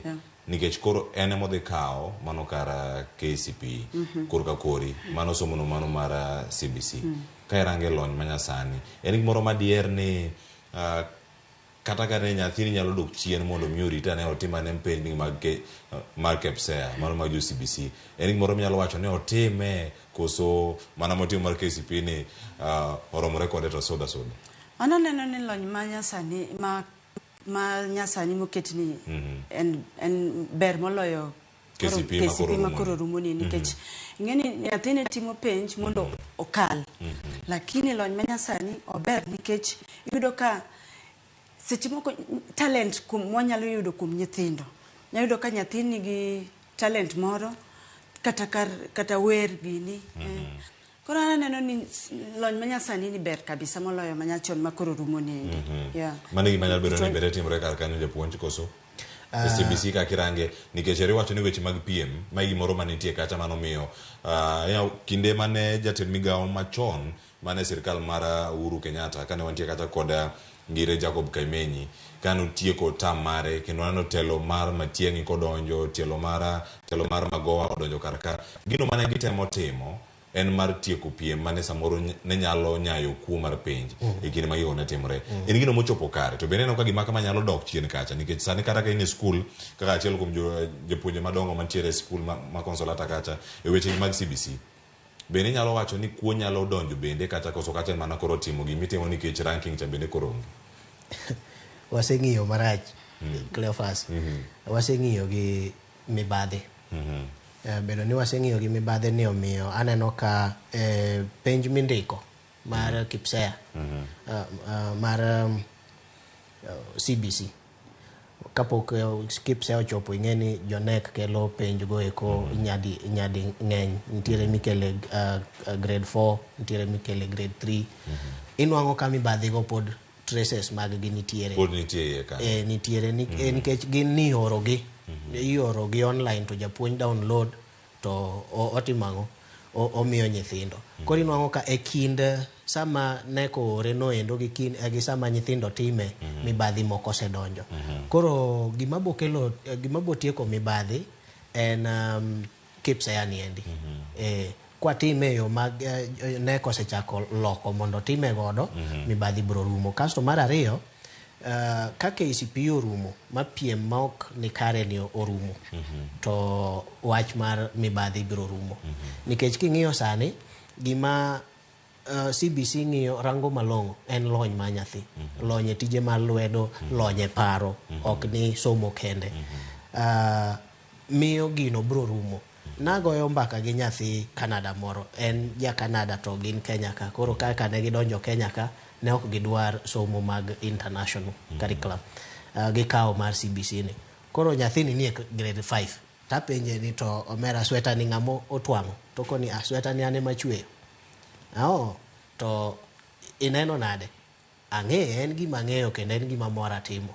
adwa chweyo nyaka ne owadwa mathin makoka no nyuol nyoro koni bas mano nyisi ni CBC berne osechako timore nade nenore makata nyathini okodhi okalo no timo kipsea kata okodhi okalo kipsea to ntiere gimoro ma oago do maber mano kata kan tie weche mag somo ngena ngodo studio karka sani akoni ntiere kod jalonyo weche mag somo Charles Akach ka utude kod waka ntiere e county ma Kisumu oyara nya Charles Akach machiegni chenro makoro kawuono waranga ne chal mar wach sikunde rito duoko jopuonjre rito duoko jonyuol tiere karka gi rito duoko mai penj mogik mano mara KCPE oganda setime thuolo mar higni 38 omi paro machalo nade rapar mane ma intiere godo e piny ni mano mara KCPE jogo ma isebedo kitiego kuonde tiegruok mopogore opogore nyalo bedo maga polytechnic misebede karkacha kuonde ma bende isebedo kata kikale ka itudori kod jopuonjre machalo kamagi motimo penj mar KCPE ni omi rapar mane kaka wuono ma duoko mare mogik anyalo wacho kama endi ni 844 system mar education kano chake manokuongo to nober kabisa nikech ochake ma an bende ka ai university tabira ayudo kako ko chake to an awuon an product mar mane machon mane gike class 7 to dhi mbele cha to gik mana neno kode manyalo wacho ni nokelo lokruok matin e kindwa e masi kechene mobiro ka system wana koro obedo phased out to nitie gik mana neno kuome ma bende ne onge kuom marwa kacha to gima duong' manyalo paro kode ma oko mora ahinya en kuo mar penj obedo kabisa e ndalowa kuo mar penj ne onge to kane nitie to no thin kabisa omiyo okelo gimiluongo ni laziness kata samuoyo ma ng'ato dwaro ber to tich matek to onge mar ariyo en system modwa kelo gik ma iwach ni theory odio bedo mang'eny ahinya moloyo practical unlike sani endi nikech iyudo ka gik mang'eny ji mang'eny ma mopuonji thoth gi dwaro mana dhi tiyo offices to ng'ama dwa dhi e tije mag ufundi iyudo ka tin kabisa mago gik mana nyalo wacho ni okelo ma somehow bendo dwa hinyowa but all in all ok dang' awach no rach nikech omiyo wabedo kama koro wabede ni kaka piny kendo miyo 844 no endo nitie joma bendo embrace internationally kendo miyo in terms of weche mag somo ka omiyo Kenya obedo kamoro malich ahinya ma ok dang' wawach ni odhi marach to ka koro wabire masani ni adwa ni mage kanyo Charles Akach ni mar ahora ni jatend migao osechopo kendo dhi nyime kacha koro chenro da chako sani an waduogi iri to akwayo mondo imbe iluwa ne chenro makama waduogo mondo matwage mathoth bang' ka duoko ni bende oseland ayanga pod wantiere karka ang'ene wabiro kodi chenro ma pod biro e kato sani atenya kura moge jwang achiel kachiel nyaka mano e log tich mano manyien mano mar nek dul matayo penj pacho kae Mitiani House kama koro chenro sechako kendo tayo kod jatend migao Ezekiel Machogu sani koro wawinya ne kaka chenro chal kata kato bang'e ang' waduogo wakone ne duoko chal nade Timize na malengo yetu jumuiya yetu sote tulilinde tuajibike tuimarike umoja wetu ni nguzo yetu idumu jumuiya yetu. While still upstanding, let us get an opening prayer from Reverend Misheni, who is the Chief Examiner, Kiswahili Insha.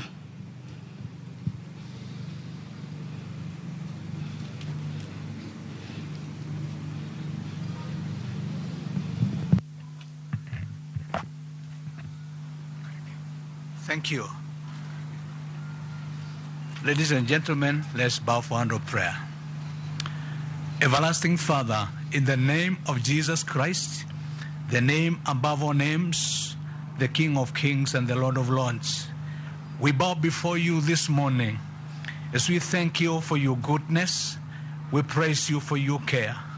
Thank you for every doing that you have done over our lives, helping us to come together for this national exercise. We praise you for everything that you have done, bringing our CS, the chief guest, and the entire family of the gospel. I mean, the Kenya National Examinations Council. All the people gathered here today, we all are humbled in your presence. What we are seeing today, what we are about to receive today, what is about to be relayed to Kenyans today is the doing of God. And we are humbled to say it has taken your mighty hand.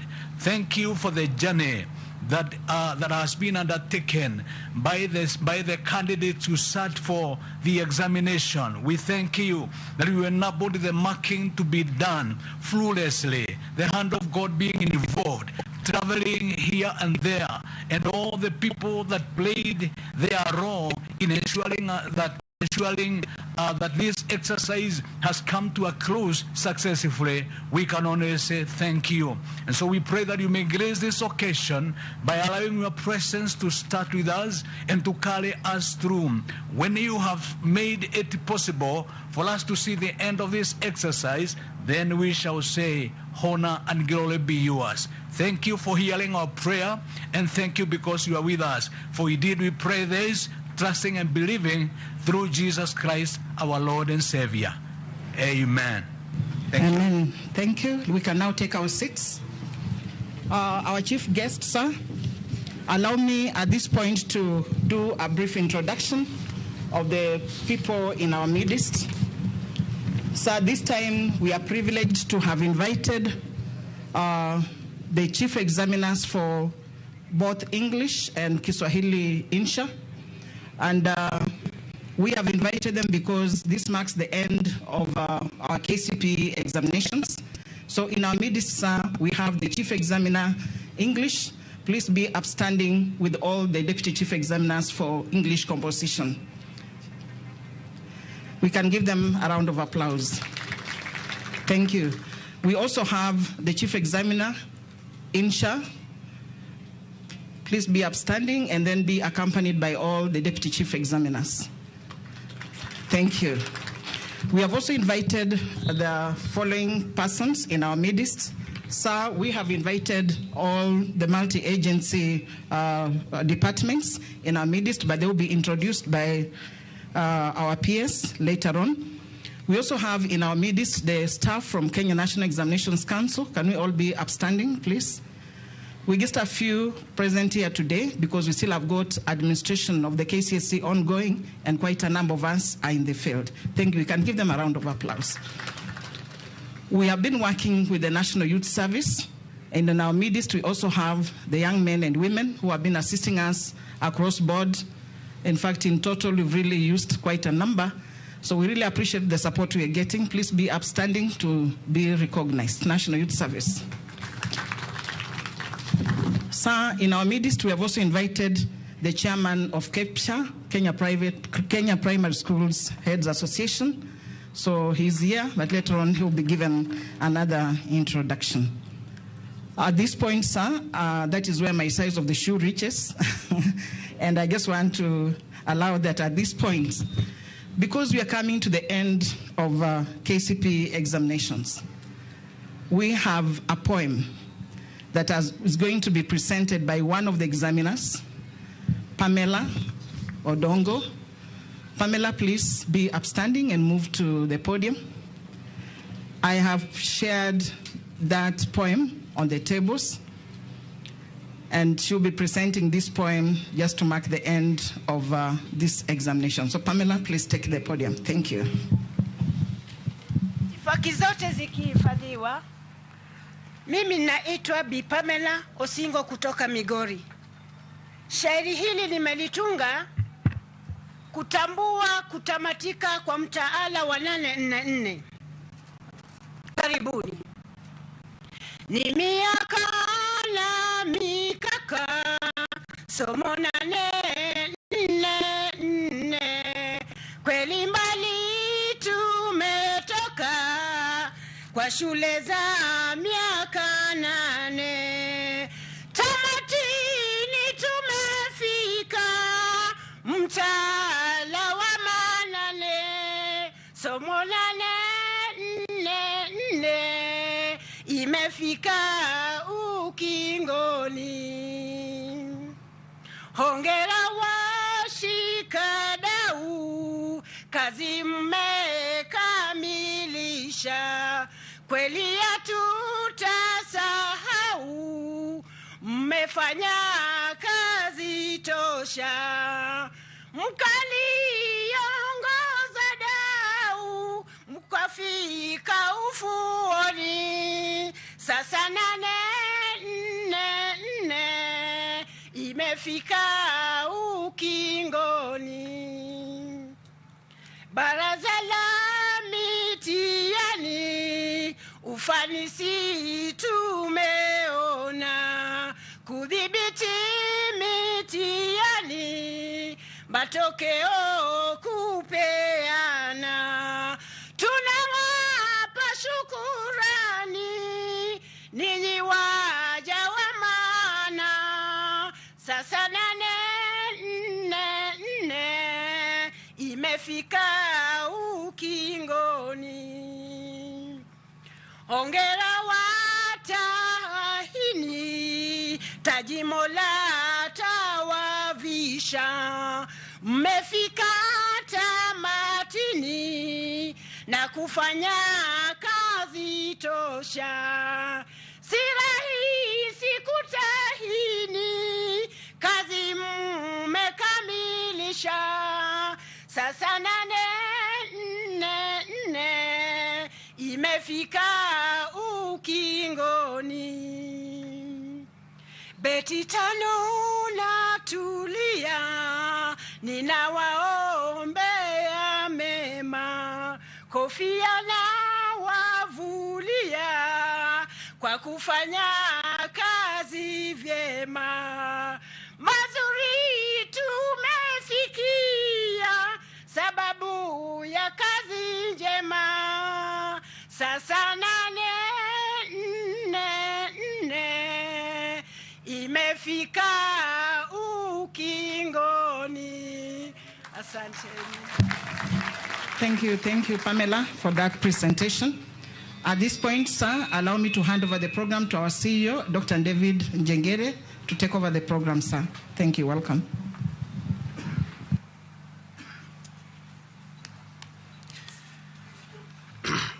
Thank you very much, Imelda.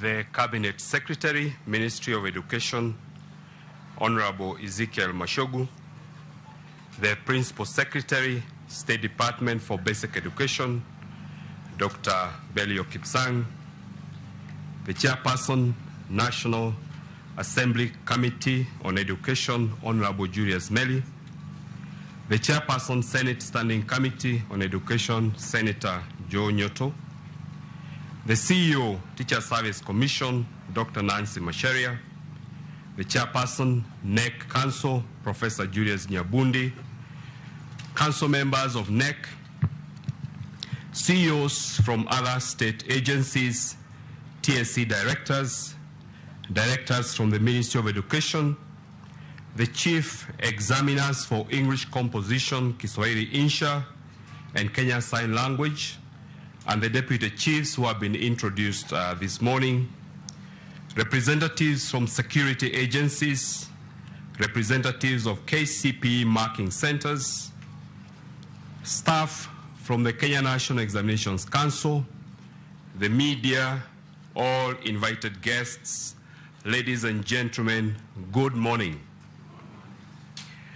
On behalf of the management of the Kenya National Examinations Council, I take this opportunity to welcome you all to this historic celebration of the release of results for the last KCPE cohort under the 844 system of education. Foremost, I would like to request that we stand and observe a minute of silence in honor of the 2 officers we lost during the administration of this year's national examinations. Kindly, let us all stand up.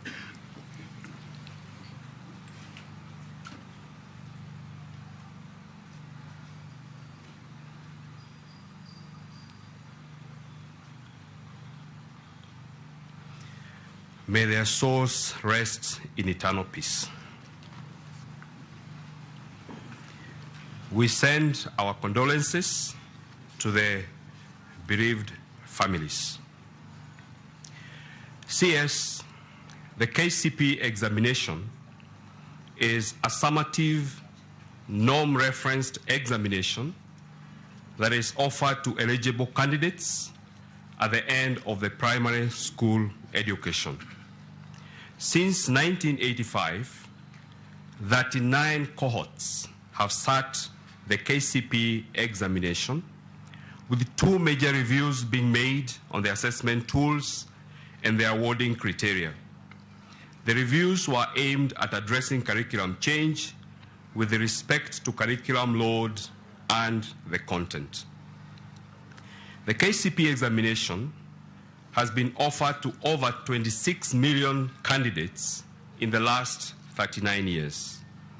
The candidature has been diverse, with candidates of refugee status and non-citizens within Kenya sitting the examination. Indeed, from the year 2005 to 2008, KCPE was offered to South Sudan nationals of the Kaunda Mountains region. In total, 103,000 non-citizens have been certified after sitting the KCPE examination. I wish to make a few remarks before relating to the administration of the 2023 KCPE examination. Our gratitude goes to all the field officers who rendered their services to ensure the successful administration of the KCPE examination. We particularly want to thank the primary school head teachers who, for the second year, administered both KCPE and KCPE concurrently very successfully. And I wish to ask that we applaud all the primary school teachers in Kenya, particularly the head teachers, for the great job they did. I also wish to thank particularly the head teachers and education officers from Vihiga and Taita Taveta counties. This is because they followed the registration rules for the 2 cohorts to the letter. We did not have a single case from the 2 counties of late registration. Let's appreciate those 2 counties for the great job that they did. NEC engaged the services of 5,755 examiners during the marking of English composition, Kiswahili Insha, and Kenya Sign Language composition. As a show of gratitude, NEC has issued certificates of appreciation to all the examiners engaged in the marking of these 3. And today, CS, we have invited the chief examiners for the 3 papers, this being the last time that we are doing KCPE, and we wish to request you kindly if you can award the certificates to these 3 chief examiners for English composition, Kiswahili Insha, and Kenya Sign Language. I wish to request those 3 to come in front here. And CS, we are requesting you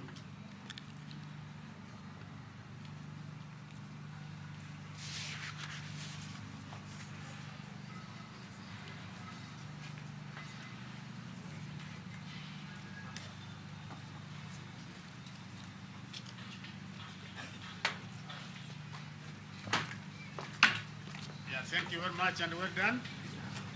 Yeah, we're done. We're done. Thomas Washwa. Yeah, Thomas, thank you. Thank you, and we're done. Michemi, Naga. Thank you, Michemi. We're done. Thank you, sir. Madam, so done well. Congratulations. Yeah, thank you very much. Thank you, and we're done.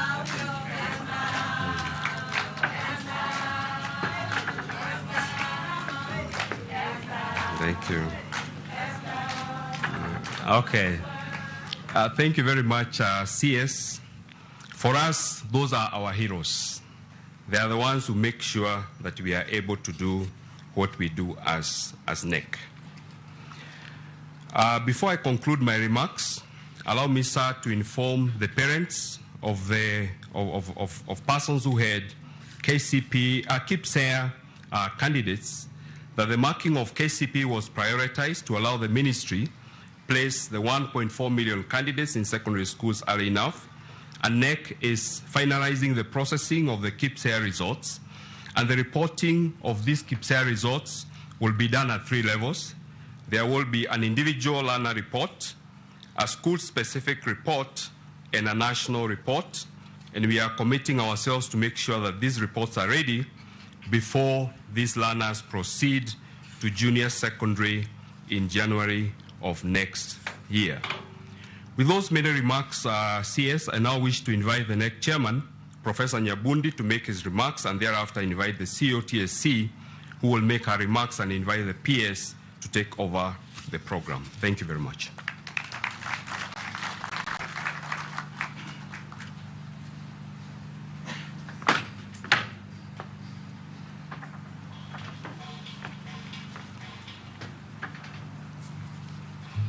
Good morning, everybody.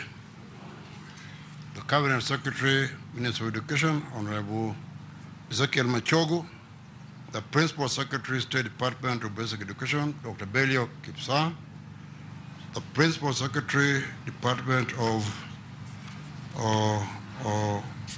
Tibet, who is not here today, the Chairman, National Assembly Education Committee, Honorable Julius Meli, the Chairman of Senate Standing Committee on Education, Senator Joe Newton, the CEO of Teacher Service Commission, Dr. Nancy Macharia, Council members of NEC, the CEO of our sister organizations and partners, the TSC directors present, directors from the Ministry of Education, chief examiners for English, Composition, Kiswahili, Insha, and Kenya Sign Language, who have just been honored, representatives from security agencies, representatives of KCPE marking centers, staff of the Kenya National Examinations Council, who have already been introduced,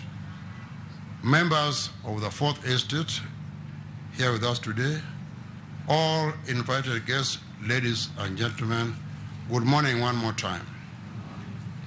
I take this opportunity to welcome all of you for the release of these 2023 KCPE examination results. The Cabinet Secretary, sir, allow me to start by introducing the NEC Council members who are here with us here today. Please, members of NEC Council, be upstanding. Dr. Belio Kipsang and Dr. Nancy Macharia, you see, you are a very powerful council. Professor Charles Ongondo, Ms. Evelyn DUOKO,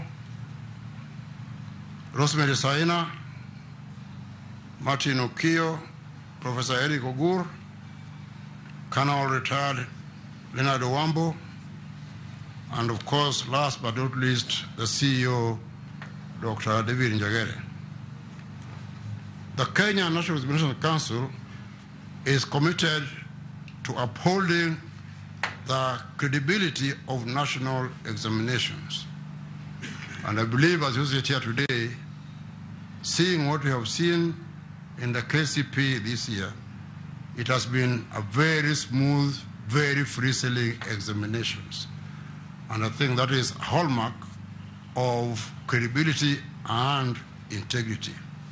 I wish to thank the government of Kenya for the support it has accorded NEC through the Ministry of Education to enable us to administer these exams so successfully, especially now that we are coming to the end of KCPE.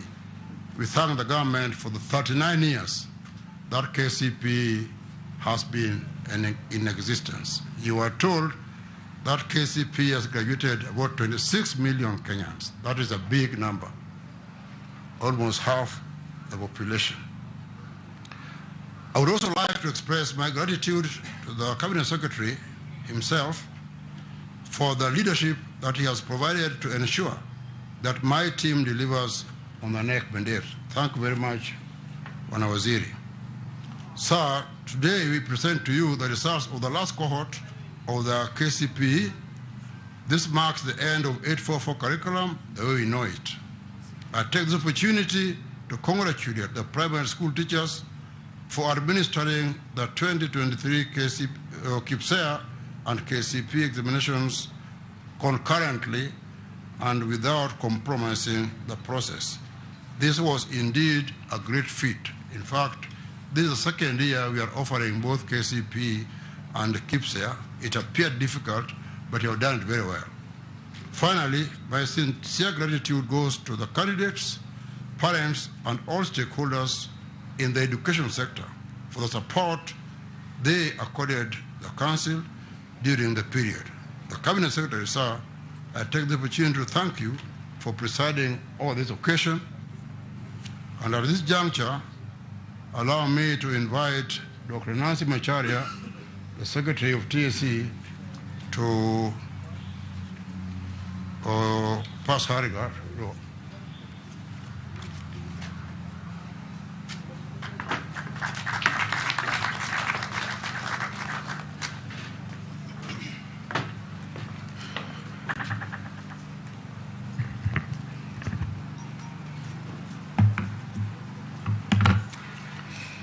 The CS, Honorable Machogu, Honorable Meli, Honorable Nyoto, PS Belio, the Chair NEC, CEO and colleague council members, senior government officers, distinguished ladies and gentlemen, good morning.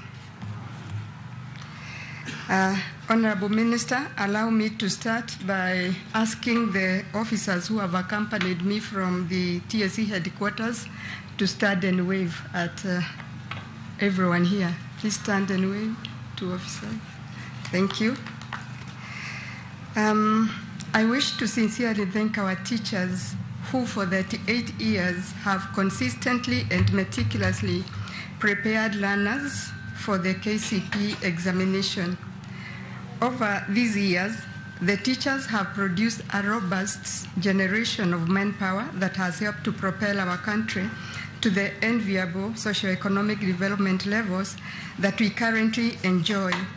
As teachers, we therefore can only look back at the history of KCPE, whose last examinations we are releasing today, with a lot of pride and satisfaction. Thank you, our teachers, for your unfettered professionalism and commitment. Please let us applaud our teachers. Our gallant teachers have not achieved our gallant teachers have not achieved the commendable levels of teaching and learning without sacrifices. Over this KCPE journey, we lost a number of teachers who during global and local challenges, including the COVID and sometimes the adverse weather conditions that are better epitomized by the ongoing El Nino phenomenon. I particularly wish to put in our prayers the family of Dr. Salim Mutida, as the CEO NEC has said. Dr. Salim Mutida was a KCPE examiner who died on Sunday, 19th November 2023 at the Nairobi Women's Hospital. At the time of her unfortunate death, she was a deputy chief examiner and had also served as an examiner of KCPE English composition for more than 20 years. We condole with the family. In the same breath, we condole with the family of Ahmed Nur Ismail Ahmed. Ahmed was an outstanding ICT champion in Garissa County, whose services will also be dearly missed. I wish at this juncture to also thank all the 473 teachers who served as invigilators, supervisors, and center managers, and 7,250 who worked as examiners during the last KCPE examinations, whose results the Minister is releasing today. We must congratulate the teachers for ensuring that the examination process was as smooth and as flawless as it could get. By the same token, I wish to say thanks to all those who have participated in the examination process during the KCPE examination regime of 38 years.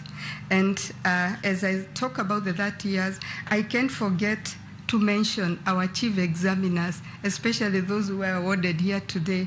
And we at the Commission are extremely proud of you, and you have done well as you supervised the marking of these exams. Well done. You have served the country extremely, extremely well, and the Commission can only commend you more. The Commission takes cognizance of the efforts of our teachers meant to ensure that learners receive quality teaching.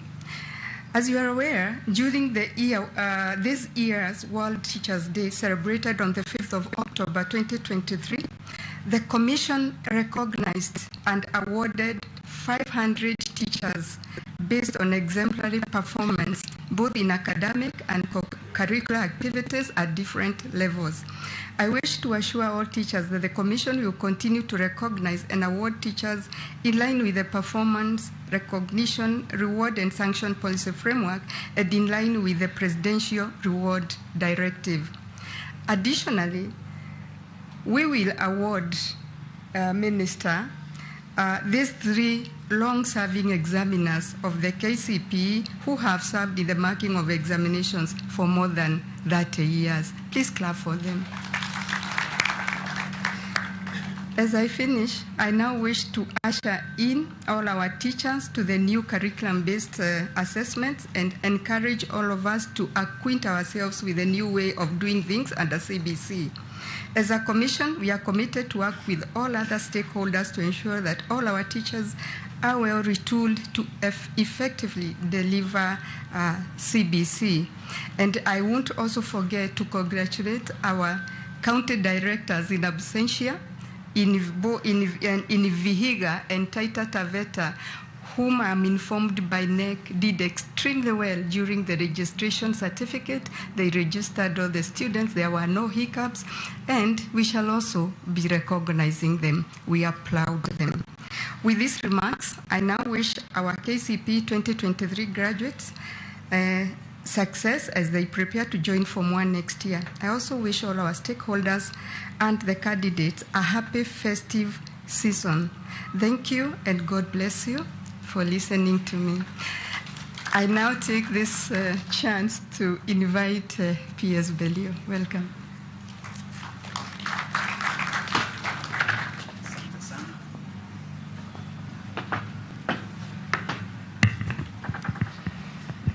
Thank you very much, Nancy, the Cabinet Secretary for Education, Honorable Ezekiel Machoku, our 2 chairs of Parliament, the National Assembly Chair on Education, and the Senate Chair on Education, our Chair of Council, and my colleague council members, the CEO of the National Examination Council, the CEO Teacher Service Commission, and the other CEOs. I would want to request our other CEOs from our other institutions in the Ministry of Education to stand and wave. Asanteni sana, thank you. Our celebrated examiners, we would want to also acknowledge and appreciate you for joining us this morning and for the continued service that you have provided to our children. We shall not be able to, I know your boss, the CEO, Teacher Service Commission, has appreciated and say that we shall honor you for the work that you've done. And the word is honor, because we can't really compensate you for what you've done. We can only honor you for the service that you have provided to humanity and our children. Our representative of the multi-agency team, I know we have Obwara from Interior, who is representing my colleague PS for Interior. We have a Tiang from the National Police Service who has been coordinating our security teams. We say thank you very much. My colleagues from the Ministry of Education, the directors led by the Director General, maybe we can all be upstanding, including our directors from the field, Asante Sana. I would want to thereafter write on the protocols that have already been done so that I don't take a lot of time. Today is a special day for all of us. We are celebrating more than 38 years of service of our Kenyan people, whom we have taken through this particular 844 education system. I'm saying taken through because as a teacher, I'm part of that exercise in a different life and part of this exercise in my current life. So we celebrate ourselves as teachers. I'm not sure whether, but that's one of our teachers also. And celebrating with us for the job that we have done. But once again, my colleague teachers who have been in this journey, I want to say you are a special cohort of human beings. And I always say, and I want to say again this time, that, you know, as teachers, God gave you a special responsibility. God gave you the responsibility of co-creating human beings. As of the 844, you have continuously co-created them for the last 39 years.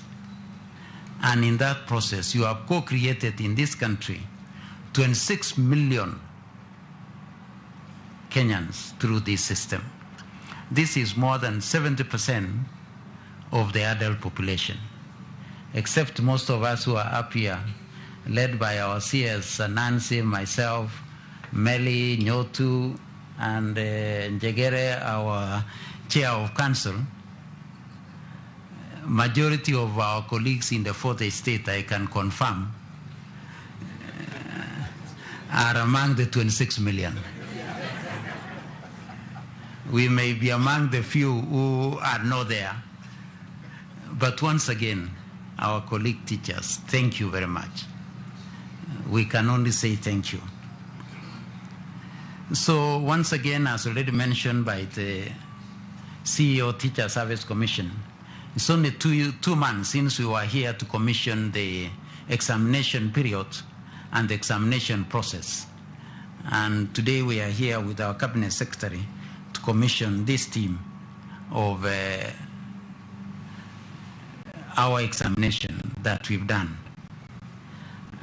We are opening our schools on the 8th of January for the new year, meaning that we are back to our normal calendar of events after COVID. I would want to thank again our teachers for the much that you have put in. There were times we were running 4 terms in a calendar year. Last year we even did so many examinations in the same year. We say thank you for your good work and for the work that you did. I want to thank my colleagues, PS Raymond Omolo of Interior, PS Engineer Tanui of ICT, PS Professor Kisiangani of Communication, and all the teams that were there, the CA, the Communication Authority, our cybercrime team, for this work that they have done this year. We say thank you very much. We've ran a good journey this year. For those of us from the County of Champions, when you run a natural race and win, the same way Kipchoge ran 1.59, this is just like running sub 2 hours in a marathon and running it clean. So we say thank you very much. Finally, I would want, before I invite our 2 oversight colleagues from National Assembly and Senate, I would want to appreciate our field officers. You've done a gallant job in managing the examination. Some in very difficult situations. I saw quite a number of them who had to remove their shoes so that they could cross the river in making sure that we serve our children. I know the CEO mentioned to me about the 2 counties where registration was extremely smooth. We want to thank our colleagues in Vihiga, in Taita Taveta, and our other colleagues for registering 1.4 million of our learners who have done this examination this year. Tunasema asanteni sana for that work. I know we have honored our 2 teachers who passed on while we were doing exams. On behalf of all of us, we would also want to honor the policeman that we lost in Siaya while being there to ensure that the environment in which our children were doing the examination was conducive. So on behalf of all of us and on behalf of my colleague in the Ministry of Interior, we also honor this gallant soldier who stood out to ensure that our children were safe and in process paid the ultimate cost through his life. So again, we honor that police officer in Siaya for the good work that he was doing for our children. So tunasema asante sana, and may his soul rest in eternal peace. Finally, I would want to thank our head teachers. I know the chair of KCPE, Bwana Nzioka, is here. On behalf of your colleague, we thank you for stabilizing the junior school for the last 1 year. That today our learners are in school. Count on our confidence and support as we continue to ensure that our children are in school. Asante sana. CS, with your permission, before I invite you, allow me to invite the chair of Education Committee in Senate, Joe Nyotu, to make some remarks. Karibu, Mheshimiwa.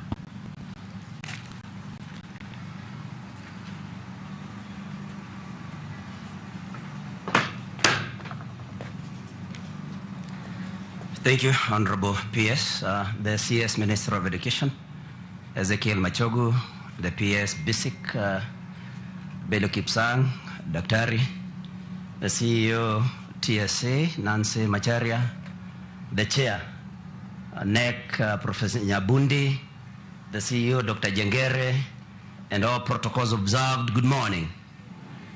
So I want to take a very short time, and I want first to congratulate all the candidates who sat last year's KCPE and KCPE, and I wish them the best as they transition to secondary school, that is KCPE candidates.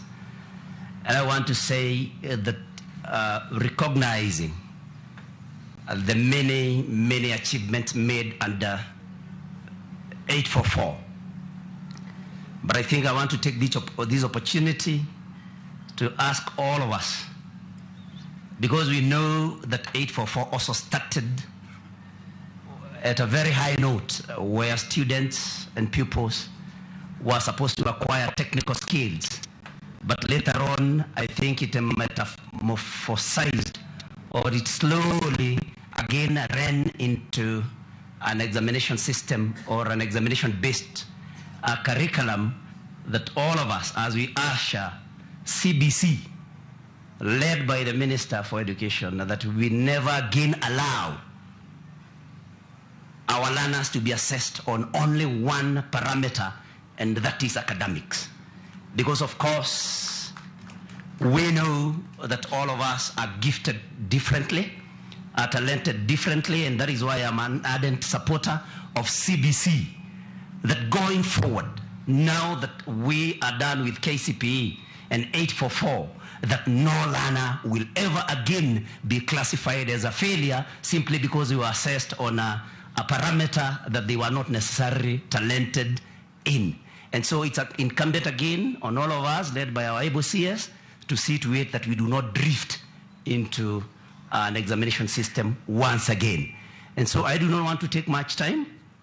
I thank everyone. I also take this opportunity to honor the gallant soldiers that fell by the wayside in administration of this exam, and in the many years that this system of 844 has been there, even as we pray that CBC will now sort out our problems of unemployment, and that even the mentality at home will change, that not only people with payslips will again be considered, will ever again be considered to be the only people that are in gainful employment. Sorry if I've drifted into territories that are not relevant to this particular occasion, but once again, I want to congratulate our KCPE candidates and those that sat KCPE. Thank you very much. God bless all of us. John Newton is my name, Senator for Muranga and Chair Education Committee at the Senate. Thank you very much. Thank you very much. I would want to invite a colleague, other than being a member of parliament. Honorable Melly has been a principal of a school. He has been an examiner, like ourselves who are examiners here today. And therefore, I would want to request him to come and engage with his colleagues, other than his other life of being a politician. Karibu, Chairman.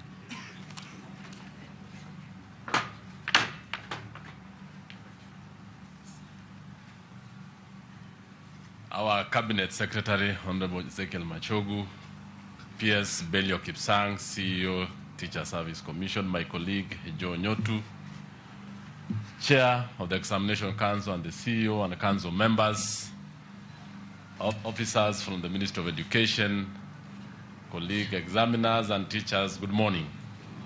Yes, first of all, let me congratulate you, the examiners, the CS, and the Examination Council fraternity for having had a successful examination process. I know this is the climax. This is the time when every parent is expecting to see the score of his or her child. This has taken an effort of all of us. It has taken the effort of the administrators. It has taken the effort of the teacher. It has taken the effort of the examiner. And all this is as a result of a very good process that we in the National Assembly, my colleague, actually always aspire to oversight and have a very good examination process. Waziri, as you know, members of the National Assembly and the Senate have actually been making sure that the examination process in this country is above board. It has integrity, it has the quality, it has the standards that meets the international standards that Kenya is part of the community of nations. So I really want to thank the examiners who have actually done a good job, and more specifically, the Examination Council. We as a Committee of Education, we did an inquiry, you know very well, it was a public inquiry, and I want to commend the CS and the Examination Council for having actually taken the resolutions of the committee and implemented them a lot, more specifically on how to administer exams and stop a number of problems that you had. The committee went ahead again with the assistance of the government to ensure that we had the monies that was required to make sure that the examiners are paid on time. And I want to commend the CS and the government for that. But the big issue now is, as we exit the KCPE, as KCPE comes in, KCPE is as a result of competency-based curriculum. When we were in the old examination system, many of our colleagues used to look down on the 844. But it has come of age to be one of the best examination, one of the best educational curriculums we had. As the KCPE and CBC comes in, I want to ask Kenyans, I want to ask parents, I want to ask the leaders, we embrace it. It has a number of teething issues. It has a number of small issues, which I know the Presidential Working Party addressed them. You, the CS, with your capabilities, you are addressing them. You, the officers in the field, you are addressing them. Let us embrace it. It is going to make sure that the talent of the child, the talent of the individual is key, not only academics, as Honorable Newton has put it. So thank you so much. I want to wish the candidates well. I want to wish the examiners. These are the gallant soldiers who have done a good job. And what you've done, those who have been awarded and those who are honored, you've done a good job for this country and for this nation. May God bless you. Asanteni sana.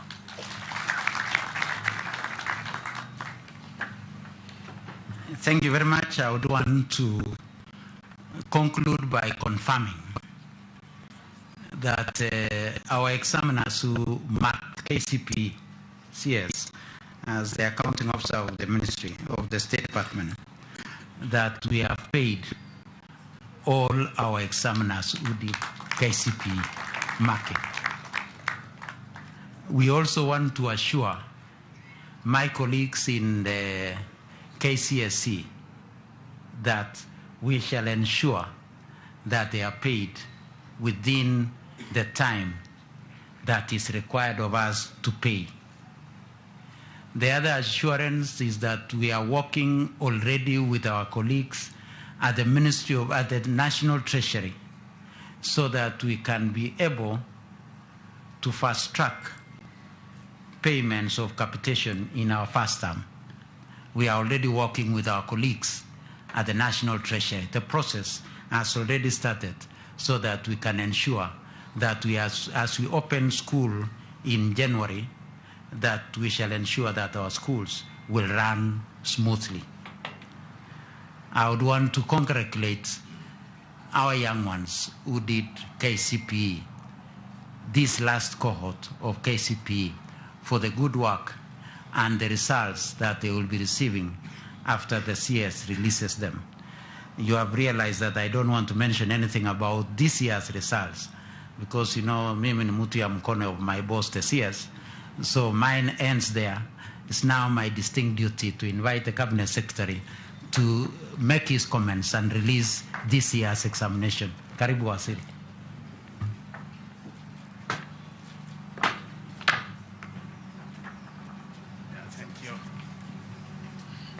Yeah, thank you very much, PS.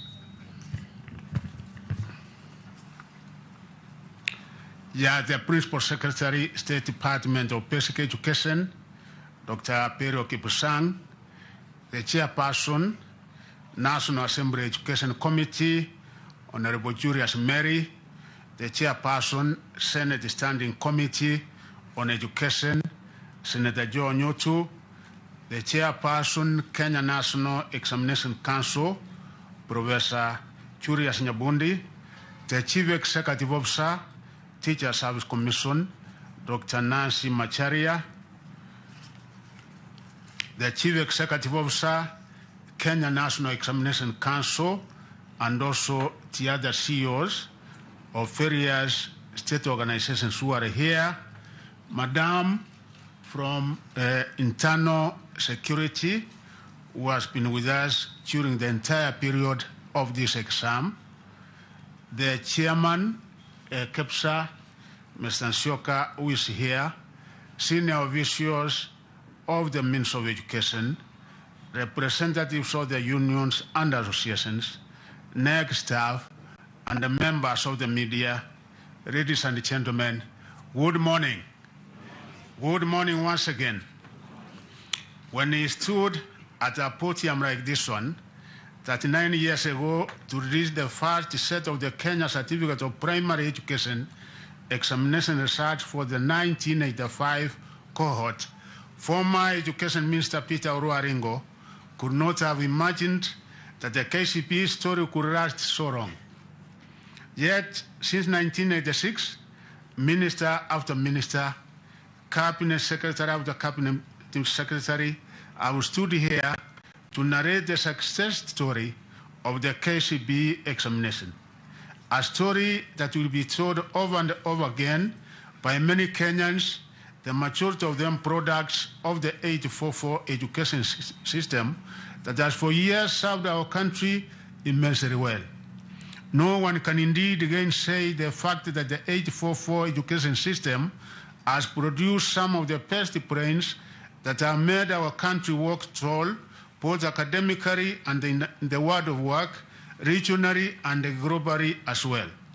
So as I stand before Kenya today, I must make it abundantly clear that my mission is not to sing KCPE digest. Rather, I am here to celebrate and remind my fellow Kenyans that we are only transitioning from a structure of education that has served us well for 4 decades to one that will serve us even better. I must further emphasize to Kenyans that the midwives of the new shift in the education structure to the competence-based curriculum will mainly be the products of the KCPE examination, totaling 39 cohorts. Remember that a candidate who sat the KCPE examination in 1985 at the age of 14 is now aged 53 years old. If this was a teacher, he or she could now be one of our most experienced teachers, likely at the level of the head teacher. At our universities, such a professional could have risen to the level of a full professor. Indeed, this is an apt illustration of the fact that many of the professionals serving our country at every sphere are indeed products of the KCPE examination whose last results I am announcing today. So like with Arengo, who released the first KCPE examination results, I also feel privileged to be the one at the apex of the transition point from the KCPE examination to the Kenya Primary School Examination Assessment, which has been conducted in 2023 for only the second year. This story of the end of KCPE will not be complete, therefore, if I do not individually mention some of the special groups of people that have been part of the successes, highs, and the lows of the examinations that have often sparked wide celebrations in many parts of the country, celebrations that we are all but bringing to an end this year. The 4 presidents of Kenya, whose governments steered the implementation of the KCPE examinations and equipped schools successfully to ensure quality products came out of our Standard 8 national examinations. 2, His Excellency President William Samoei Ruto for appointing the Presidential Working Party on Education Reforms, whose report has provided a crystal clear roadmap that will guide the transition from 844 to the CPC. Our indefatigable primary school teachers, both in private and public schools, who have year after year prepared our candidates for the KCPE examinations. 4, field officers from both the Ministry of Education and the Teacher Service Commission, who have combed every part of the country for 38 years, checking that the runners are taught well and that quality is upheld. 5, security agencies from the Ministry of Interior and the National Administration and the Ministry of ICT, who annually work to ensure security of the KCPE examination. 6, parents who toiled and moiled to support the implementation of the primary school system and the 844, even when there were concerns of resource constraints.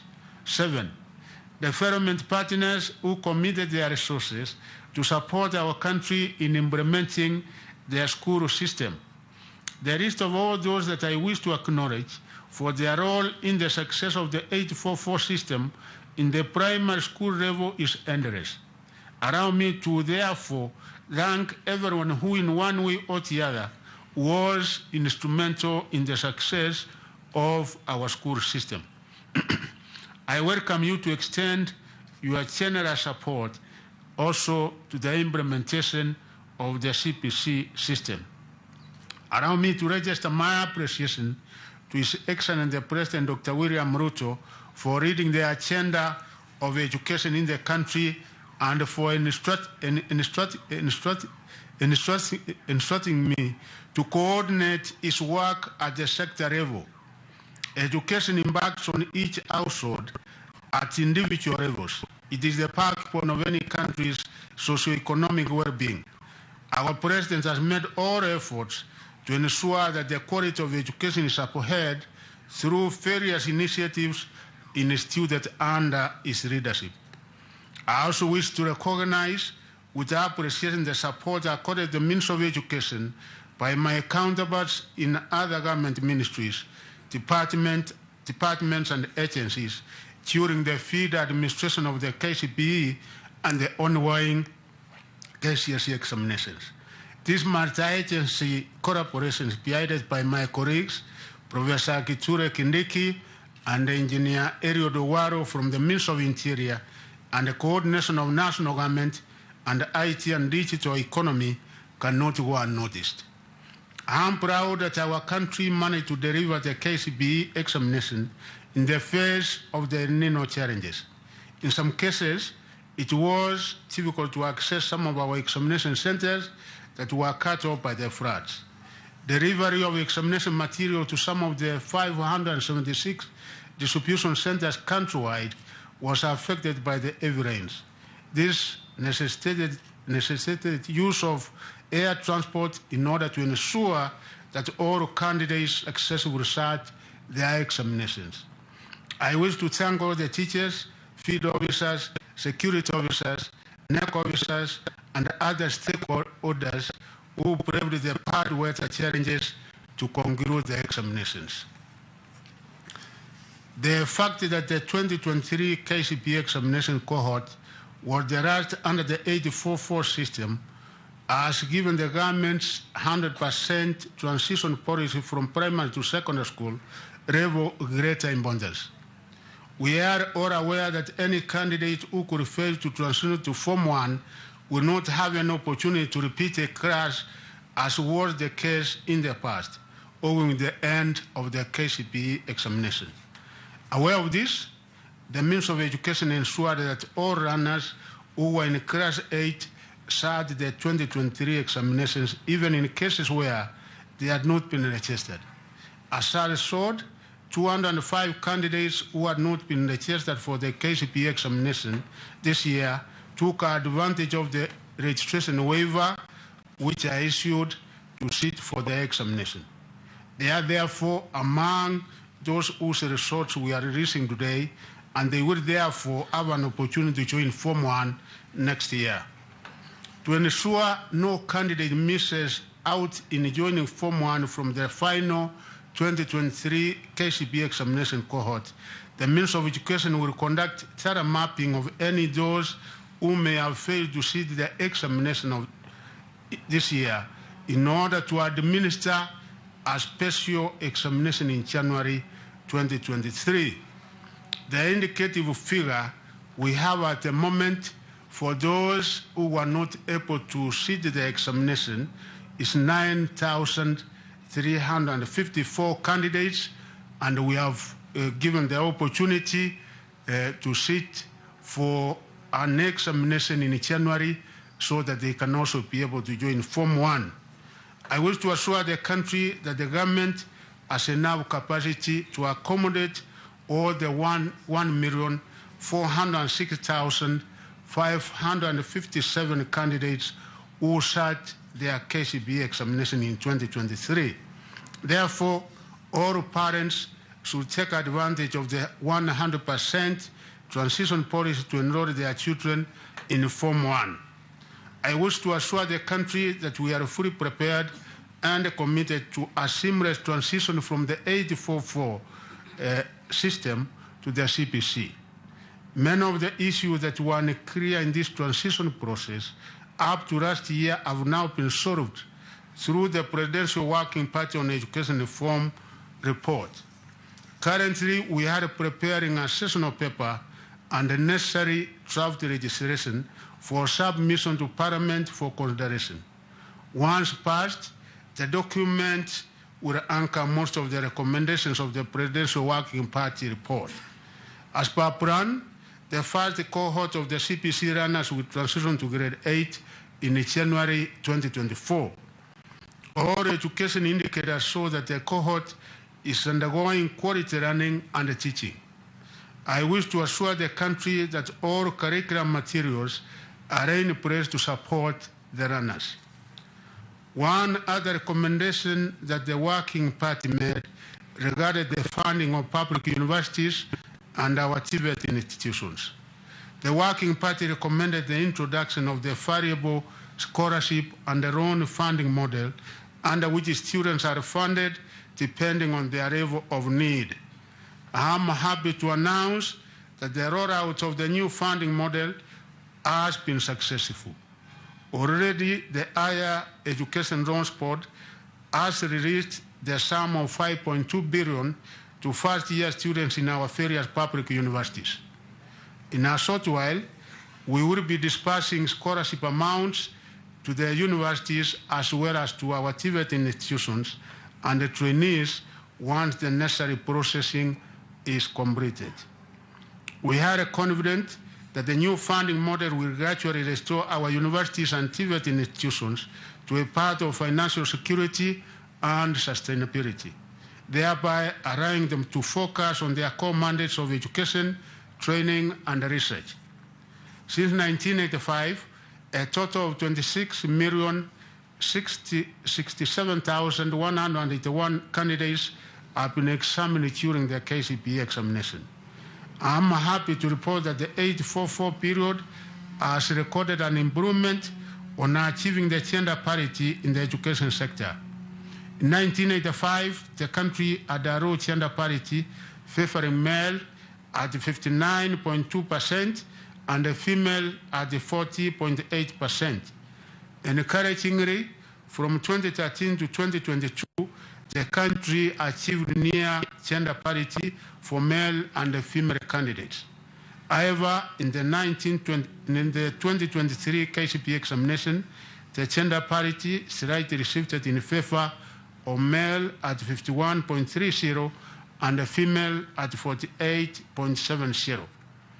In the 2023 KCPE examination, there were 1,406,559 candidates who sat the KCPE examination in 28,533 examination centers across the country. Of these, there were 721,544, that is 51.30% male, and there were 685,017, which was 48.70% female candidates who sat the examination. A total of 205 candidates who were not registered were also allowed to sit for the KCPE examination, and of these, 125 were male, while 8 of them were female candidates. 10 counties had a significant entry of more male than female candidates. These were Mandera County, 62.77%, as compared to 37.23%. Garissa County, 61.47%, as compared to 38.53%. Turkana County with 57% compared to 43%. Wajir County, 56.91% compared to 43.09%. Machakos County, 52.79% compared to 47.21%. Namira County, 52.40% compared to 47.60%. Samburu County, 52.39% compared to 47.61%. Baringo County, 52.13% compared to 47.87%. Nandi County, 52.05% compared to 47.95%. And Makueni County, 52.03% compared to 47.9%. And other counties are Isiolo, 48.25% compared to 51.75%. And those are the counties which recorded a significant female more female than male candidates. Candidates' age profiles. The counties which had the highest percentage of candidates who were 12 years and below in the 2023 KCPE examinations were Baringo, 7.30%, Wajir, 6.37%, Bomet, 5.99%, Kericho, 5.83%, and the West Pokot, 5.57%.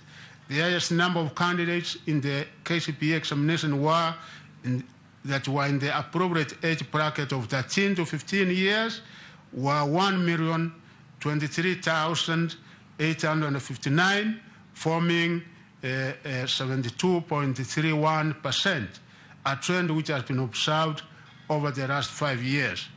The counties which had the highest percentages of candidates who were 18 years and above were Garissa, 25.86%, Turukana with 24.50%, Kwara County with 16.09%, Kilifi County with 15.66%, and Mandera County with 33.90%.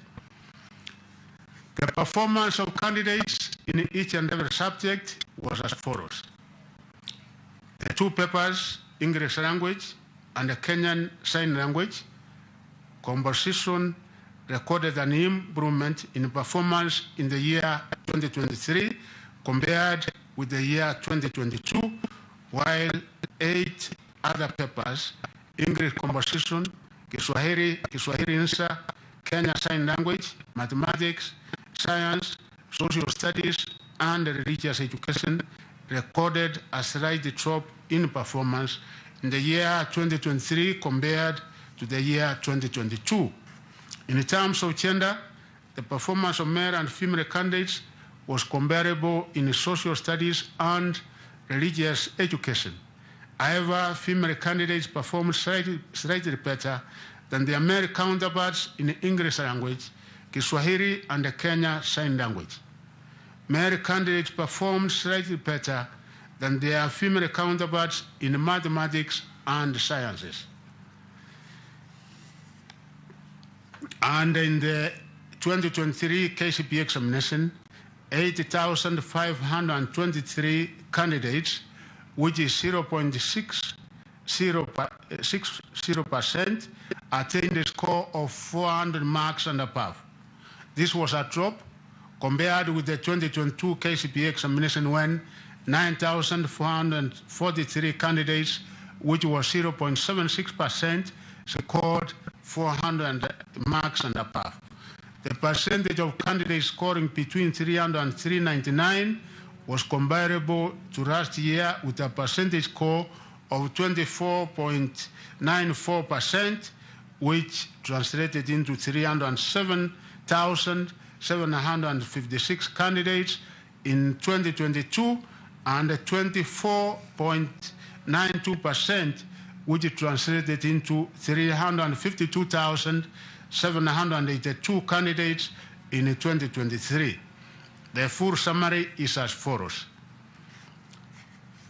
400 to 500 mark, the number was 80,525 candidates, which translates to a percentage of 0.60. 300 to 399 marks, and the total number who scored that was 352,782, which was 24.92%. 200 to 299 marks, the number of candidates who were in that category were 658,278, which was 48.49%. 100 to 199 marks, the number of candidates in that category were 383,025, translating into 27.05%. The ones who scored between 001 to 099 were 2,060 candidates, which formed 0.15%. The number, therefore, total number that sat the examination was 1,406,557, translating into 99.34%, which there were 9,000 who never did the examination, and we have given them the opportunity to come and do the exam. The highest score this year was 428 marks. 428 marks is the highest score for this year. I wish to commend the candidates and all officials for ensuring that the integrity and the credibility of the 2023 KCPE examination remained high.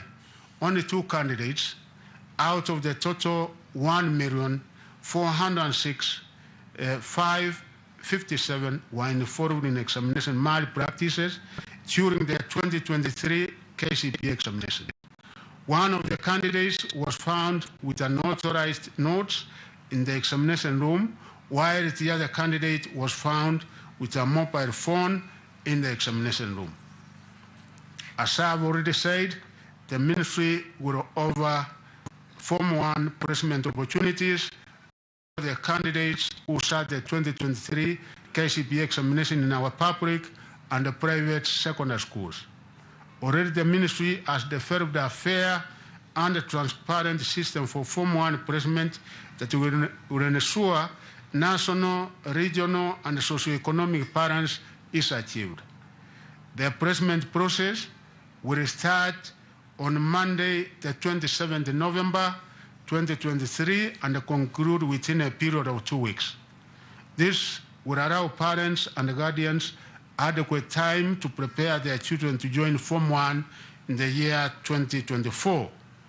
I therefore urge parents, guardians, and all stakeholders to ensure that all our runners transit to secondary school level so as to complete their basic education, which is critical to their survival and also beneficial for the country's development and growth. The 2023 KCPE examination candidates are urged to correct their results from their respective examination centers. Individual candidate results can also be accessed by sending a candidate's index number followed by the initials KCPE through a short message service SMS to 40054.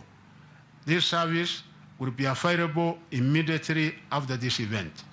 I repeat again, individual candidates' results can also be accessed by sending a candidate's index number followed by the initials KCPE through a short message service, SMS, to 40054. The service will be available immediately after this event.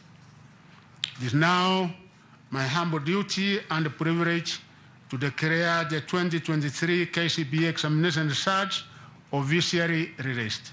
I wish all candidates success in their future endeavors. Thank you, and God bless you.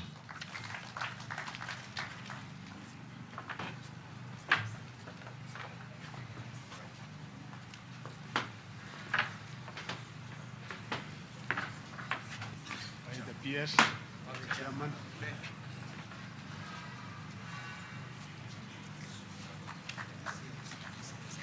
Let us give a clap as the CS is receiving the results from our chair of the council. Thank you, sir. And handing over to the PS for placements, as already outlined. Thank you. Another round of applause, please. Thank you.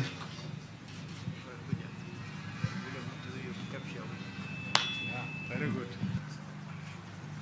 And the chairman of the Kenya Primary Schools Association, also receiving the results, as he will be handing over the children to the secondary schools. Thank you. Thank you. Thank you, sir. I'll now invite Mr. Gedi from Kenya National Examinations Council to give a prayer, and we really want to appreciate each one of you for coming and gracing this occasion. We appreciate the tight schedule that our CS has, and that's why we've taken the shortest time possible to enable us move to other activities. Mr. Gedi, please give us the closing prayer. Our Cabinet Secretary, all distinguished guests, I will pray and I will read the first surah of the Quran. The surah emphasizes on guidance and the mercy from God. It is read in the 5 obligatory prayers of Muslims, and it's read in Arabic, and I read Bismillahir Rahmanir Rahim, Alhamdulillahi Rabbil Alameen, Ar-Rahmanir Rahim, Malik Yawmiddin, Iyyaka na'budu wa iyyaka nasta'in, Ihdina as-siratal mustaqim, siratal ladhina an'amta alayhim, ghayril maghdubi alayhim waladdallin. Ameen. That's the end of the prayer. Thank you very much. Thank you, Mr. Gedi. And ladies and gentlemen, we'll all be upstanding as our CS then takes leave from the podium.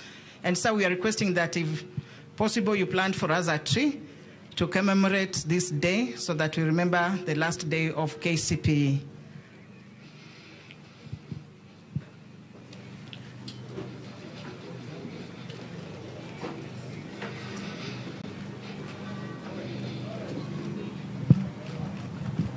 Thank you, sir. Thank you, sir, for coming. Thank you.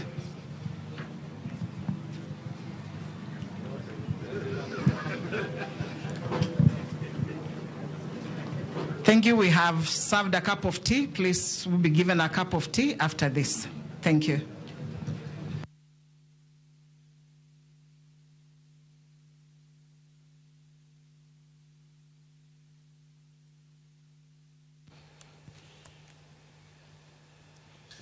Haya, nyakoromoge juang duoko mano mara penje KCPE koro bende osegol. Oselande ayanga nyakoromoge juang kendo nyaka sani mage duoko maineno karkanyo winjo ni jaloch e piny mara KCPE oyudo max maromo 428 mago mantiere karkanyo nyakoromoge juang en luar piny mano kawuok e points manitiere kinde mokalo kanyo wantiere karaka achiel kachiel mondo mwakoni ni chenro thoth ahinya ka wantiere kodika achiel kachiel. Iwacho ni sani bende gigi timore mana achiel kachiel mana mondo mwature kod jofwambo bende mantiere kor gwenge tainya mago mabende osechopo karkacha e log tich mano mara nek kama bende lendo maka mago bende otime okinyi maka wuono ka olande kanyo kod jatend migawo mochung'ne wechego mago mar somo mano Ezekiel Machogu nyakoromoge juang kama wantiere nyaka sani duoko mawayudo yudo kanyo ni ntiere jopuonjre mago moyudo max e kidienje mopogore opogore osekonu kanyo mondo wuor duoko mondo ing'e duoko mari ioro ote mano ka ichako kanyo koda mano KCPE kaeto iketo index number mari kaeto bang'e ioro kacha SMS line mabende wach kanyo kodno en 400 54 kaeto bang'e bong'eyo ni jogo otiyo e yo machalo nade. Maik mantiere karaka nyakoromoge juang kendo sani antiere kod wenda mabende antiere godo are okinyi makawuono giro duokogi kendo ang'e ni ka antiere gi janyuol mabende oneno kaka duoko bende olandi kachiel koda ka gik mathoth motimore karaka chan gi Jacqueline Achieng kachiel koda ka jalonye weche mag somo Charles Akach e studio ka bende nigi japuonj mabende sikunde yudo duoko odiochieng' makawuono duoko mogik e pinyno mano mara KCPE mano japuonj Ariro Odero mabende wadano twago sani gikonwa paro mopogore opogore kotenore kod gigi duto mosebedo kata katimore. Achako kodi janyuol winjo ka chunyi dhi nade seoro SMS koso pod irito? Poka ore SMS pod arito. Nyaka sani winjo kaka duoko no oselandi kendo wintiere de wach ni en medruok geno ni chal nade koro sani ka koro duoko bero simo? Medruok geno na kuom duoko kaluwore kod duoko makoro selan karka inene nikech waneno ka nyithindo manyiri kaachiel koda ka nyithindo machuo nyithindo manyiri otimo maber e penjo mano mar Kiswahili, mano mar English kaachiel koda ka penjo mano mar sign mano KSL, Kenya Sign Language. Joma chuo yombo kacha subjects mag kwano, science kod mano mar social studies kod mano mag religion. Kori duoko makamae de wacha ngwen medruok koso onego bed ni jiwo kuonde machal nade? Nana ni tindo gitimo maber, gitemo. Temo kata kupo nitiere ng'ikruok kwa compare results ma this year gi ma last year. Nitiere dropout matin. Lakini poch gi pak kuom gitemo kabisa. Waneno ni onego beni nyithindo nyiri o kalo kabisa e languages moloyo chuo. Kachuo sana gi kale sciences. Yeah. Erokamano ahinya wadhi ane Judith Omondi ka intiere log tich mano mar NEC. Sano tudore kod Judith Omondi machiegni jaloch mar KCPE bende koro sedo max maromo kanyo 428. Mathoth mantie kanyo ma ose mienjo winjo kanyo chai bende osewach ni kenu kacha watie kane nyaka sane magi minya bedo kata ka yudo nyaka sani kama wantiere kaachiel e studio. Judy. Erokamano Cleophas, mana kaka iwache awuoyo achiel kachiel kawuok e log tich mar NEC e boma ma Nairobi kae South C, kama bende jatend migawo mar somo Ezekiel Mashogu osetelo okinyi ma kawuono e golo ayanga duoko mag jopuonjre manotimo penj mar klas 8 higani. Penj gi ne ochakore tarik 30 dwe mar 10 to gikone ne girumo tarik 1 dwe mar 11. Maromo jopuonjre 1.4 chotimo penj gi mak mana ni kalore gi duoko mogol sani Cleophas en ni nitiere jopuonjre mamoko ma inchoko ndikore kaka jokanyo mabiro timo penj. Kwan gi romo 208. Nyicha omigi penj kendo duoko gi bende odiochieng' ma kawuono e kind jopuonjre 1.4 ma bende ogol duoko gi gin bende ogol duoko gi. Nyaka sani Cleophas jaloch mogol kaka mano motelo e penj ma KCPE higani e kinde mwatike okang' mogik mar golo penj ma KCPE oyudo maksi 428 e pacho ka. Mana kaka ong'eyo pile ni nyaka sani nying jopuonjre ogol ga oko mak mana ne wan gi ting' makoro mar manyo ni to jopuonjre ni en ng'a e pacho ka. Nyalo bedo ni gin 2, nyalo bedo ni gin 3. Magi gin moko bende kuom weche manyaka beni sani waluwo ne nyakora Ramogi mondo mi to wakon gin jopuonjre ni moyudo maksi 428 en ng'a to wuok e county mane. Nitiere counties bende Cleophas mabende oyanka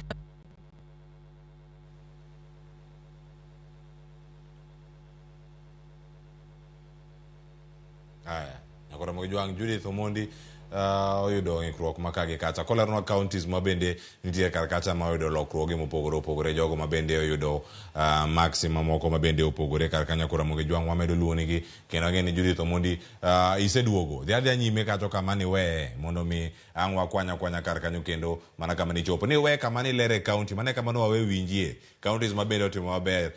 Judith Omondi lera kanyo kendo mos kuom mano timore. Erokamano Cleophas mos kuom rochni ma kod ng'ikruok ma otimore no. Mana kaka na wacho no en ni penj mogolo odiochieng' ma kawuono nitiere counties mogol kaka mago ma otelo gi kwan mag jopuonjre mani piny man higni 12. Magi gin counties ma wuok hoho mar okak mar Kenya thothne, ka bende nitiere counties ma otelo kod kwan mar jopuonjre ma bende nitiere kod jopuonjre mane ni kod higni 18 kadhi nyime. Magi gin jopuonjre ma kamoro non timo ndikruok kaka jogo madongo ma bende nyalo timo penj mar KCPE ma higani.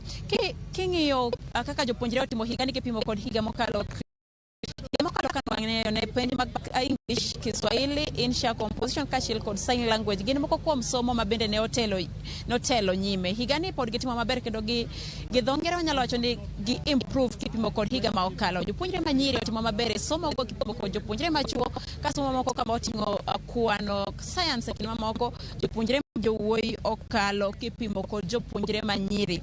Higani bende Cleophas kaka wanyalo wacho king'iyo kwan mar kaka jopuonjre otimo, nitiere kwan mamalo mar jopuonjre moyudo maksi 0 nyaka 99. Wanyalo ni kae nitiere jopuonjre moheo 2,000 ma bende oyudo maksi 0 nyaka 99. Maksi 100 nyaka 199 kanyo bende wayudo jopuonjre ma ok thin kata ok nok ahinya 383 gin jopuonjre moyudo maksi 100 nyaka 199. Kwa dhi jopuonjre moyudo 200 nyaka 229 299 kae bende kwan ok tin Cleophas. Kae wan gi jopuonjre mahaw 700,000. Mano ok en kwan matin ahinya to kwarango ni jopuonjre manotimo penj gin 1.4 million. Almost nus mar jopuonjre gi oyudo maksi ma ok ochopo 300. Ma ok ochopo. Koro miyo Cleophas wacho ni kipimo gi higa ni giga mokalo wanyalo wacho ni jopuonjre gi kamoro onge pogruok ahinya mak mana ni wanyalo wacho ni kaluwore gi chik mar chwalo jopuonjre duto e skunde mag sekondar jonyuol omiya geta maduong' mondo mi oti gi kata dho ngere wacho ni chance ni mar tero jopuonjre gi duto e skunde mag sekondar. To mago bende Cleophas oyudo ni nitiere jopuonjre moko ma ok ondikore kaka jotim penj to winjo be ni gitimo penj. Ka piny Kenya weyo somo ni mar klas 8 kata mana 844 dhi e somo mar CBC olos chenro makende mar bedo kod chenro mar timo penj mar dwe mar achiel higa manyien mondo mine ni gin bende gidong chien nitiere diere ok ginyal dok e CBC ok ginyal dhi mbele. Koro miyo piny owacho oseloso chenro makare mar neno ni jopuonjre gi bende otimo penj maduong' mar klas 8 chak higa manyien mondo migi bende giduto giriwre kod form 1 higa manyien. Magin weche moko kuom weche mapod waluwo kae Cleophas mondo mi to wach ni chenro mag weche manyien ma otieno to ang' waiko ne nyakwara Ramogi ang'o. Achiel kachiel nyaka irie studio mana kapo ni nigi penjo Cleophas. Erokamano ahinya Judith Omondi kapok awe idhi kanyo bende nitiere paro mathoth mang'eny nitiere kar kanyo ka nyalo yudo thuolo mondo mi twagane koda jogo mantie kacha sekta mar somo. Nitiere magi manyalo bedo ni mako dho oganda mathoth ahinya ka nitiere kar kacha to chenro magi wacho ni jopuonjre maromo 9,000 ponono kama nitiere kanyo maling' kata ng'ur manyalo bedo kar kanyo kata mor mantiere ne jopuonjre 9,000 mano ok yudo thuolo mar timo penj mano mar KCPE to koro migi thuolo mar time higa manyien mano dwe mokwongo kacha. En ang'o manyien ma ponono gitemo wacho to lokruok ma kamae kaka isebedo kacha kiluwo wechegi mag somo penj manogol higa mokalo kata moko bende mosebed kacha ka itimo higni mokalo wache ang'o kotenore kod thuolo makoro miyo jopuonjre mamoko makoro gin gima wacho ni an special exam ni wanene mana ka itime mbalariany kuonde moko jogo man gi missing mark jogo moko time kama mano mondo mi giyud thuolo mar gisude okang' machielo. En gimane kata mor mane momiyi kaka jafwambo e wechegi mag somo kisebedo kiluwogi kendo jopuonjre maromo 9,000 maponono ne genogi oselal koro sani geno nitie. Cleophas pada kaka iwacho no an nitiere jok manokadhe somo mag 844 nitiere jok masani nitiere CBC ni nochakore chon sani okang' mokwongo mar CBC nyithindo jopuonjre dhi e grade mar 8 matiende ni gintiere junior secondary japuonjre ni mano nego beni timo penj mar klas 8 matiende ni en nokokale okang' mar CBC nyalo bedo ni en gi ng'ikruok mopogore opogore e ande ka incha timo report moro mar japuonjre ma nolal ka en klas 7 oduogo to incho oduogo ka jopuonjre osetimo ndikruok matiende ni nokotimo ndikruok nokokadhe CBC klas 8 be koro e obaye. Magi gin mana moko kuom lipode achiel kuom lipode mag jopuonjre machal kod magi ma wanyalo wacho ni nokotimo penj to nonego bende gibedo gi chenro mar timo penj. Koro miyo en moro maduong' ni e kinde ma Kenya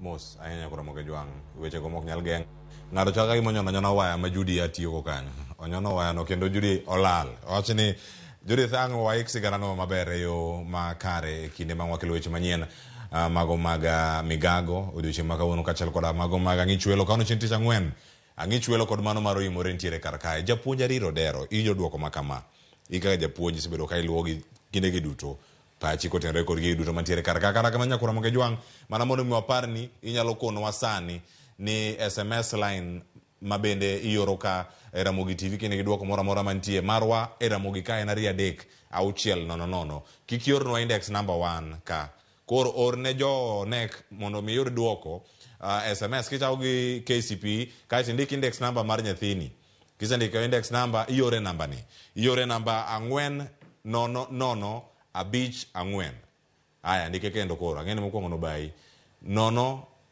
ndike kendo 40054 mane kaka entiere amor isendike koro kisendike kata miyudo duoko no nyathini oyudo max moewo 400 ketnwa ge e mbui maro mar Facebook kacha ornwa ote machuok marwa mondo wabed ane kod ng'eyo kendo wabed gi mor ka wadhi alo kumoro achiel ka gisechako donjo ni orgi ka iseorogi kacha ka gin mopuodhi wabosomo gi kendo waboro koni kaka weche go bende dhi ka osepuodhi gi kod jowa mabede chungo weche achiel kachiel japuonj duoko segol omi paro machalo nade sani angeni chunyi go kibikibi koso sikundi une usetieko mwacho ni kaji okalo te chunyi teto go kibikibi seche kapok wacho kaka chunya go kibikibi to nitie japuonj madwa adwa lonyo ne ogudu iluonge ni Madam Odongo mosomo shairi cha otimo shairi mawuok Migori otemo wacho ni kare joluo bende wabere Kiswahili kaka japuonj Kiswahili gino koso joluo mawuok Migori kende oila ka juogi koro be adwa wacho ne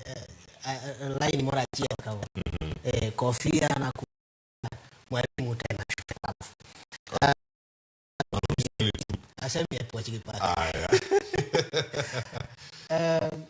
nitiere trend mwakao nwanene higa mokalo kendo higa ni naneno ka wadhi kawe kendo mar tieko weche mag mibadhi kata kuo mar penj yo ma Machogu olando godo duoko nyiso ni onge pek moro mwakao waketo ne duoko ni endi king'iyo tineno ko wacho mana ni ng'amoyombo mogik nigi 428 luar to waneno ka luar nitiere nikech gamo kalo ne nitiere ng'ama noyombo ne nigi 431 sani koro en gi 428 ok onyiso wano nyako be ok onyiso wano wuoyi be ok onyiso wano high school mane kata oae county mane mano mago gin achiel kuom okenge mag tieko kuo to kod PM ma ok odhi kare mano ber mane gima kata CBC aneno katimo ni PM to nitiere unyalo mana PM ei klas uka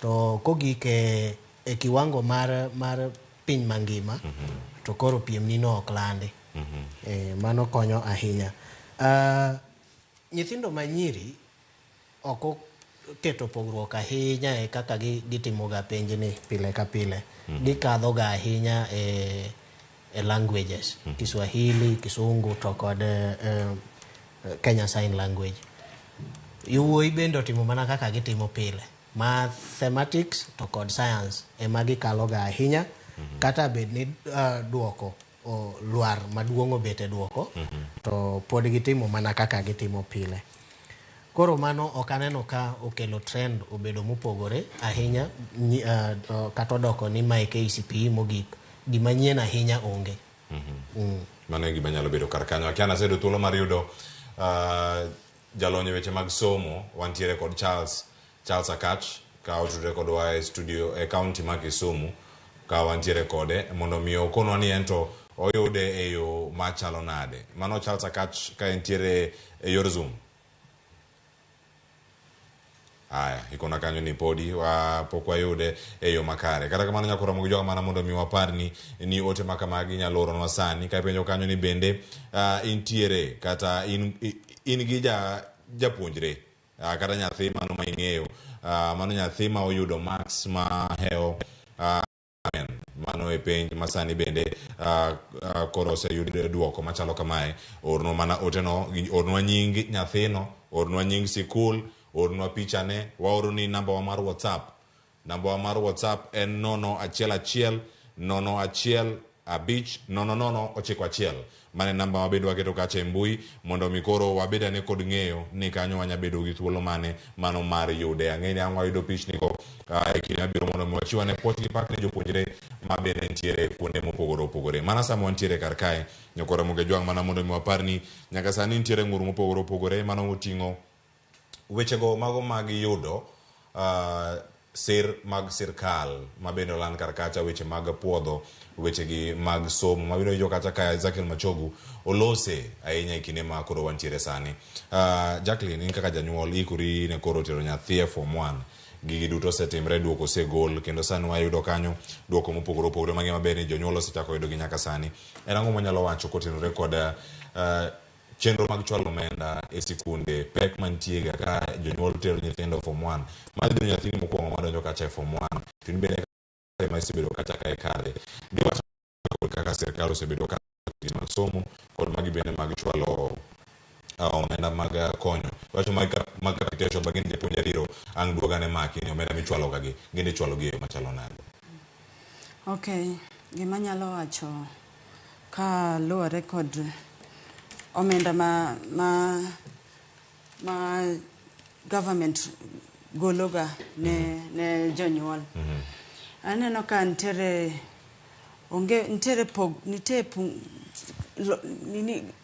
awach nitiere nyao moro mosebedo. Nitiere nyao moro mosebedo kuom golo omenda. Nikech seche moko kaka janyuol, seche moko ni bedo kikeno to ai marach inyayudo ni tich ong'adore ni kano king'eyo ma pesa mani ikano ma isebedo kisave itiyo godo.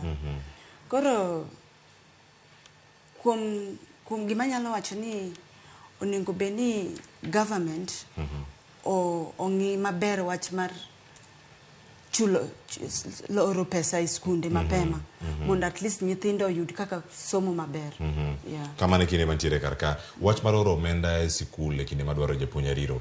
Do wach ni en gimoro machal nade manya miyo jopuonjre ok bede sikul, manya miyo duoko bende biro mopogore kuom ranyisi nyithindo maromo 9,000 makoro mituro matimo penj machielo ni. Do wach ang'o e wigi ma gin jogo makoro bende dhi bedo kacha. Oni jopuonj ma pod dhi dok iri kacha koso poko mi uler machalo ka iwijere Ramogi TV kama okuongo. Mano to ne gima ne nyaka timre nikech jogi anya wacho ni gin e kinda kuru gasumbi. Gin kar kendgi. Ka gikoso ma ok gidonje form 1 to kuma gidhi onge nikech CBC gima ging'e onge. CBC ok en theory mana kaka ne akawache practicals ng'e. Koro ng'eni gima kane gidok ku to koka gidhi chako manyien ma bende ne dhi bago gi maduong' ahinya. Koro nyaka migi amiya thuolo ma kenda timo puoch gi pak ne sirkal kuom miyo gi thuolo mar dhi nyime kod somo. Ka wang'iyo wach mar chiwo pesa capitation ka to koro otek matin nikech sirkal bedo ga gi deko. Akia ni en deko ma dhano wuone makelo nikech sirkal to lando kako yudo pesa ma bende ang'eyo ni dwe ka dwe to jochoko osuru miluongo ni KRA chiwo submission. En mana ni wan gi misplaced priorities. Sani koro ineno kaka koth maduong' mar El Nino ni sando ji e kor gweng'. Pesa ne ji osebet piny mogo budget mogolo bilion 10. Koro bilion 10 ni mondo chope gwenge ma ji oyude midhiero ni ok ochopi. To timore ga atima kama ma sirkal ritoga. Wan ga gi sirkal miluongo ni reactive government, ok en proactive. Sani ogol duoko chon. Oromo sirkal ikre mana kaka ginyiso jonyuol ni mondo ikre. Gin bende giikre mondo capitation ok ni ore skul sama jopuonj koro loro skundi loro koka inyiso ni capitation ni oro. Manto koro konyo gang'o. Pesa owinjo be ni oro sama chon. Kapok skul oyaw dwe mara achiel karach ahinya tarik 3 ka principals kod head teachers o confirm niya oseornegi first batch mar capitation. Mano karach ahinya to atimo mosa moro ma ok nyatimore. Koro dhi miyo jonyuol bedo gi pek ahinya kasto nyathi donje skul to kapok ochako somo malong'o tiriembe ni fees onge mondo dogo oom fees. Kasa eseche gogo to sirkal temo lando kaka gikonyo Kenya mondo bed gi 100% transition. Kanyo to en agete ne sirkal mondo oor pesa e wang' sa. Kamane kama gintiere weche mag pesa bende chalando nyakora Ramogi Jwang ne okoni kar kanyo mondo imiwa ne pachi ni into isebedo kanyo ka iluwo chenro ma kama e yo machana to ote mari gin mage wang'ewa be ni ote go sechako donyo kora Ramogi Jwang nyaka sani gintiere mago madonjo achiel kachiel en mana mondo mi akale ote go madonjo kacha SMS kod mago bende madonjo achiel kachiel ka wakalo gi e mbui no mano mara Facebook kod mano mar X kama bende wantiere achiel kachiel mara mondo mi wadhi nyinge ero ng'ato wacho karka jogi otamre miya results nang'o Ramogi TV ani nuyo makare kan nyatike seneta apuoyo nyithindo motimo penj maduong' mar KCPE moyudo duoko nonwa uru namba mano miore ne nyithindo moyudo max aya max mano mara moyudo max 400 kadhi malo mano mondo mi wabed kod achiel kachiel kar kae ore namba ni koro en ma 011 011 5 000 991 mane namba mar WhatsApp maro mara Ramogi TV ka yore kar kanyo kaeto yor picha wacho ni yoro picha or nying nyathi or nying sikul kachel koda ka max ma oyudo mani yoro kar kanyo kaeto bang' wadhi bedo kodgi achiel kachiel kineno nyari wuodi nyakwari wacho nitie jok moyudo max moyo 400 gintiere kama chalo nade orgi aora sani nyakora Ramogi jwang' wadhi bedo gi thuolo mar mondo mi wasom gi kaachiel kachiel ageno ni yudo namba no waket ni piny kanyo mano namba mar WhatsApp bende namba no motiyogo ka mondo mi gonwa simu ka ikonowa ka gik mopogore opogore. Aya, nitiere moro ka moro message mawacho ni dear customer, KCPE 2023 results are not available. Gibiro kokiyude to korite ta kar kacha mondo mi dhi nyime kod yudo max ma kamago. Akina Jacqueline se yudo mari sete moro koso pod service poko chopo. Poko chopo. Aya, nyakora Ramogi jwang'. Mano ka poko chopo titema tinya miye thuolo moro matin. Siling 25 be mari nyadhi dinuoya koro inya ore mokwoko chatido ka koro podo leo mar ariyo bende chak yor chak leo siling 50 osedhi koro make makagi kanyo mondo donge bende gi ng'i maber ka pesa tin tinyalo wuoro nodhi to ok odhi samoro nyawuondi nigi 25 bob kanyo kare onge siling 25 madwarore credit cha nyabedo no onge koro teme kar kanyo. Aya, ni Vanessa kutoka Wawere wacho ni ago poch gi pak ne jopuonjre duto motimo penj mar KCPE kendo wantiere kodgi ka eyo makare mano ka wantiere kodgi ka nyakora Ramogi jwang' wacho ni kwa shule ninayo karibu ni kijana amepata 321 ero kamana ahinya poch gi pak iwacho ni ero index number bende ng'ato oro kar ka kikiorno Ramogi TV ka orno results kiseoro results to korango akoni akia nitie ng'ato mada chiwo ote mare mar poch gi pak ng'ama nitie simu ng'ama ntiere oko gintiere kama chalo nade mana ng'eni ang' wayud giane e kinde mabiro to mana mondo mwapar ni jaloch e piny makoro lansa ni nyakora Ramogi jwang' e duoko mogol jaloch e KCPE kaka neno kar kanyo do max maromo 428 bende simbe bende donjo koni moko bende pok oyudo. Aya, ka pok oyudo ote magu ikona ka ni ote duoko mano mara Bravin pok odonjo mara Ashley pok odonjo. Vanessa imbe wacho ni mari pok ochopo jirani ya moyudo 321. Aya, maki urugi kanyo ni magi pod donjo to pod wamedo mana yudo thuolo mamoko mantiere kar kae. Penjo maket gi mano mana penjo japuonj Jacqueline, nitiere mae ma jopuonjre moyudo max kata mano kotimo penj nikech kwana atamalo mag jogo duto motimo penj en atamalo 99.34 manyiso ni nitie jopuonjre maromo kanyo 9,000 mane ok otimo penj ni to migi thuolo kendo mar timo penj kochopo kacha higa manyien mondo mi one ni 100% transition ni bende otimre. Bende iparo ni en ga gimoro matimore ga ne ji te koso jok moko nyalo bedo ni otimne negi transition no to nyalo bedo manok. Kaluwore gi penj ma otimni ana gima dawachni agone mokwongo agone erokamano ne Minister of Education mar jok mano ok oyudo chance timo penj mondo otim penj next year. Mano poch gi pak. Nyathi ka nyathi mondo yud duoko mare. Mano kotenore kod duoko mantie. To koro kochopo ni giwuok gidonje skul mag sekondar. Sekondar kacha ginya bedo ni gichopo ndi to koro kaka sir sombgi bedo matek nikech sani koro adhi neno kon mamalo japuonj kata mag jogi mamedore e sikul kar ka kapok adhi japuonj nitie jogi ma wuok e primary ka to giwuok ka gidonjo e skunde mag sekondar to sani omi moko thuolo mag timo penj diwacha ng'we ewi jogi nikech makoro adhi neno ni jopuonje duto motimo penj ochopo kar kacha ka be waneno ka jomoko wega skul. Gima dawachi Cleophas nitie ni nyithindo pogore nitie nyathi mane seche moko noneno ni ati osetimo penj kata wach ni moko ne nitie mane kech koneno ka nyithindo mane ok otimo penj gi nyayudo ka moko ne olal kaka moro man nolal to duogo ka indexing osetim. Koro gima dawach ni kuom nyithindo gi kaka janyuol en ni yudo chance magidhi join godo form 1 yes nyalo bedo to nyayudo ka school fee nyalo dhi bedo matek ya kaluwore gi ka seche moko pesa or matin e skunde bedo chance mar nyathi mar dhi somo gi moko nyalo dhi successful lakini moko nyalo fail Kamane kama intiere wan gi cases mamoko bendero kama na nya Jacqueline kuom lero no kar kanyo to wan gi cases mamoko bende japuonj ma wathoro yudo e kinde gi japuonjro kala maber koro ngima tok KCPE ni en ang'o en dhi sikul koso timo gik moko mopogore opogore ka gin gik moko gidonje gik mage mano paro maleo minyal mi joma osetieko penj sani ni ngima ok orumo ka ok idhi e skul nitiere kuonde tiegruok ma ji nyalo dhiye nwachiwe higa mokalo kendo pod anyalo amedo to inwang'o ka jotiegre kata nyithi skul masani me primary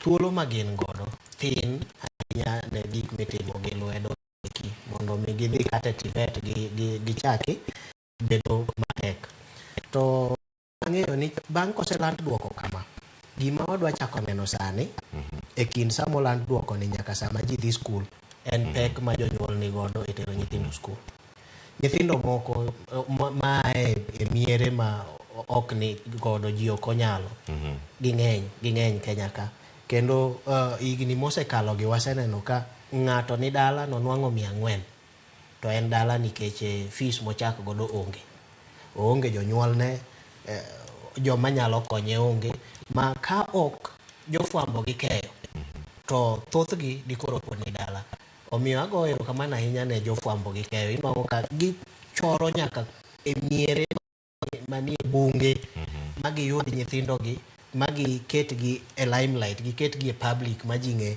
ma joma nigi chuny mar konyogiga to kopogore kod mago jogieki nitiere artisan programs ma ginyalo timo mi isomo through apprenticeship gik moko kaka welding bedo ni ifele penj ok onyiso ni ngima orumo inyalo chako gi kanyo iyud ng'ato isom apprenticeship inyalo somo carpentry ilos kombe inyalo somo welding ilos gik miloso ichak ngima gi kanyo mano kotenore kod gigo nyakura Ramogi Jwang' ma bende nyalo bedo kata ka iluwogi achiel kachiel paro pod medo donjo kar ka to koro bende ang' wakaw thuolo mar mondo mi wayude ni gik mathoth mantie kar ka ni mar watemo donjo e kor gwenge mana kaka japuonj Ariro Dero oselero kar ka mondo mi wawinjane ni joloch e kor gwenge gi to gintiere kar kanye mano kama onego bed ni gintiere kanyo achiel kachiel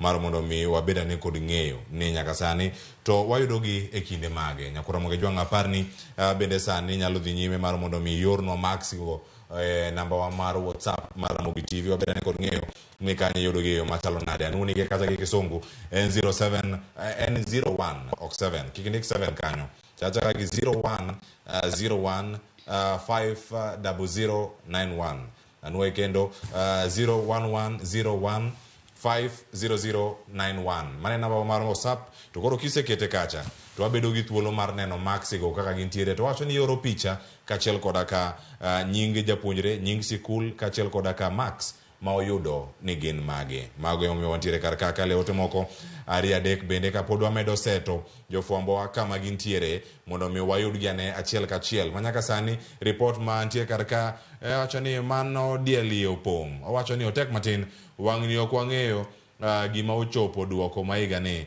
to koro en mani wale mero kamano weekly for the war Jwendeke wacho ni congratulations ne jogo duto manotimo penj magi Lilian Jack neno wakantiere Homa Bay County lastborn wacho kani ma Fidel kutoka Mombasa congratulations to our candidate oyuda di konwane yor SMS moko ni kar kacha cha mondo mwadhiane kod ginyime e yo makare pod wantiere kar ka bende gik moko monego beni warango ka engineer Lazaro Kanyambok wacho ni jogi nyaka koro ket nying student motimo maber ma is some kind of motivation mato pachi ma odhimele kanyo wacho ni otherwise nyiri to yombo ga e languages wuok chon wacho ni chuo biro e kwano kod mano mag sciences it's normal erokamano ahinya normal no bende nyabedo normal mopogore koso normal manikare mano kama wantiere kar ka kendo koro angwa weane anda ngeni maber ni kama untiere kanyo nyakura Ramogi Jwang' ntiere brother Julius Opiyo mawacho congratulations to Nuru Okanga oyuda di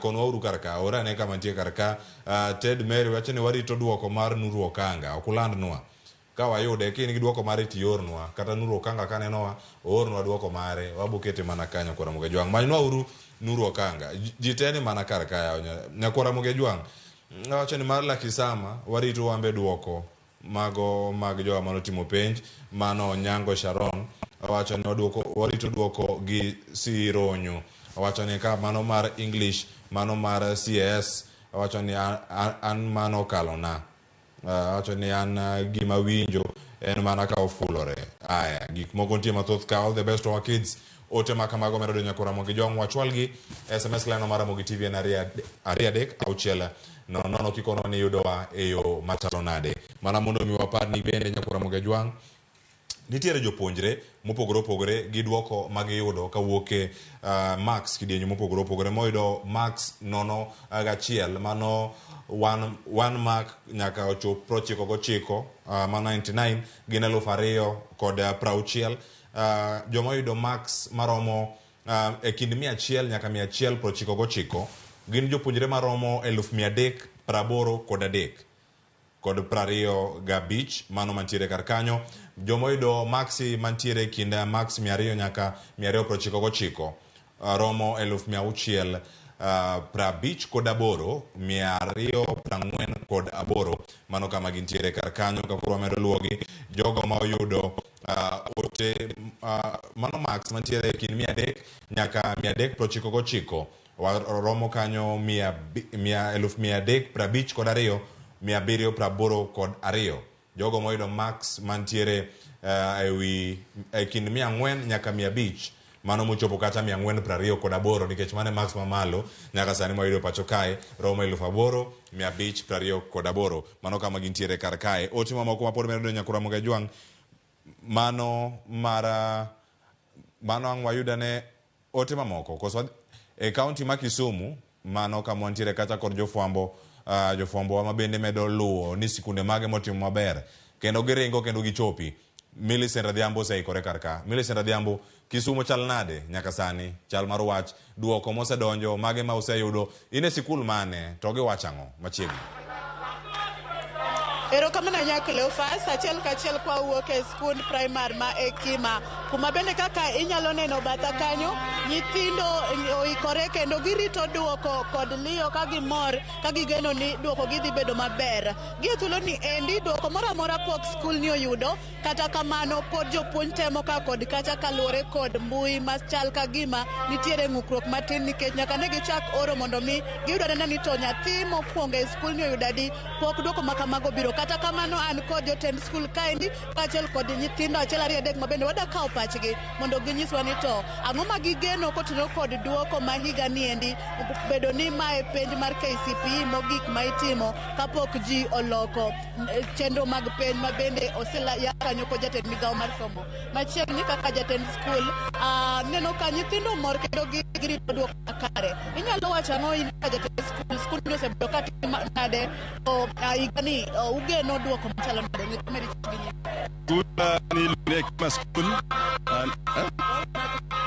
Tuna ilo Ekima skul Kisumu ilo wandoka Richard Gomero ane director of the school antika kendo gige malika ya research madu kanie pedo maber moloyo kaka sobedo kwa timo kendo duge kaka skul makima timo we are always so why kata kuo por mana bedo number 1 kwa bega people igamalo donetana de pimo igan tore kanyidi ni nyithindo to ber mo higa makadho ng'eny mo higa makadho koro wakeno ni duoko dhino maber kabisa to gisani brentie duoko moro amora musigolo koso ang'o matimore mae gomiyo wan kae kendo warito gi nying'o saidi nikech pod kata achiel pod ok wayudo koro wanaona ka nyaka wariti nyaka research wuok erokamano ahinya karibu sana machiegni in kaka nyathi mani otimo penj what do you expect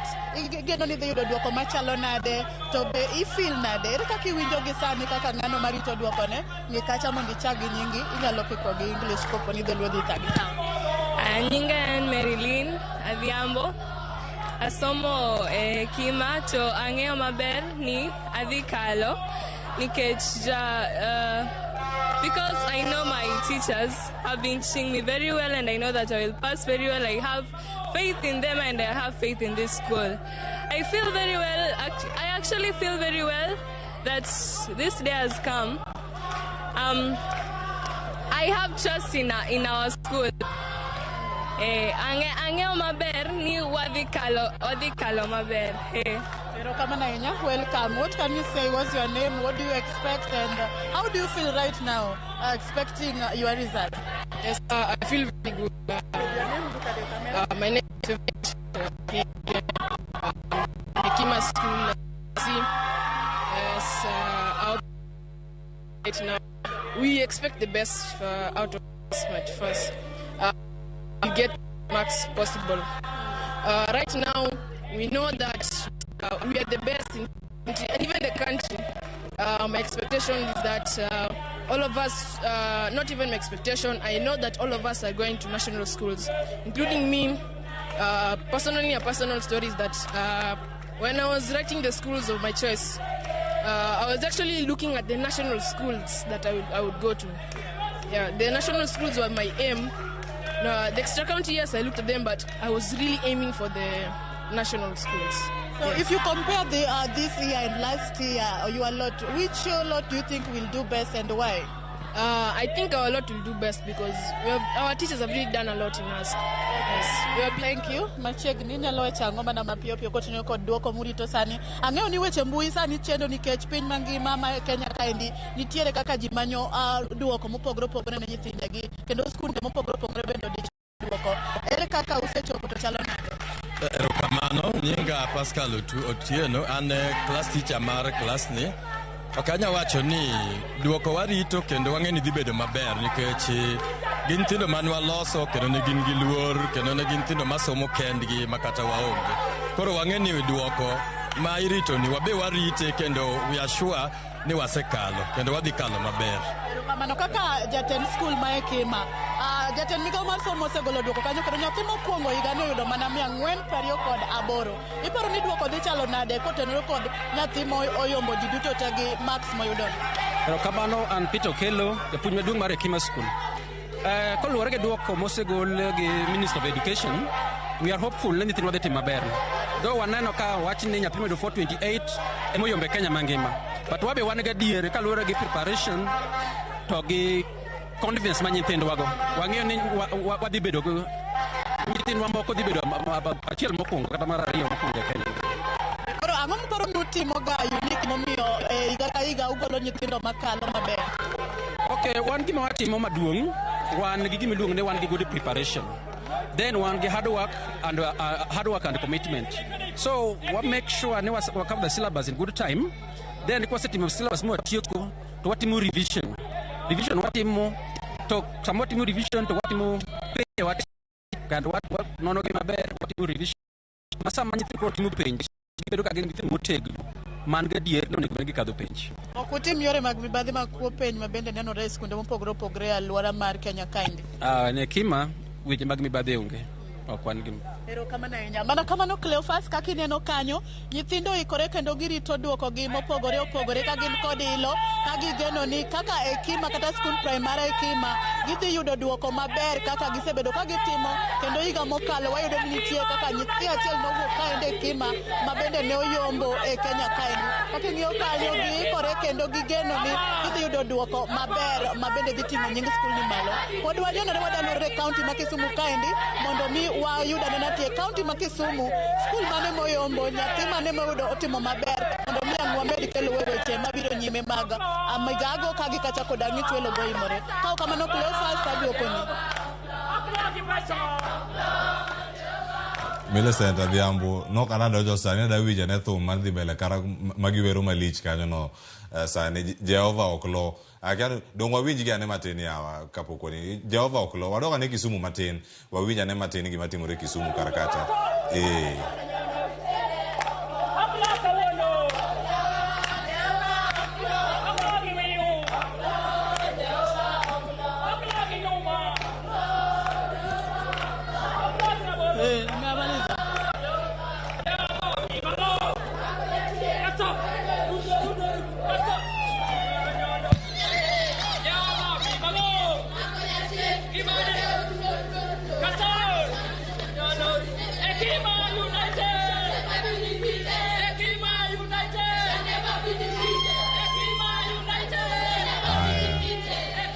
nyakora moga juang mago thum miel malich ahinya ka wuok e sikulno mano mar Ekima mantiere kaunti ma Kisumu. Giwacho ni ka gionge ka japuonjre moyudo 428 no okuoge Ekima to gikia kama wuoke.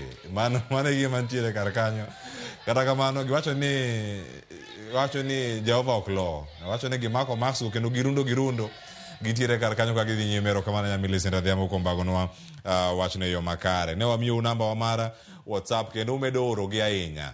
Umedo orogi mana kama gintiere kar ka. Ng'ina wakaw thuolo mag kale moko ng'eni ka wayudo ne gik mamoko man pod ntiere kar ka. To ntiere madonjo kar kae nade e studio kanyo Cleophas. Duoko poko biro wasetemo ore to kodonji. Abet mos arito duoko ne skunda mahero Sindo Baby Shine Academy mantiere Sindo Amor kod Chenro. Erokamano ahinya ka intiere kar kae. St. Peter's Junior School actually are still waiting for results. We are happy with Ramogi. Erokamano ahinya. Ma namba wa mar WhatsApp ma itudego kodwa kanyo. Ang' iyude ka okisome die mbui marwa mar Facebook acha de achiel kachiel mondo mwabeda ne kod ng'eyo ni duoko gito koro chal nade kalure kama intiere. Hello, an Brian kan Oyugis Kanga Omuga. Owacho ni duoko wasetemo to ok bi kata. Nyakora Moga Juang. Duoko ni line mwasomo kar kanyo no ok en mar Ramogi. Line no en mar kambi tudruok mabende ka ji mathoth obiro kata to oro ote ka giduto gidwaro duoko achiel obedo matek kendo ka ido ka ji opong'e ichalo mana jok manie line. Iso kidonjo e stadium samoro dhoot en mana achiel to kubiro ji mang'eny dichiel kanyo mupong'e obedo matek mondo mi udonji. Magi be gik moko matimore. Nitie jok moro request no mokwongo mano kuongoni. Koro ibeda girito kik inuoye sano maka yweyo matin madnya ni moro ne Ramogi TV ka ne kaka ji miele sikunde mopogore wabire sikundi kanyo kama intiere. Wacho ni kanye in Sindo in Oyugis. Jo Sindo ka bende waseyudo kar ka. Kama gidhi nyime kar ka ng'e nang' wayud gi ane mano kama gintiere kar kae. Kata kamano wayudo pichni mamoko bende wakaw thuolo mar mondo mi wanuogi kata mondo mi wakoni kata achiel. Nyakora Moga Juang kik iornwa kata ni ati kuom ranyisi ni in Alfred Rimoin tisomo Max mari indiko kanyo Max ornwa ote mano mowuok anekcha man gi Max gi ka kanya mwadhi yude nikech kanya mantiere adieri mar wach mar kama wantiere sani. Japuonjari neno kaka ji duoko donjo e skule mopogore korka koriba kiani nitiere koda chiedh nade mag weche mag tudruok koso korka korito en kare rizaso sedonjo. Jennifer Pascal Fiona Pascal man St. Jennifer Hawthorne Asumbi wacho ni mare pod omoko ok ong'eyo gima timre. Japuonja Irene Dina Omuga bende mopuonjo rero osemanya mek joge ok oyudi. Japuonj Joja Kwa bende wacho ni meke pod omoko. Hore ura hoya nyikwa Ramogi gigi biro. Jonyuol bende penji ni bende gisebiro. Gipenja. Jopuonj bende penjo. Ahinya to jopuonj mo wang'ere go penjo. Koro adwa bana nyisogi ni hore uru matin gini koko olande. Samolande kama tung'eni unyonoru kanyo makoro dhot dinore. Auru thuolo rituru mondo jowete umotelo oyaw thuolo ubro yude. Aya Nyakora Moga Juang koro iwinjo gi kar ka simbe go pod medo mana donjo to gipenja ni gigi dhi kama chalo nade. Mario se dhi kendo koso Jacqueline mari pod irito. Mara poko dhi. Pod dagi duogo. Janyiso jonyuol wabeduru mag yorruok gibro donjo. Ko bed garaka. Obo yudo gi. Ke demo medo SMS demo kaka ging'ado pesani. Aya koro be kiteme asasa Nyakora Moga Juang. Pesa no nyalo rumo kata kapok itieko. Ng'eny japuonjre wang'eyo maber ni kalo to sekalo kata kokalo kama entie onge japuonjre madong' mano kama entiere kar ka. 100% transition japuonje Arira Odero.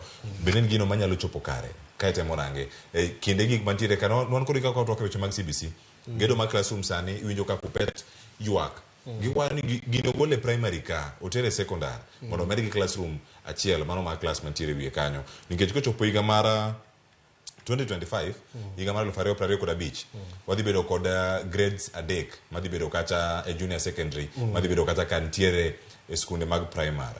Iwacho ni 100% transition ni. Mondo mi jogi te doji mano lot masani makoro tieko KCPE gidonji duto e skunde secondary. Odhi chalo nade. Pek ni dibedo kar kanyo weche mag omenda michulo e sikunde kana koro osebedo wich bar maduong' ahinya ne migawo mar somo. Wakwonga chak gi 100% transition mar KCPE makoro rumone wasetimo maber kaka piny wasetimo maber wasebedo gi ng'ikruok lakini wasetimo maber gimomiyo awacho kamano nyithindo osenwang'o thuolo mar dhi e skul secondary ma kata joma nonwang'o mathis ne 150 imiya thuolo ni adhi temri tinwang'o ka jogi eki gichukore ma bende gikone gitim mana maber.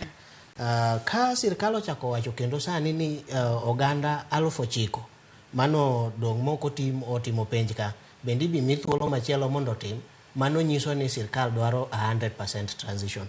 Kama ng'ikruok nitiere en kar yuto kae ema mono wayudo 100% transition nikech oganda okalo maber ikalo skul bende nitiere thuolo to pesa iongego midhi chul godo fees mano mono oganda ma Kenya chope 100% transition mano KCPE kwa bire CBC to nyaka sani wasetimo maber ni jo mano tieko grade 6 odhi grade 7 ma onge wach mora en mana ni an gi chandruok kamoro ka Machogu sama ne lendo chande to nawinjo ko wacho ni jomoko ntiere manotimo penj mane hikgi ni chien ne iga 12 jogi eki achichgo gimomiyo achich kodgi nitiere jomoko mane olandi ni kar wuok e class grade 6 gidhi e grade 7 to gin ogol gi grade 6 to tergi e standard 8 motimo KCPE sani ni achich kodgi ni thothgi nyaka bed ni gine jo higni 12 and below gi mago mane jonyuol gi ok dwa lai mar CBC jonyuol gi ok oyie ni CBC ni chalo nade koro gikawa nyithindo to gitero timo KCPE ok en gima kare nikech onge nyathi madhi bedo gi ngima marach mbele ka ei jo CBC go eko kik ng'ato par kamano bedo ni wan gi chandruok matindo gi eki to CBC en gima ber kendo obro mako mach mbele ka gima sirkal de nyalo timo en winjo jopuonj mapuonjo nyithindo gi eki nikech gine ma gisomo gik ma nyithindo gi owinjo som ging'eyo the depth of content ma nyithindo gi timo king'iyo CBC ni endi grade 7 chakre grade 7 nyaka grade 12 nitiere content ma gisomo mogol e secondary ma japuonj primary moko nwang'o tiegruok mar puonjo secondary nyalo yudo komoko piny mar timo puonj makare ne jo grade 7 kochomo nyaka 12 mar ariyo king'iyo kaka ne wachako maber ma cabinet secretaries mokwongo kaka Professor Magoha the late to gi Dr. Matiang'i gima ne gitemo timo ne temo winjo matut kuom CBC ni endi kasto giketo ikruok makare mane manomiyo kane Magoha ochako wach mar gero klese e skunde mag secondary nena hatua maber neno kang maber kabisa nikeche content mipuonjo ja grade 7 dwaro japuonj ma secondary content mipuonjo grade 7 dwaro facilities gik machalo kaka laboratory manie secondary koro kao medo class e secondary yot moloyo gero laboratory e primary nikech laboratory kao pesa mang'eny moloyo pesa ma class nyalo kao koro gima sirkal nyalo timo sani mondo wabed ga 100% transition e CBC ni endi en ni sirkal okao grade 7 grade 8 grade 9 nyaka 12 okete skunde mag secondary mano kotim kamano to ok wadhi bedo gi 100% transition kende wadhi bedo gi quality education ma nyathi somo gik modwaro mondo oti godo e somo ok ni janyuole machak manyo sirkal oseketo ero kamana yene kapok abiro kata Jacqueline mabende janyuol karaka japuonj thuolo mar ikruok ne rito penj kata rito duoko makama ochal nade nikech ka yudo ka tie paro mopogore ka jonyuole ma chunygi thagore kama ka chelo koda ka japuonjre to koro ochal nade mano kama entie sani ma koro winjo ni ero duoko ioro tok bi gichal nade sani ma ng'ato ne ko nyalo goye nikech ng'eni ma KCP mogik ne ko nyalo goyi miring kata duk nikech irite ok ing'eyo ni dhi yudo ang'o gimi yudo ni nuoyo onge. Mane omiyo neno ka chuny ji nyaka go kibi ahinya. Nikech okay, in japuonji puonje, ito ting'eni be ok olich ni ahinya nikech ito to pod kiny pod idhi tich. Nitiere jomoko man chien ka pod idhi tich. To nyathi motimo klas 8 sani, motimo KCPE sani, chunye nyaka go kibi. Kopo no fail, to dhi chako nango. In go akori ka rito pej ni nini kani ka rito duoko mari. Pero nite mango manya pono no kata ngama rito sanya wuoko to ngima ne temo oresa ya niki. Ano wuon to nyithinda mano time gin jo Consolata School. To actually ne okapuonjgi directly an administrator kaka senior teacher and head of junior school. Koro thothne na puonjo junior school, ana puonjo CBC, na seweyo puonjo KCPE gi KCSE. Jo 844 apuonjo mogik higa mane 2019 ka puonjo secondar e piny Oria kocha. To gi class 8 na puonjo skunde ariyo, apuonjo 8 apuonjo secondar. To tiegruok mara ma akawe thuolo ahinya chakre 2015 en CBC ni endi. Koro nyaka na bi Consolata ka to koro apuonjo mana CBC. Lakini jogena nyithinda ma jo class 8 to time kendo warito kodgi kanyakla. Chunya go kibi nikech gi kata ne ok apuonjo gi kamano. E kinde gi Jacqueline ong'e maber ni nitiere thuolo ma oganda yudo kendo duoko biro e yore mopogore. Nitiere magi monya wacho ni penj ma higa mokalo gi penj ma higa ni kata penj ma higa moko mosebedo kacha. Penj ma higa mokalo nwayudo marks maromo 431. Sano dok piny ne jopuonjre motelo kata moyombo mobedo jaloch e weche gi duto. Do wache yo machalo nade ka irango kit ikruok kod somo nikech higa ni onge yiero. Higa mokalo tim penj ka yiero ne nitiere karakacha, chochni moko ne nitiere ka gi ka mane miyo oganda bed ochopo yo makare, kalenda mar somo bende ne ok odhi yo moro makare. Kinde gi ango manyalo miyo ponono no ka gima nikech ka iwacho ni en lwar piny mar ng'ata achiel man malo ok ochopo marks mane ng'acho yudo, bende nyalo kete ni ji te koro olware marks mane jo higa mokalo noyudo. Gima nyalo wacho first kaluwore gi marks ma this year. Aneno ka lwar to nitie, yes, lakini gima dwach ni higa ni gima de choch results ok aneno nikech higa ni nyithindo timo penj maonge wach mana ni koro maandamano ne obedo chien kanyo matin to nok onyalo wacho ni mano nyalo interfere gi results. Aya, nkora moge jwangi winjo kanyo kantie gik mathoth ahinya manya miyo duoko ponono ok chopi e yo moro makare. Kata kamano awaranga ne kamachiele county ma Kisumu ako ne kacha wan gi jalonyo mag somo omwane pache kotenore kod duoko mabende osebedo kacha koluwo achiel kachiel mago kotenore kod kaka irito wechegi mag penj kachiel kod ka makoro ero duoko mag jok moko pod omoko. Jonyuol chunygi pod goyo kibi ni gintiere kama chalna ni gi Charles Akach otre kod achiel kachiel ka entiere county ma Kisumu. Charles Akach machiegni kendo wago ni erokamano nya kuom rito ahinya e mbui no mano mar Zoom kamisebede kod ware ukiny makauno kana wachako chenro de wasango kutene kod duoko makoro bende oselandi kendo oganda wa oseyudo. Awinje to kine ka wachako seche ka aito mtandao bedo gi problem matin kama tayo mana sama koro ichiwo results. But gima aneno kaluwore gi gima waziri ogolo kuom duoko masani, aneno ka nitiere a drop, but all in all aneno ka results ok danga wach ni rach ahinya to nikech nitiere weche moko ma bende nyalo tungo chuny jonyuol kata tungo nyithindo kaluwore gi bende ndalo moko maandamano moko bende wabedo go kae. Nitie gik mang'eny manyalo affect somo mar nyathi. Kadi po nitiere koko andinge ni nyithindo gi jomadongo ma motelo gi, they are supposed to be role models. To kadi po nitiere koko kata weche moko machwanyo chuny nyithindo, tibiro yudo ka duoko nyalo dok piny matin. Probably mane manyalo miyo samoro duoko odok piny mana matin. Lakini gima bende anyalo wacho ni kaka neno the gender gap, we are closing in. Aneno kwa loro thuolo mosebedo e kind nyithindo manyiri to gi nyithindo machuo. I think that is a plus for the 844.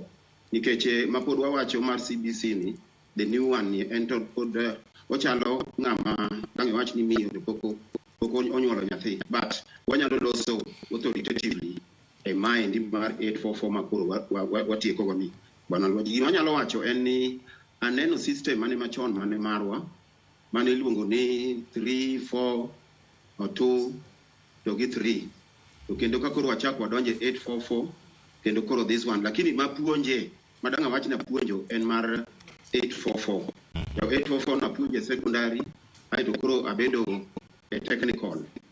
Omiyo gima nyalo wacho en ni one good thing magitimo en the grading mag institutions mag performance mag schools. Kaneno ko mano to me is a plus. Kanye man jakelo ikuluongo ni te kama jakelo ni goma chalo ni ng'ato ka ng'ato dwaro mean score mondo chieng' moro en bende Teacher Service Commission o promote. Koro yudo ka ji nyicha dhi makadh kiewo mondo mi nyithindo kadhi, mano endo ema osehinyo ahinya. But all in all, aparo ni in terms of gik madhi mbele weche mag corona, gik makoro osebedo gi, the result is not a very bad one. Mane gima nyalo wacho. Erokamano ahinya. Ng'eni kata kapok aweyi kanyo kata mondo mi waduogo e studio kar kae, pod aniri kanyo e kaunti ma Kisumu. Nitiere jopuonjre ma bende waloso kae weche mag 100% transition dara ka giwuok e skunde mag primary mano ka gidhi e skunde mag secondary. Sirkal osebedo ka jiwoga ahinya jonyuol mondo mi oter nyithindo e sikunde kinde gima bende timore. To iyudo ni kwan ma nyithindo madonjo e form 1 bedo manok ka ipimo kod 1.4 mano kuom ranyisi ma ogol duoko gi odiochieng' ma kawuono. Lokruok mar paro ni obiro e yo machalo nade? Tire kaka inyalo jiw jonyuol mondo mi mantiere kinde max 1 nyaka 99 oneni giyudo nikech kako ronge nuoyo. Mana jogo madhi timo special exam kaluwore kod Machogu, jatend migawo mar somo, ema koro dhi thuolo mar timo penjno higa manyien. Jopuonjre machalo kamae kod jonyuolgi onego bed ni tayogi e yo machal nade kindegi? Gima nyalo wacho kanyo endo rem mar penj ok ofulo ni ng'ato fuwo. Nitiere gik mang'eny ma dho wagunda wacho ni contributing factors mamiyo nyathi nyalo rem e penj. Achiel kuom gi nyalo bedo tuo, nyalo bedo weche mang'eny, environment gi gik machalo kamano. To rem e penj ochuno ni onyiso ni nyathini endi ngima ne koro rumo, nikech wan gi alternative path, yo machielo ma nyathi nyalo luwo ma bende somo ga soma. Kineno ka nyathi ogik e klas 8 to samoro ni en koro rem, to the good thing ma sirikal osetimo ne ka the Basic Education Act en mar primary ka to gi secondary. Ka chutho nyathi onego dhi nyaka klas 12. Koro kosetimo klas 12 ka koro duogo e 844 ni eka koro nyalo dhi e technical courses ka, nikech that secondary school aspect is very important. To ka dipo ni nyathi ogik e klas 8 to wan gi gimiluongo ni vocational training centers kata maniluongo chon ni youth polytechnics kata village polytechnics. Mano to koro tinde rach ahinya nikech wach mar village no ji mang'eny ok dwa winji. To nyathi pod nyalo dhi timo artisan course e klas bang' timo klas 8 ka, to kotieko mano to nyathi dhi adhiya otimo craft certificate e mani same technical school. Kotieko to timo diploma, kotieko to nyalo join university to bedo gi gimiluongo ni credit transfer, yani marks moko motimo e technical dhi miyo jam onyalo dhi e university kata me second year kata third year, kata mana pod technical ka onyalo timo higher diploma in higher education kendo pod miye credit transfer, pod onyalo jam kamano.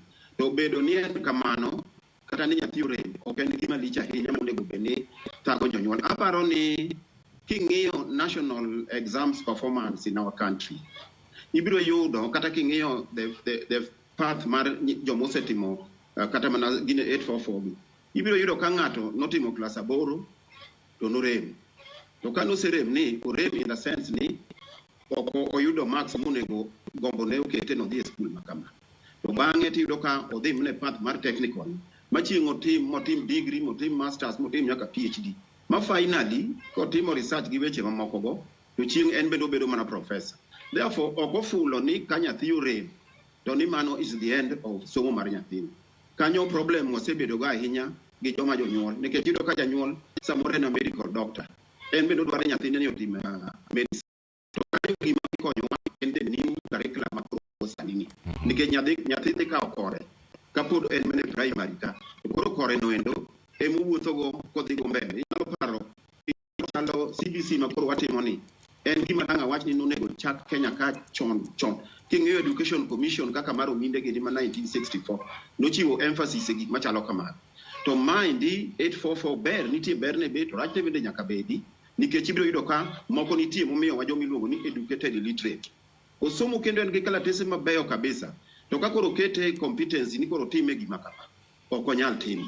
Omiyo rem mar penj ok en gimoro ma rach ahinya, to kendo bedo ni nyathi ogike klas 8 bende pod ok rach ahinya, to ka gimoro nitie no nyalo dhi mbele to dhi adhiya machieng' otim form 4. Mano aparo ni kama nyalo gike. Erokamano ahinya. Aneno ka japuonja rodero yiere koda weche makamago mabende biro achiel kachiel ginyalo bedo yo machalo nade. Weche ma Charles Akach bende koro wacho nitie nyithindo gi kit lony ma opogore mantiere sani manyalo bedo ni thuolo machielo makata ka gidhi nyime pod ginyalo dhi nyime kod gigi duto. Ng'eni sani bende japuonj warakre kod pek mar ngima mabende okwako thoth oganda pacho kae. Wan gi midhiero mar oula mabende nitiere karka. En transition madhi timore kata dar ka iwuok e primary kadhi e secondary itime e kinde ma ngima tek, to nitie achiedh nade mopogore mantiere karka. Ang'o madimede wiye ka to ikruok onego bed ni itime yo machalo nade mondo mi onene dieri orit nyithindo e yo makare kata ka giri ikore ne donjo e sikul mano mar sekondar higa manyien? Mano luar kuom sirkal. Luar kuom sirkal ahinya ne mondo mokwongo sirkal otim gimiluongo ni mapping. Nosechako ga timo gini to gichak giweyo. Sirkal otim mapping malong'o mondo ng'e nyithindo ma from very needy backgrounds, nyithindo man gi dwaro moloyo, mondo sama gidhi school to scholarship magimiyo jo university ma Dr. Machogu olando ka sani cha gimi nyaka jo secondary gieki. Ma nyathini agoda piny ok ni rito nyaka jofwamb gi keyo ema dhi manyi gi e gwenge kuma gintiere.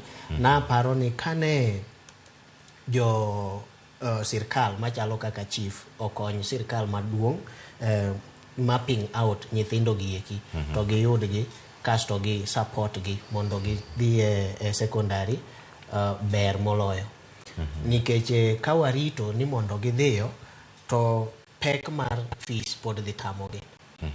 Sani ji ywagore moloyo ahinya ni tax momedore gieki. Omiyo namba maduong' wadhi neno namba maduong' ka ok dhi e skul higa manyien nikech ngima mar dhano ohidho Kenya ka sani kendo moloyo. Koro ka sirkal nyalo osegolo report chon maber ahinya, ogole dwe mar 11. Dwe mar 12 niendi kane ginyalo kawo to officers mag sirkal goeko owuothe gwenge to ng'e nyithindo ma are from needy backgrounds mondo mi support ema nyalo konyo ma ahinya. Kama gintiere karka dar ka wadhi e lony machielo mano bende gimoro mantiere karka. To jonyuol ma bende kale chir nade mago mag pek mar ngima to ahinya bende masira masani bende ntiere karka.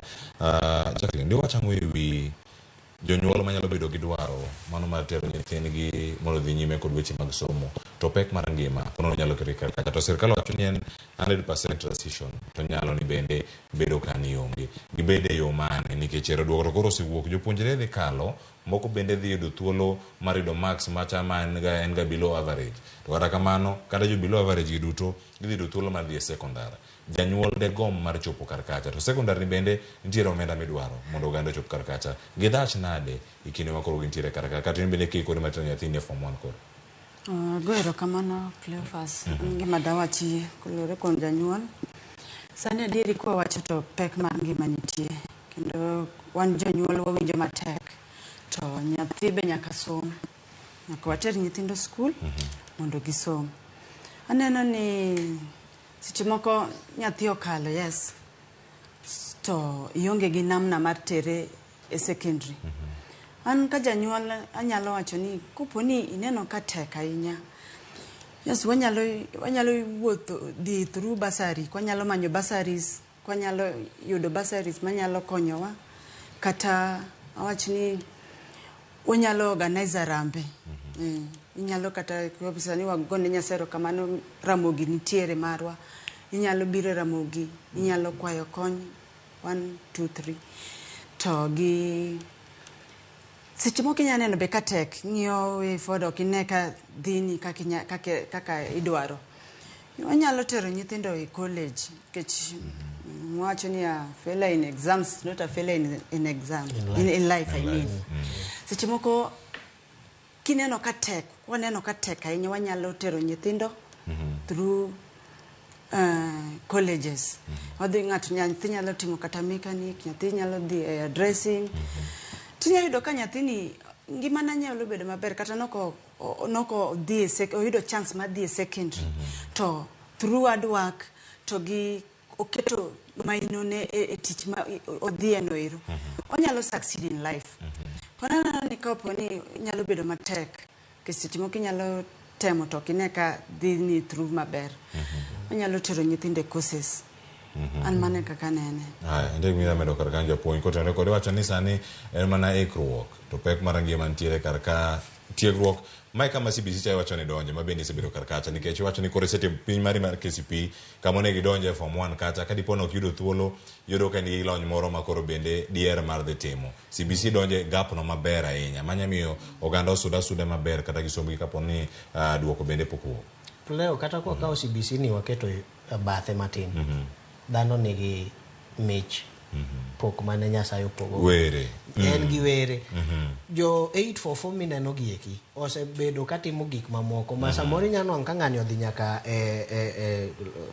mbalariany to ko ai mbalariany ni to chomo mana kumoro nono kata gima no some mbalariany ochomo mana kumoro nono ochomo music ochomo ji osetimo gik mang'eny gi gigi en ni nyathini obed piny kosetimo penjne ni obed piny ong'ini to yuto mara be nyatera sekondar masani be an gi yuto moromo manyalo tera sekondar konwang' kama ok en adier to wach niya an gi were moro ma Nyasaye omiya ajawera to misifa gini iluongo ni Benos Ogo gini kijawer donje wer many ng'ato manyalo mentai to itimao omi support ti chaka mari itim gimi nyatimo artisanry jalonye e weche mag somo wadwa wacho kani jogi eki nyalo donjo e artisanry ginyalo timo Kenyan crafts kata ok idhi e college chaka Kenyan craft e gweng'u kanyo pottery bed gi mama upiny dau moro ma chwe agulu opuonji kaka ichwe agulu ka gweng'wa ing'eni ni chwe agulu ang'e chwe agulu sani makata tich orumo na ta nyalo chwe agulu en mana ni joma tinde tiga agulu tin gige jo China opong'o Kenya ka anyalo chweyo thith ibeda piny ngima en ngima tekni iyudo gimoro ichamo inyalo support ngimani ma ok ikwecho bende ok imecho mane gima duong'. Erokamano ahinya mano bende kamoro ma bende akele jalonye weche mag somo mano ka wantiere kanyo kod Charles Akach pek mar ngima nitiere karka ang'e maber ni oganda mathoth kale gik machalo kama kirango pek mar ngima kata kinde mar transition ma kama bende datim ka ji donjo e kit somo no mano ka koro gisetieko sikul mano mar primary kendo gidonjo sekondar en ang'o manyalo bedo karka minyalo tim mondo miyo resa ne jopuonjre ma bende kalo e achiedh nade machalo kamagi ka gintiere kod jonyuolgi pek mar ngima nitie sirkal kwayo mondo mi 100% transition bende otimre iwacho ni atamalo 100 mag jopuonjre motimo penj mag KCPE giduto gidonje sekondar ochopo e yo machal nade e kinde ma gibiro neno kaka koro kwako oganda mathoth pachoka. Anyalo wacho kama en ni mokwongo wada ketho paro moro ma samoro jopiny nyalo bedo godo ni technical education en mar jomureny. King'iyo nyithindo manyo otimo penj e higa mokadho mar form 4 nitie nyithindo mang'eny kabisa mano duogo fwenyo ni to kare technical education en gima lich kabisa ma nitie nyithindo ma bende kane be ni wan thuolo to anyalo mi figa mag nyithindo moyudo A plain jomoyudo A minus kamano ma bende odhi med technical education nikech ka ging'iyo samoro course modhi timo e university to biro miyo nyathini go lam ma nyathini chieng' moro bed gi bondo kapok oyudo kata gima otimo. Omiyo whichever type of education ang'eyo ni paro mang'eny osebedo kuom jothuru ni the talk and university. Tadwa wacho kama king'iyo piny mar South Korea tichaki duogi ng'iyo bende piny machalo China tichaki duogi ng'iyo piny machalo kaka to gi pinje mamoko ma iluongo ni tiger countries go. Ing'eyo ni kane wayudo loch e pinywa kane warom kodgi, to wan gima noduogo hinyo ahinya kaka piny machalo Kenya en ni wadhi e gima iluongo ni white collar job. Nikech ing'eyo ni jonyuol mang'eny koneno ka nyathine ok otwe tai morwako sut magone sarut ni mano ng'ama ok osomo. Omiyo anyalo wacho ni kata bed mana ni tek manadi, to wan kaka jonyuol wanyuol nikech wanyuolo nyithindo mondo wapuonj nyithindo. E policy ma sirikal en nonego bed ni wa cost share.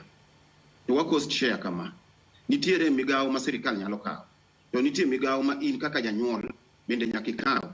Tiende ni sa asaya ma ng'ato osenyuolo nyathi, to nego bed ni kata bed man you expect no dhi nyuolo nyathi bang' dweche 9 kata dweche 10, to nego bed ni osepango ne nyathini.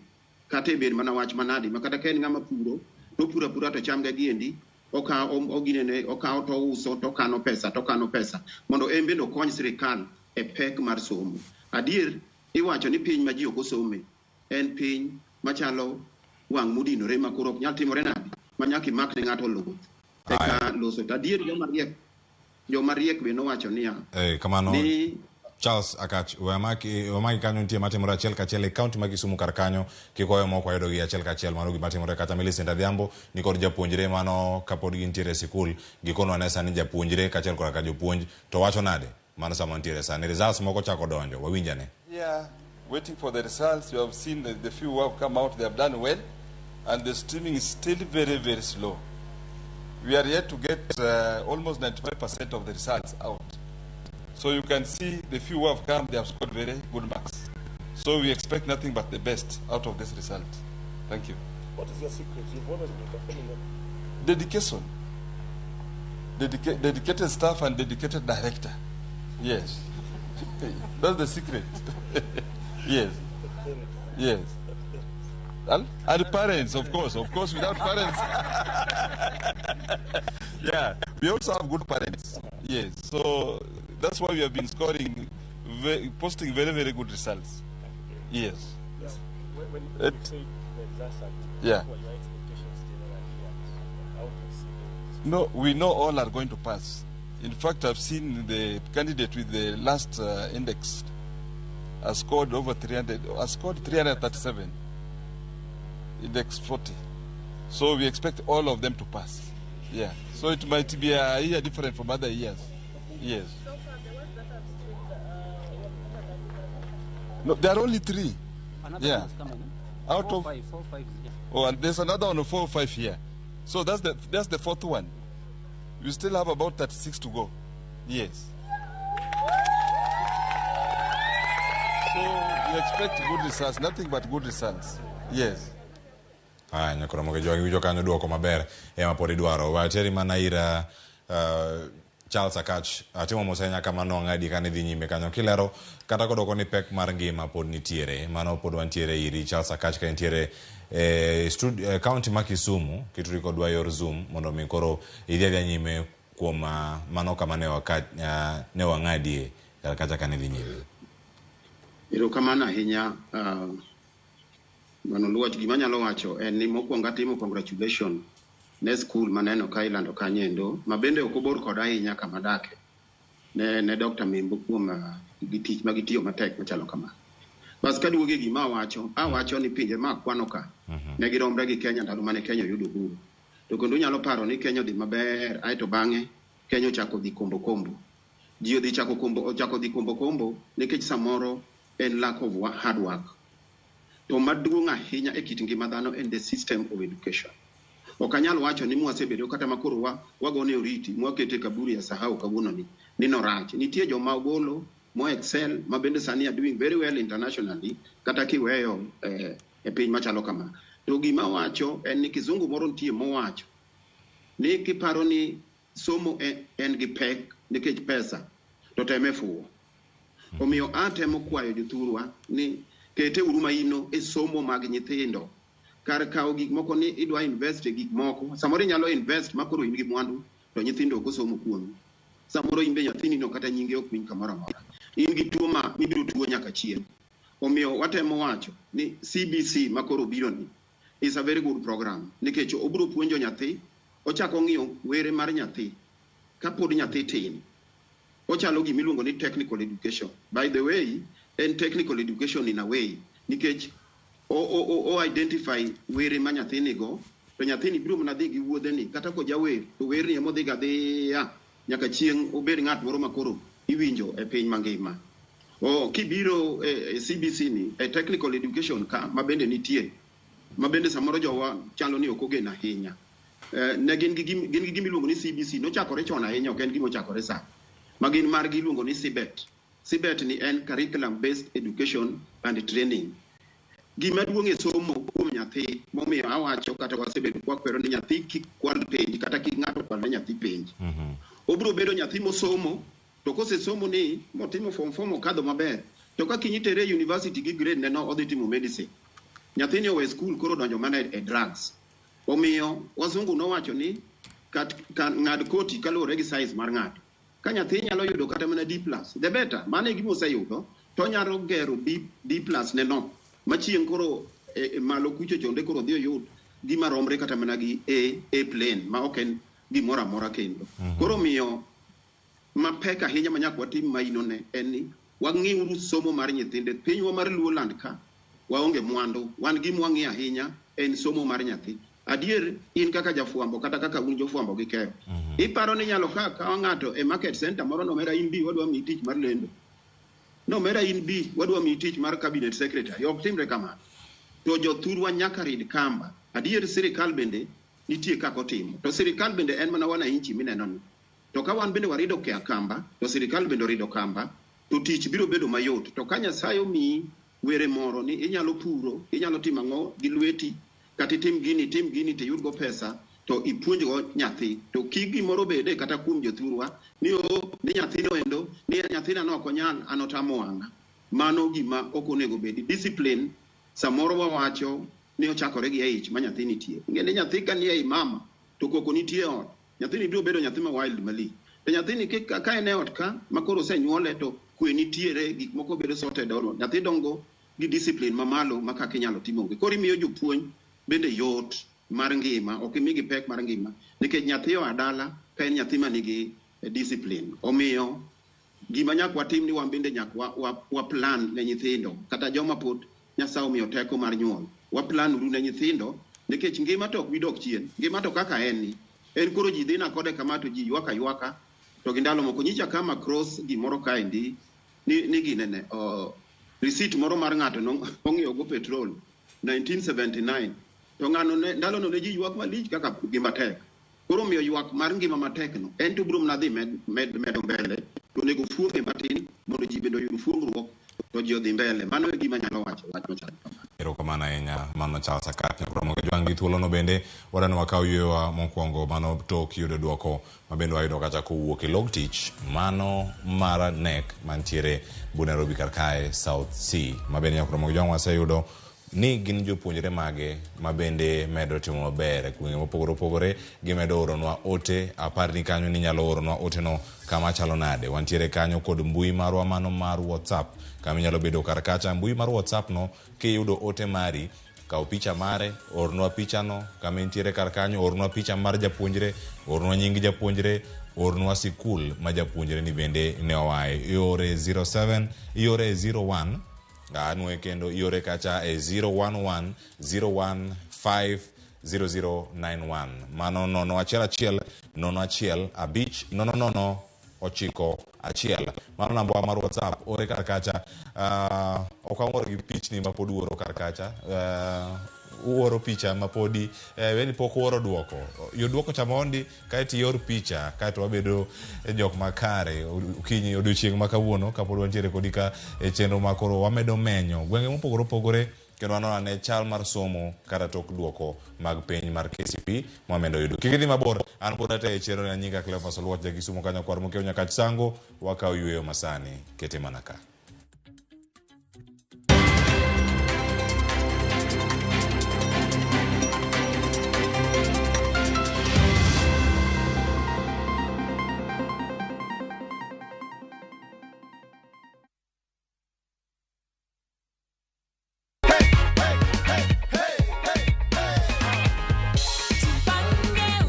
Nasalamia watu wa Migori, nimewin shilingi 1,100. Naona furaha, nasikia fiti. So ndio hii cheki yako hapa hivi Nathan. Pokea ushindi wako kwa shangwe na nderemo. Asante. Nimesema asante mno. Hii ni mchezo wa kweli kabisa. Na wanaongea ukweli, wanafanya by action.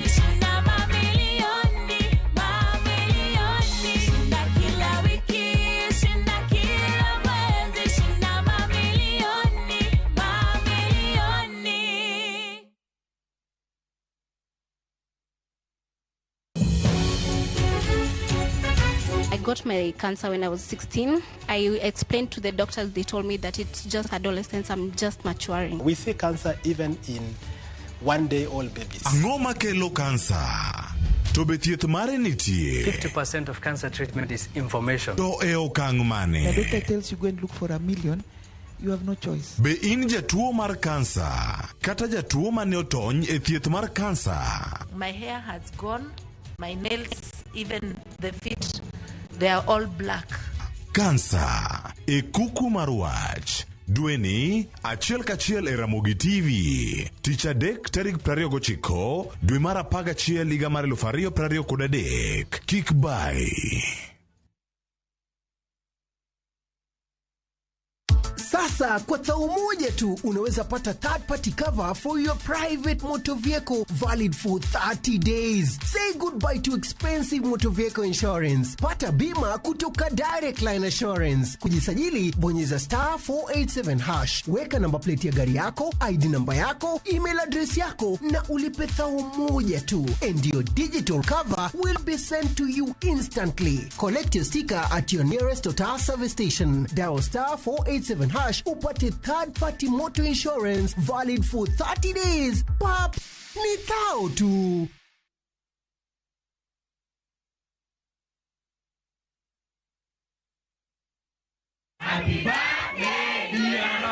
Higni ariyo nyaka ne wabie yamo. Joneno magwa osebedo jokorwa ahinya. Kaka yorwa mar goyo erokamano e kindegi duto, warwaki e chenro mar thieth maonge chudo. Free Medical Camp. Tarik 1 dwe mar 12 e kar thieth mar Sena Level 4 e Chula Mfangano, Homa Bay County. Wan gi lakteche kod jolony e thieth mabiro pimo kendo thiedho tuoche ma opogore ka ochakore sa 1 okinyi. Nikech pile wawacho ni ngima en mwandu. Warwako uduto.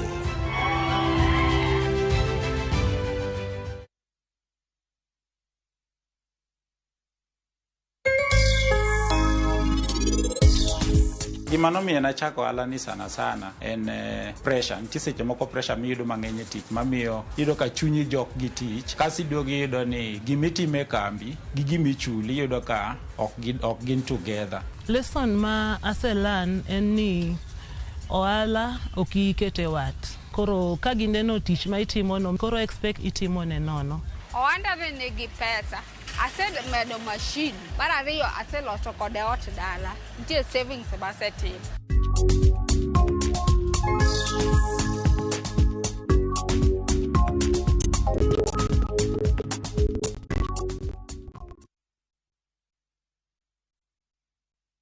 Wekelea na shabiki kaende. Unasikia fiti sana. Kabisa. Nimebambika mbaya.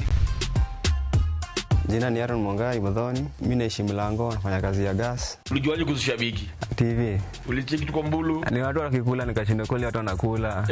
Mbona mimi nisikule? Ulipigiwa simu ukiwa wapi? Nilikuwa tu kwa job. Nilikuwa nimebambika mbaya, nilishinda niambie nani. Umetry mara ngapi? Nimetry mara kadhaa. Hii wiki ndo nimetry mara 3, moja kaingiana. Nilicheza na Utopic. Niliekelea KJP kwa 29063. Okay. Hii pesa hii wananibaituka Mogonda hivi. Oya, kitu ni real. Kaende. Wekelea na 50 bob pekee for a chance ya kuomoka na 500k. Lazima kaende, yende kila wiki. Play responsibly. Betting can be addictive. Not recommended for the persons under the age of 18. Authorized by BCLB number 587.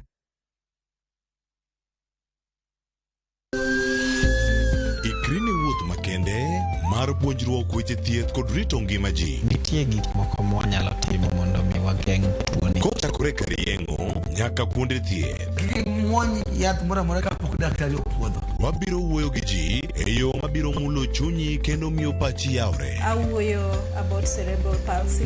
Anyalo nyiso jonyuol mamoko ni gimbe kigiluor. Ng'eyo en teko. To kodok korka ngima mar del, bedo gi ng'eyo nyalo kelo lokruok maduong'. Wach chanjo ma jomadongo ng'eny ji ok dhi nikech ng'eny ji kia. Bende wariwo jowinjo wa e mbaka madhi nyime kokalo kuom nonro matimore e lela. Nitie program moro mabiro miluongo ni penj laktar.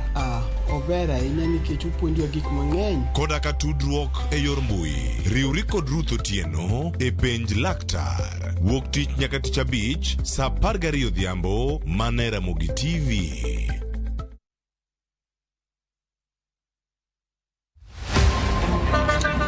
Baya, tuanze kulipa kadi sasa. Na kadi ni cashless. Umesema tunaweka pale? Na kwa ile namba. Mimi niko na cash. Nisaidie hiyo do na namba yako ya simu. Nakusote. Hebu nishow your process.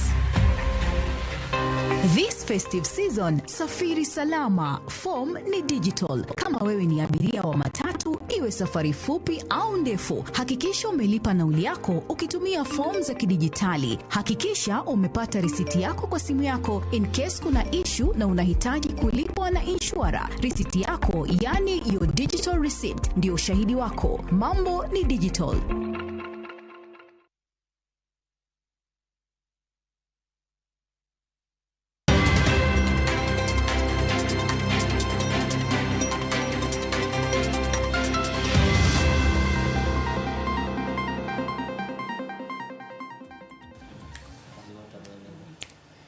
Nyakora moge juang machiegni kendo pod wantiere karka en mor marani intiere kodwa ka achiel kachiel mano kama wantiere kodi karka ipenjo kanyo ni iyudo duoko no e yo machalo nade ka watemo kendo wamedo mondo mi wakoni ioro ote mari ka ichako kod index number mari ka to bange indiko KCPE tung kanyo inyandiko karkanyo ka to bange iyudo ote kakori koni kanyo ni ote go podonge anyude kanyo dia customer KCPE results midwaro ni podok yudre sani teme kendo bange koro kisa teme kendo bini mano to silingi 25 osedhi kosedhi kamano tiende chakirito mondi mondo miangi ore kiore mang'eny omenda gi medo rumo kar kacha to kidarito iwacho ni irita maber to gigi bende choponi e yo moro makare na wasingo ni kidieny bende maduoka mondo mi otieki wadaranga ne ukenge mage mantiere kar kae mabendo ayudo ote kawuok kuom jolony mabende nitiere kar ka maluwo chenro achiel kachiel mana mondo mi wakonu ni nyaka sani gin gik mage mantiere kar kae mabende koro bende wamiyo pek nyakora moge juang singo ni kanyo mar kalo e ote machalo kamagi ang'ini anga kale moko bende ore SMS mano wacho ni oyawre uru ahinya mano oro ukinyi kapok ochopo saa 6 ero oyawre an bende aoro puoch gi pak mano ne nyithiwa jopuonje kachalo koda ka jonyuol kuom tich matek mano in the past 10 years mano koriwo nursery 1 year kata 2 years kachel koda ka higni 8 mantiere wiye kanyo ma kawuono koro bende omiyo result mar KCPE 2023 akwayo jonyuol ne gichaka keto matek mondo mi gichak kiti matek mano mondo mi water uru nyithiwa e sekondar ma ok waweyo moro amora oko nikech nyathi ma okony mosomo en kwe ne oganda Mosnawelo an Morino Kal aluo chenro kantiere bore Nairobi karkae wacho na chwal nuote kachiel koda kamos makamago mabiro achiel kachiel ka kod ote mamoko be nyakora moge juang mapod donjo karka wakwa imondo med mana oro gi nikech chenro ni bende en mana mari kama ontiere karkae an Sophie aseoro duoko to poka neno inyisa ni ariti nyaka mano bende okiwache makare Irene bende orote mare karka to kokunwa ni en kanyo wacho mana 390 from Kambusi erokamana ahinya jok ma oro index number line mar Ramogi TV ka kikiore ka ore kocha wanonge duoko aya mar Ramon kawuok Sindo arito duoko mano mar Ongayo primary atemo penjo duoko mara to inyisa ni arit ote moa kanek erokamana ahinya meda ore ote go nyachak pod wuoro kar kae oneno ku forward gi kar ka to mago bende gi thoth akwayo ni ne umondi hayo maber mano kawuok kayeko mano mosomo Mariwa School erokamana ahinya kuom ote mari ng'e maber ne gidonjo kama gintiere gwenge mopogore opogore mano Kento ko to wacho ni ma Ken kaya Kakomo wacho ni arito duoko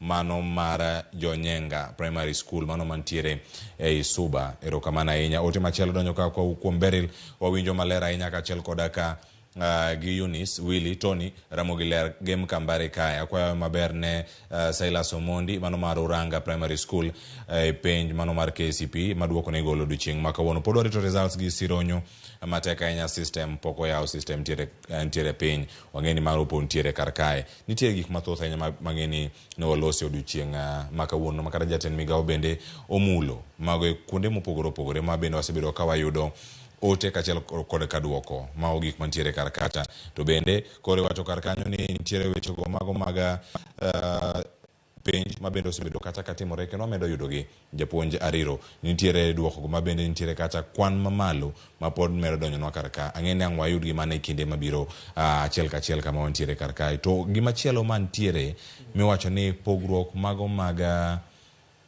kit chwech mago kaka nyithindo chopo karka kane penj ni chako higa mar 1985 nyaka kawuono nitiere pogruok nyathi manyako osemi sir madwarore mondo mi onene dier otemo ting'ore ne wachone kacha nitiere atamalo 40 mano kane penj no chako sani nitiere atamalo 47 medruok makama thuolo mar higni 39 tiende nang'o ne sekta mar somo gi thuolo mosemi nyathi manyako te nang'o omiyo machielo cha bende nyalo bedo ni dok piny nikech mondo mi mae chop atamalo 47 nyiso ni mane nitiere kod atamalo 60 cha odok kumoro moja bedo 53 en ang'o matimore e kinde mamagi timore ka kwan mag atamalo gi gin gik minyang'i to kwan no pod ni piny nikech king'iyo Kenya masani to jo Kenya Bureau of Statistics bo nyisi niya kit chwech gi opogore joma nyiri kata the female gender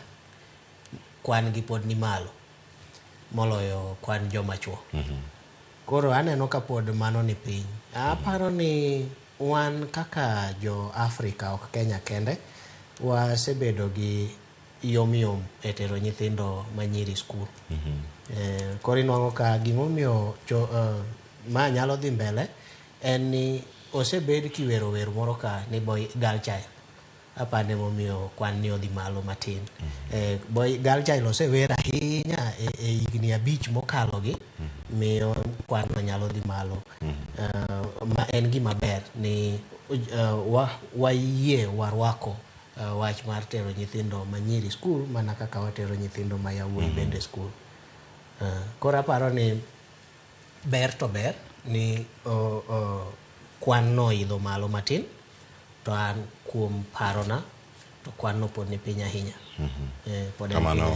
kamane gintiere karkacha oranga ne kata nonro mano muwuok kanek mane kine mabiro karkae to weche mag jiwo nyathi manyako eni nyari mano nyathini mantiere kacha e puonjno mano mar KCPE ma bende oyudo duoko ne odiochieng' ma kawuono sir mosemi nyathi manyako ka irango kod nyathi ma dichuo mano kama gintiere kacha e gwenge mopogore opogore ndi wach nade ka irango kit sir ma giseyudo kotenore kod somo ma bende gisebedo kacha ka gitiegore makoro sani duoko osewuok osemigi sir madwarore koso nitie gik mathoth monego bed ni timo mondo mi otegi nikech kirango counties wanya yudo ni nyathi ma dichuo omi pek moloyo nyathi manyako to campaign pod imedo mana tim mondo mi nyathi manyako no yudane teko mondo mi odonjane kuonde mag tiegruok kalore kaka japuonj osewacho iba medo matin okenga oseket mar jiwo nyithindo manyiri yes lakini pok ochopo kako nengo bedi nikech yudo ka piny masani nyithindo manyiri okomi thuolo ahinya nikech wacho ni nyathi manyako bro dhi kamoro obro yudo ode kata obro yudo ode emomiyo pok oneno ko osebedo maber osetem lakini pok obedo atamalo maber kako nengo bedi aneno bende ni pek mar dak bende kelo pogruogni sama ne jatelo machogu lando gigi to nokwano counties moko ma enrollment mar joma yawuoyi ni malo moloyo enrollment mar joma nyiri kadino dhi mbele to do nyisi bende ni nitiere counties moko ma kwan nyithindo manyiri ne ni malo moloyo kwan nyithindo machuo. Counties mano kwano king'iyo gi gin counties machalo Turkana, Garissa, magi pinje mosebedo gi chandruok. Chandruok ma igni iklong gi pato puk. Koro chandruoge gieki bende nyalo miyo kwan mar nyithindo manyiri ma timo penj mar klas 8 kata mag skul te chakre 8 nyaka klas 12 bedo gi ng'ikruok, ok chope kiwango ma wan wawegi wanyalo paro. Nikech king'iyo akao example gi achiwo ranyisi mar statistics mar NEBS, that is Kenya Bureau of Statistics. Joma mine kata joma nyiri kwan gi ni malo, omiyo owinjo bed ni joma nyiri enrollment e school bedo malo kendo gitimo penj gitieko.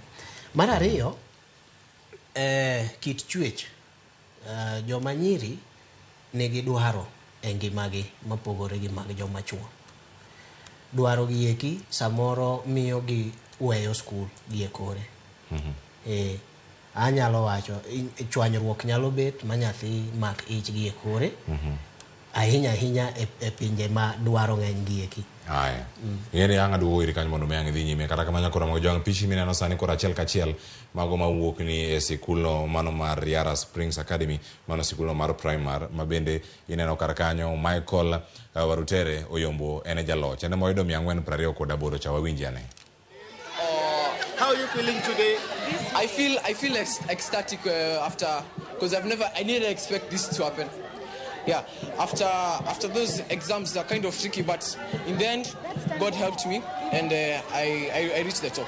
We understand there has been a delay for your other colleagues have not been getting their results. At what time did you get your results? Where were you, and what was your reaction? For me, I was woken up. I've just had for 28, and I found out I was the highest. I was for first. I never believed what happened, what my parents were saying. But then later on, after I saw the marks, I decided, I said that God has helped me, and as the God has helped me, God can help many other students. The coming CBC exams, I pray for the students to pass. Were you expecting this before? How were you prepared to achieve this? To achieve this, I prepared adequately, and I did not expect this whatsoever. I did what I could do my best, but I wasn't aiming for this high. Yeah. Naam. Naona ni hisabati nimepata alama 90. Tena kufuatana na Kiingereza nimepata 88. Kufuatana na hadi I think Kiswahili 88 pia. 85 yes. Na kuna SST CRE nimepata 85 pia. Hizo ya mwisho ni science 75. Labda wengi watauliza ulikuwa unatarajia haya matokeo hasa kwa wanafunzi bora nchini Kenya? La hasha. Jua watu wengine wanadhani ni watu wa shule za umma watapata hizi alama za juu. Lakini imekuwa ajabu kuona mimi nikiwa hapa. Ajabu kubwa sana. Naam, unatarajia kufanya nini? Naomba niende shule, naomba niende Mangu. Kusoma shule zangu za upili, masomo ya upili sasa. Ulikuwa una perform vipi labda ulikuwa unapata zaidi ya alama hii na ulikuwa unatarajia ungepata zaidi? Sikutarajia kwa kuwa wanapunguza alama. Nilikuwa natarajia alama ka 410, lakini hii imenishangaza sana. Ndio maana nimefurahi sana na Mungu namwambia namshukuru kwa kunisaidia. Ulijiandaa vipi kwa mtihani huu labda ndio ukaweza kufanya vyema? Na shule ilikusaidia vipi labda wazazi utueleze? Shule imetusaidia sana kwa kuwa walimu walikuwa kila saa kunasoma kila saa. Hadi wazazi wametushikilia mkono hadi mwishoni. Naam. Unanuia kuwa nani kitaaluma baadaye baada ya kumaliza shule ya upili? Mimi naomba kuwa engineer wa software engineer. Na katika yale masomo ambayo umeweza kupata alama hii leo, labda tuambie ni somo gani ambalo lilikuwa ni kizungumkuti na kupatia shida kubwa lakini leo umepata alama nzuri? Bila shaka ile kwa kizungumkuti sana ilikuwa sayansi. Hadi si mimi kwangu, karibu wanafunzi wote wamesema hiyo ilikuwa mawe sana. Lakini nimeshangaza sana ni Kiswahili kupata 88 ilikuwa ibara kwa sijawahi pata alama kaa hizo hapa shuleni. Sasa hii itakuwa imenishangaza sana na nimeshukuru. Naam, riara darasani mlikuwa kama wanafunzi wangapi? Tulikuwa 25 hivi kila darasa. Naam. Labda tuko mtaa. Labda tuko pia hapa na mzazi tuweze kuzungumza. Michael Warutere. Nimepata alama 428 marks. Wanafunzi wenzako ambao labda hawajafanikiwa, kuna ujumbe gani kwao? Naona hizi mwisho wa hii safari shule ya upili watu wanafuzu, ingawa wamefeli hapo watafuzu hiyo KCSE. Na hata hiyo bado unaweza jiimarisha na talanta zako na hadi talanta zako pia unaweza kujiimarisha nayo maishani. Na Mashirima, labda tuzungumze na babake Warutere atueleze vile ambavyo alimsaidia kama mzazi katika safari hii ya kumwezesha kuwa mwanafunzi bora katika mtihani wa KCPE wa mwaka 2023. Labda tuanze na majina, utueleze majina na utueleze vile ambavyo ulimsaidia kijana wako ili kuibuka bora zaidi. Asante sana. Kwa majina naitwa Bwana Samuel Muturi na mimi ni mzazi wa Michael Warutere ambaye amekuwa wa kwanza mwaka huu. La kwanza ni kushukuru Mwenyezi Mungu. Shukuru Mwenyezi Mungu kwa baraka na kwa matokeo hiyo. Kwa swala hatukuwa tunayatarajia na tunashukuru na tunarudisha sana kwa dhiki matokeo haya. La pili pia ni kushukuru pia shule hii ya Riara na walimu kwa ujumla wamekuwa kipaumbele. Huyu ni mwanafunzi wa miaka karibu kutoka kidacho cha kwanza, ile analetwa kama cha pre-unit. So nashukuru sana kama mzazi na kama wazazi wengine. Tunashukuru pia serikali kwa kushikilia na kufuatilia hii KCPE hiyo miaka 39 na pia ni ishara mzuri sana kumalizia na kukua baba ya mwanafunzi ambaye anamalizia KCPE kukua kwanza. Na pia kusema kwa ufupi pia ni kama mzazi na kama wazazi wengine tulijitahidi, tukafanya sacrifice na tukajitayarisha kumfikisha, lakini si nguvu zetu peke yetu wazazi, ni nguvu ya ujumla, serikali kwa taasisi na mataasisi na pia shule na walimu. Asanteni.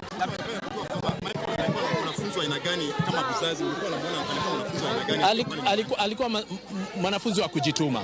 Alikuwa anajituma na pia alikuwa ana malengo pia. So kama kijana mdogo pia tulimshika mkono. Unaongeza nguvu kama mzazi. Ukiona mwanafunzi anajituma, basi unajitahidi pia kumuongeza. Nguvu ni kumsaidia, kumuelekeza, kukaa naye. Ni muda, nguvu ni muda. Kama mzazi ni muda. Hata nyinyi unajua tu kama muda mno unaongeza. Labda niulize, mlipokea matokeo haya vipi? Tumesikia kuna wanafunzi wengi wanasubiri bado. Labda ulipokea saa ngapi? Mlikuwa wapi mkisubiri na mkafika hadi shuleni? Asante. Matokeo tumepigiwa na shule. Na shule ikatuambia mwanafunzi amefuzu na amekuwa wa kwanza. Na ndio tumekuja shule tukajileta na hata sasa hatujaingia kwenye mtandao kuangalia matokeo. Sasa shule ikakwambia tuje tukafuata tu maagizo na tukakuja. Sasa hapo hivyo ndio tumepokea na tunashukuru sana shule asante. Labda kumalizia tu tueleze mipango yako ya kumsaidia mbeleni. Amesema anataka kwenda katika shule ya upili ya Mangu na pia kuweza tu kutimiza ndoto yake katika maisha. Tukimalizia, kama mzazi tutaendelea kukuwa mzazi, jambo la kwanza. Jambo la pili ni kumshirikisha na pia akiwa kijana mdogo, kijana akue kama anakuwa pia aelewe ni somo gani atafanya na pia ajaribu pia kwenda shule mzuri. So kama mzazi hiyo ndio ile jambo tutafanya leo, lakini pia kumuombea Mwenyezi Mungu. Asante. Na Mashirima, ni sherehe tu ambayo inaendelea katika shule. Mago pinya nyakora magajwa mabiru na chelka chel mano ka uoka gwenge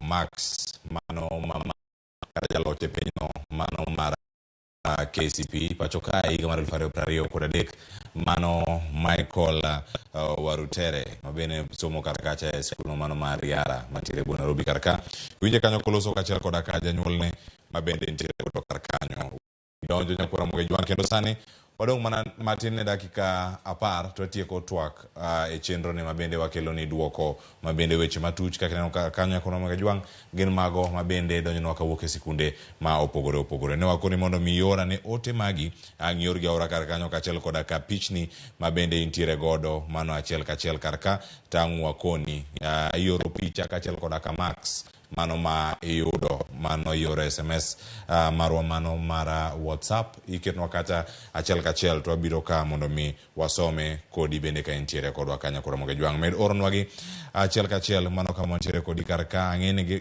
gimedo mana donjo kendo moko medo mana chopo ntiere mano ma jo 412 414 mano mantiere county ma Kisumu mabende onge maben ni ang'wa med puodho duoko makamagi tang'wa ket gi kaja achiel kachiel kata kamano mano ote mano mar Eli Gerald Paniato mano mabende ntiere county ma Kisumu ote gi medo donyo koro Ramogi jwang kakoro sani wachomo kama koro ang'wa yudo ne weche mogik mago maga welo mabene ntiere karka kato bang'e ang'wa tieki duoko se wuok nitiere geno mopogore jogo mageno gi bende otore gin jok mage mago mantiere karkanyo koro Ramogi jwang mag bende ang'wa medo luoni ka achiel kachiel mano kama ntiere kodi ka bende nyakoro Ramogi jwang akale ote moro mabende ntiere karkae mabende ang'wa yudane kawuok kuom japuonj Winnie Mboya owacho kani SMS ne makoro kelnwa chandruok pod warito ote mago mag jopuonje kaka gitimo e penj magi mago ma KCPE karo dhi nyime ko wacho ni interest mara bende nitiere nyithindo ma underage motimo penje counties kaka Baringo, Wajir, Bomet, Kericho kod mano mar West Pokot nyalo bedo ni nyithindo gi ne ochikgi e class wacho ni kokalo classes moko mondo mi CBC kik yudgi kata negisomo e early year education mano mabende gitimo ni gitimo penj omiyo gitimo penj ka gin 12 years nyalo bedo maber but disadvantages meke bende nitiere kata sama gi apply help mano gi mabende japuonj bende chwalo karka paro mang'eny ji mathoth nitiere goro mane luwo twak mantiere karka wachope okang' makoro ang'eni ka ng'in gi gimi nyamede wi ote machalo kamano ang'e medo to sani wakao ote mogik wach mogik mantiere karka jopuonjre mamedo yudo ote mokalo motimo maber wacho moko bende sani onge japuonjre morem giduto giwuok gidhi kuonde ma gichomo moko madhi e technical courses iwacho ni technical courses bende ok gin mag jogo morem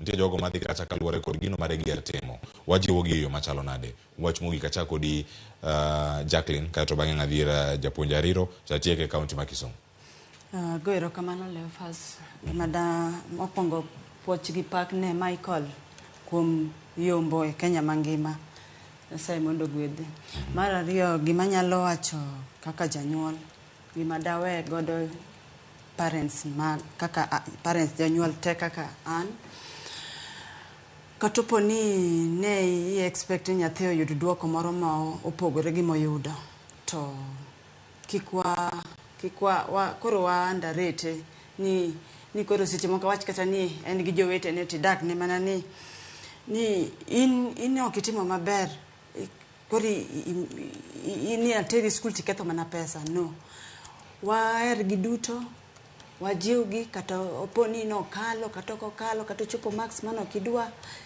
wa migiera to wajiw gi wajiw gi mondo wanyiso gi ni ati geno pod nitie mbele keseche moko bed ni koyudo max ma kakidwaro to nyalo dhi school ma otim maber e secondary mo agi max maber e form 4 koro nengo beni wajiwo gi kendo nengo beni kikwa underrate gi inyise kata ni ati wachi ni jok maluwo bang'e ma piny ni kikibeda failure like so and so no kikwa tim kamano ero nengo beni wajiwo gi mondo gidhi maber ero kamano ahinya Jacqueline Butoro bende mar biro Ramogi TV odiochieng' ma kawuono japuonj Ariro odero wach mari mogik nyalo bedo mane jip wacho ni ma nyalo bedo speech mari mogik mar KCPE. Okwa bibedo ka kendo ka wanono KCPE kendo ang'eni KCPE bo chak gol aka koro se chak los chendo makare ang'eni macha tero mane sikunde kaka choko results. Wach mari nyalo bedo mane mogik ka wachi. Mokwongo adajiwo jopuonj man gi access mar NEC portal ko nyuru jonyuol. Gini bro budho to jonyuol bro pongo kanyo gibro holo gi simu. Donjure portal mar NEC school ko access portal mar NEC yot mondo nwang results gi in bulk. Kasto ugochne jonyuol to kwe chunygi. Nikech SMS to pod gibro rita hinya. En gima confirmed ni NEC portal kelo results ma very fast. Wach mabo wacho sani koro wachomo kind sani gi juma manyien. Awach ni nyaka yaw school weche dhi bedo mang'eny. Mokwongo nyithindo dhi nwang'o resource duoko gi to jomoko ok dhi bedo mamor gi duoko ma giyudo. Mar ariyo bang' duoko idhi nwang'o kikalo to school moketie ok en school mane dwaro. Uduto jomo nwang'o duoko mane okupar to gi skunde ma oketwe mane okupar uduto adwa miyo par achiel. Kiki kaw tol ni dayori kata kiki dhi imuony yath ni tho nikech penj ni ok en giko mar ngima. Ji mang'eny osekale, ji mang'eny osefel to kirango ngima mag jomofel go jomoko ni oko sani kendo gin jopuonj skunde mag tiegruok machalo kaka mbalariany. Nwang' gimoro itim inyalo dhi skul kendo bang'e. Nwang' gimoro itim to moloyo many joma dongo ibed godo piny nyaka jomokalo maparo ni skul mokete no ka mowinjore odhiye. Kaw janyuol ni bed godo piny penje ni koro te atieko atimo kama atim nang'o next. Koro dialogue important. Bed piny inyalo bedo gi soliloquy, that is dialogue within yourself, kasto extend to joma ni machiegni kodi for guidance. Agonero kama na japuonj bende kuom masomo maparo yo makare kinde gi mano network kawuono. Akora moge joma dhi jalonyo weche mag somo Charles Akach. Charles ami thuolo masani mondo mi itwa koro oganda wa kendi chiwo wach mari mogik. Iwacho ni mae ema nyabedo ni en oriti ma wat ne penjno mano mara KCPE mano kama oganda wa bende osebedo ka rito duoko nyaka sani pod gimedo mana donjo kidam. De wach ang'o wach mari mogik jipne jopuonjre jonyuol kachiel koda ka jopuonj mosebedo ka tayo chenro ni mano mara KCPE e line mar somo mar 844. Anyalo wacho kama mokwongo en gima lit bende nikech bang' higni 38 kata 39 koro waketo KCPE kaburi ya sahau. Wakete bur mogik ma ok wachako winje kendo. Lakini maduong' en ni waneno lemo mare mag gik motimo. En mana ni kit ngima mar dhano nyaka lokre kiny ka kiny. Ji ok nyal bedo ni wan joka ng'anyo ni wan kar tiendwa. Omiyo nyaka accept kaka changes bende koro dhi. Mar ariyo atimo congratulation ne Warutere nikech otimo maber kendo en moyo. To bende mano ok Warutere koro loyo mo. En ni dwedo mine ma Nyasaye bende ok nyal bedo machal. Omiyo gimoro amora ma ng'ato oyudo gidhulu wacho ni odide lunyo mana kar tine. Imbe mari no bende mibedo proud of kendo en makiny inyalo gere. Machielo manyalo wacho makoro gik en anyalo wacho ni kuom somo kata gimoro amora ma ng'ato tim makoro ken kata somo to onyalo riwe duto. Achiel en ng'eyo wach Nyasaye. To kendo mana ariyo en vision. Ni to itidwa timo ang'o kata idwa bedo ang'o e piny machalo kama. Nikech ok inyal bedo dhano ma in ionge agenda ichalo ng'ama somo ne jonyuol. Mar ariyo en ni tich matek bende samoro jakelo mwandu. Ka nyathi tiyo matek japuonj biro bedo encourage dembo tiyo matek to jonyuol bende encourage nyathi ni nyaka dhi maber. Machielo kendo en discipline. Ka onge discipline obed dala obed school obed kamoro amora nyathi ok nyal timo maber. Tiende ni nyaka waket ground environment maber mar somo e dala kata e yot kata e school kata kamoro amora. Kamoro ma chenda nyalo wacho en ni nyaka wa support nyathi kaka jonyuol. Janyuol ing'eyo very well fruits ma idwa ni chieng' moro yud somo mar nyathi.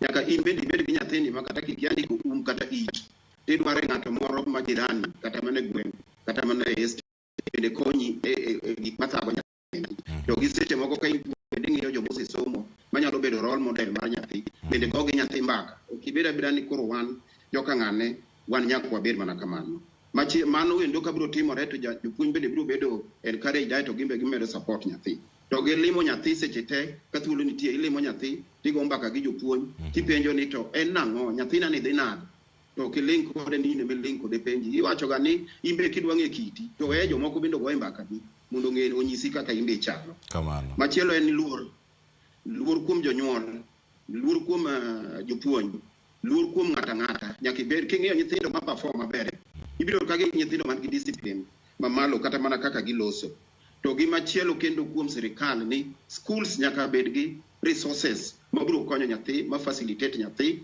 mondo nyathi oyud kaka nyalo somo to ka dipo ni gigo onge to en gimoro marach ahinya mamiyo performance nyalo bedo marach mano momiyo inyalo yudo ka e skunde mag jopiny miluongo ni public schools to gi skunde mag ji giwegi ibiro yudo ni mag jopuonj giendi samoro jwang'ruok moro nitie kuom sirikal ok aneno ka gijwang'o onego wakaw private schools mondo obed example mondo skunde wa mag jopiny obed league mag private schools and ang'eyo ni kadipo ni ufisadi gi weche moko manono gi pesa moko ma ikwala go kadipo ni ji oketo maino sirikal oketo maino e skunde to skunde mag sirikal nikech wan ndalo wachon private schools ng'ama nong'eyo ne onge one private schools gi ema ne wang'eyo mano e wachna maduong' ahinya agoero kamano na Ramogi agoero kamano ne in presenter nikech ing'ena jirandi be kanyakwar kata ba ajanya kach omiyo tich mutiyo kaka media en tich malich ahinya Kenya kae omiyo media no e ng'ama an ok adwa ni ng'ato kin nikech gin ma gigolo udoke it to gigolo lolo e wang' kamana ahinya to bende kamana ahinya dwe Ramogi TV ariyo kore na birthday Ramogi TV kendero kamano kubedo kodwa reduce moko nyaka kawuono to pod wadhi nyime yasayo ng'eyo ka jope mbele kanyo ero kamana Charles Akach kaunti county ma Kisumu kwa mwejwa ne makoro kelo we giko to giko tire ote ne jonyuol we uru weche mag Xmas kata Christmas iwacho kani weche mag Xmas be jonyuol we gichak iko gig nyithindo ne form 1 sanduk gi mattress gi dictionary inyalo chak nyiew sane nyakora moge juang na kelo ni chenro makawuono med oro ote kikono ni nyathini otimo penjo machalo nade luwa e mbui waduto te mag Ramogi TV yudwa Ramogi TV Facebook Ramogi TV wantiere kacha bende e mbui mar X mbui mar YouTube wantiere mbui mar Instagram gi TikTok bende wantiere karkacha tulikodwa kantiere penjo mapenji karkacha duoko kacha kiduoko maber kiduoko marach wakacha duoko manene wabudre kode so mikono bro duoki wambe kaka wang'eyo kaka Ramogi TV karka kawa mi duoko makare kawa golo doke iti kendo golo lolo wangi ko Ramogi jwang na taye chenro makauno kantiere kod jolony ma wigi otimo jere antiere kae kod janyuol Jacqueline Achieng mano mama Kandi mabende timo penj mare yudo duoko mare odiochieng makawuono puoch gi pake dawe maber mano ne nyathi Kendi mabende timo penj otimo penj kendo yudo duoko odiochieng makawuono japuonj Ariro Odero mabende japuonj mar Consolata School Nairobi bende wan go ka kachel kodaka japuonj kendo jalonyo weche mag somo Charles Akach nyinga Cleophas Oluoch jakisumo kanya kwar mokew nyaka Tsango kawuono nantiere kaya kod nyawadwa Joyce Oduor Sharon Ong'ao bende ikonu weche mathoth kawuono ang' iwinje kama entiere orite masani meden Ramogi TV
got my cancer when I was 16. I explained to the doctors, they told me that it's just adolescence, I'm just maturing. We see cancer even in one-day-old babies. Ang'o makelo cancer? To be thieth mare nitie. 50% of cancer treatment is information. To e okang' mane? The doctor tells you go and look for $1 million. You have no choice. Be in jatuo mar kansa kata jatuo mane otony e thieth mar kansa. My hair has gone, my nails, even the feet, they are all black. Kansa e kuku mar wach. Dweni achiel kachiel e Ramogi TV. Tich adek tarik 29 dwe mar 11 higa mar 2023. Kik bai.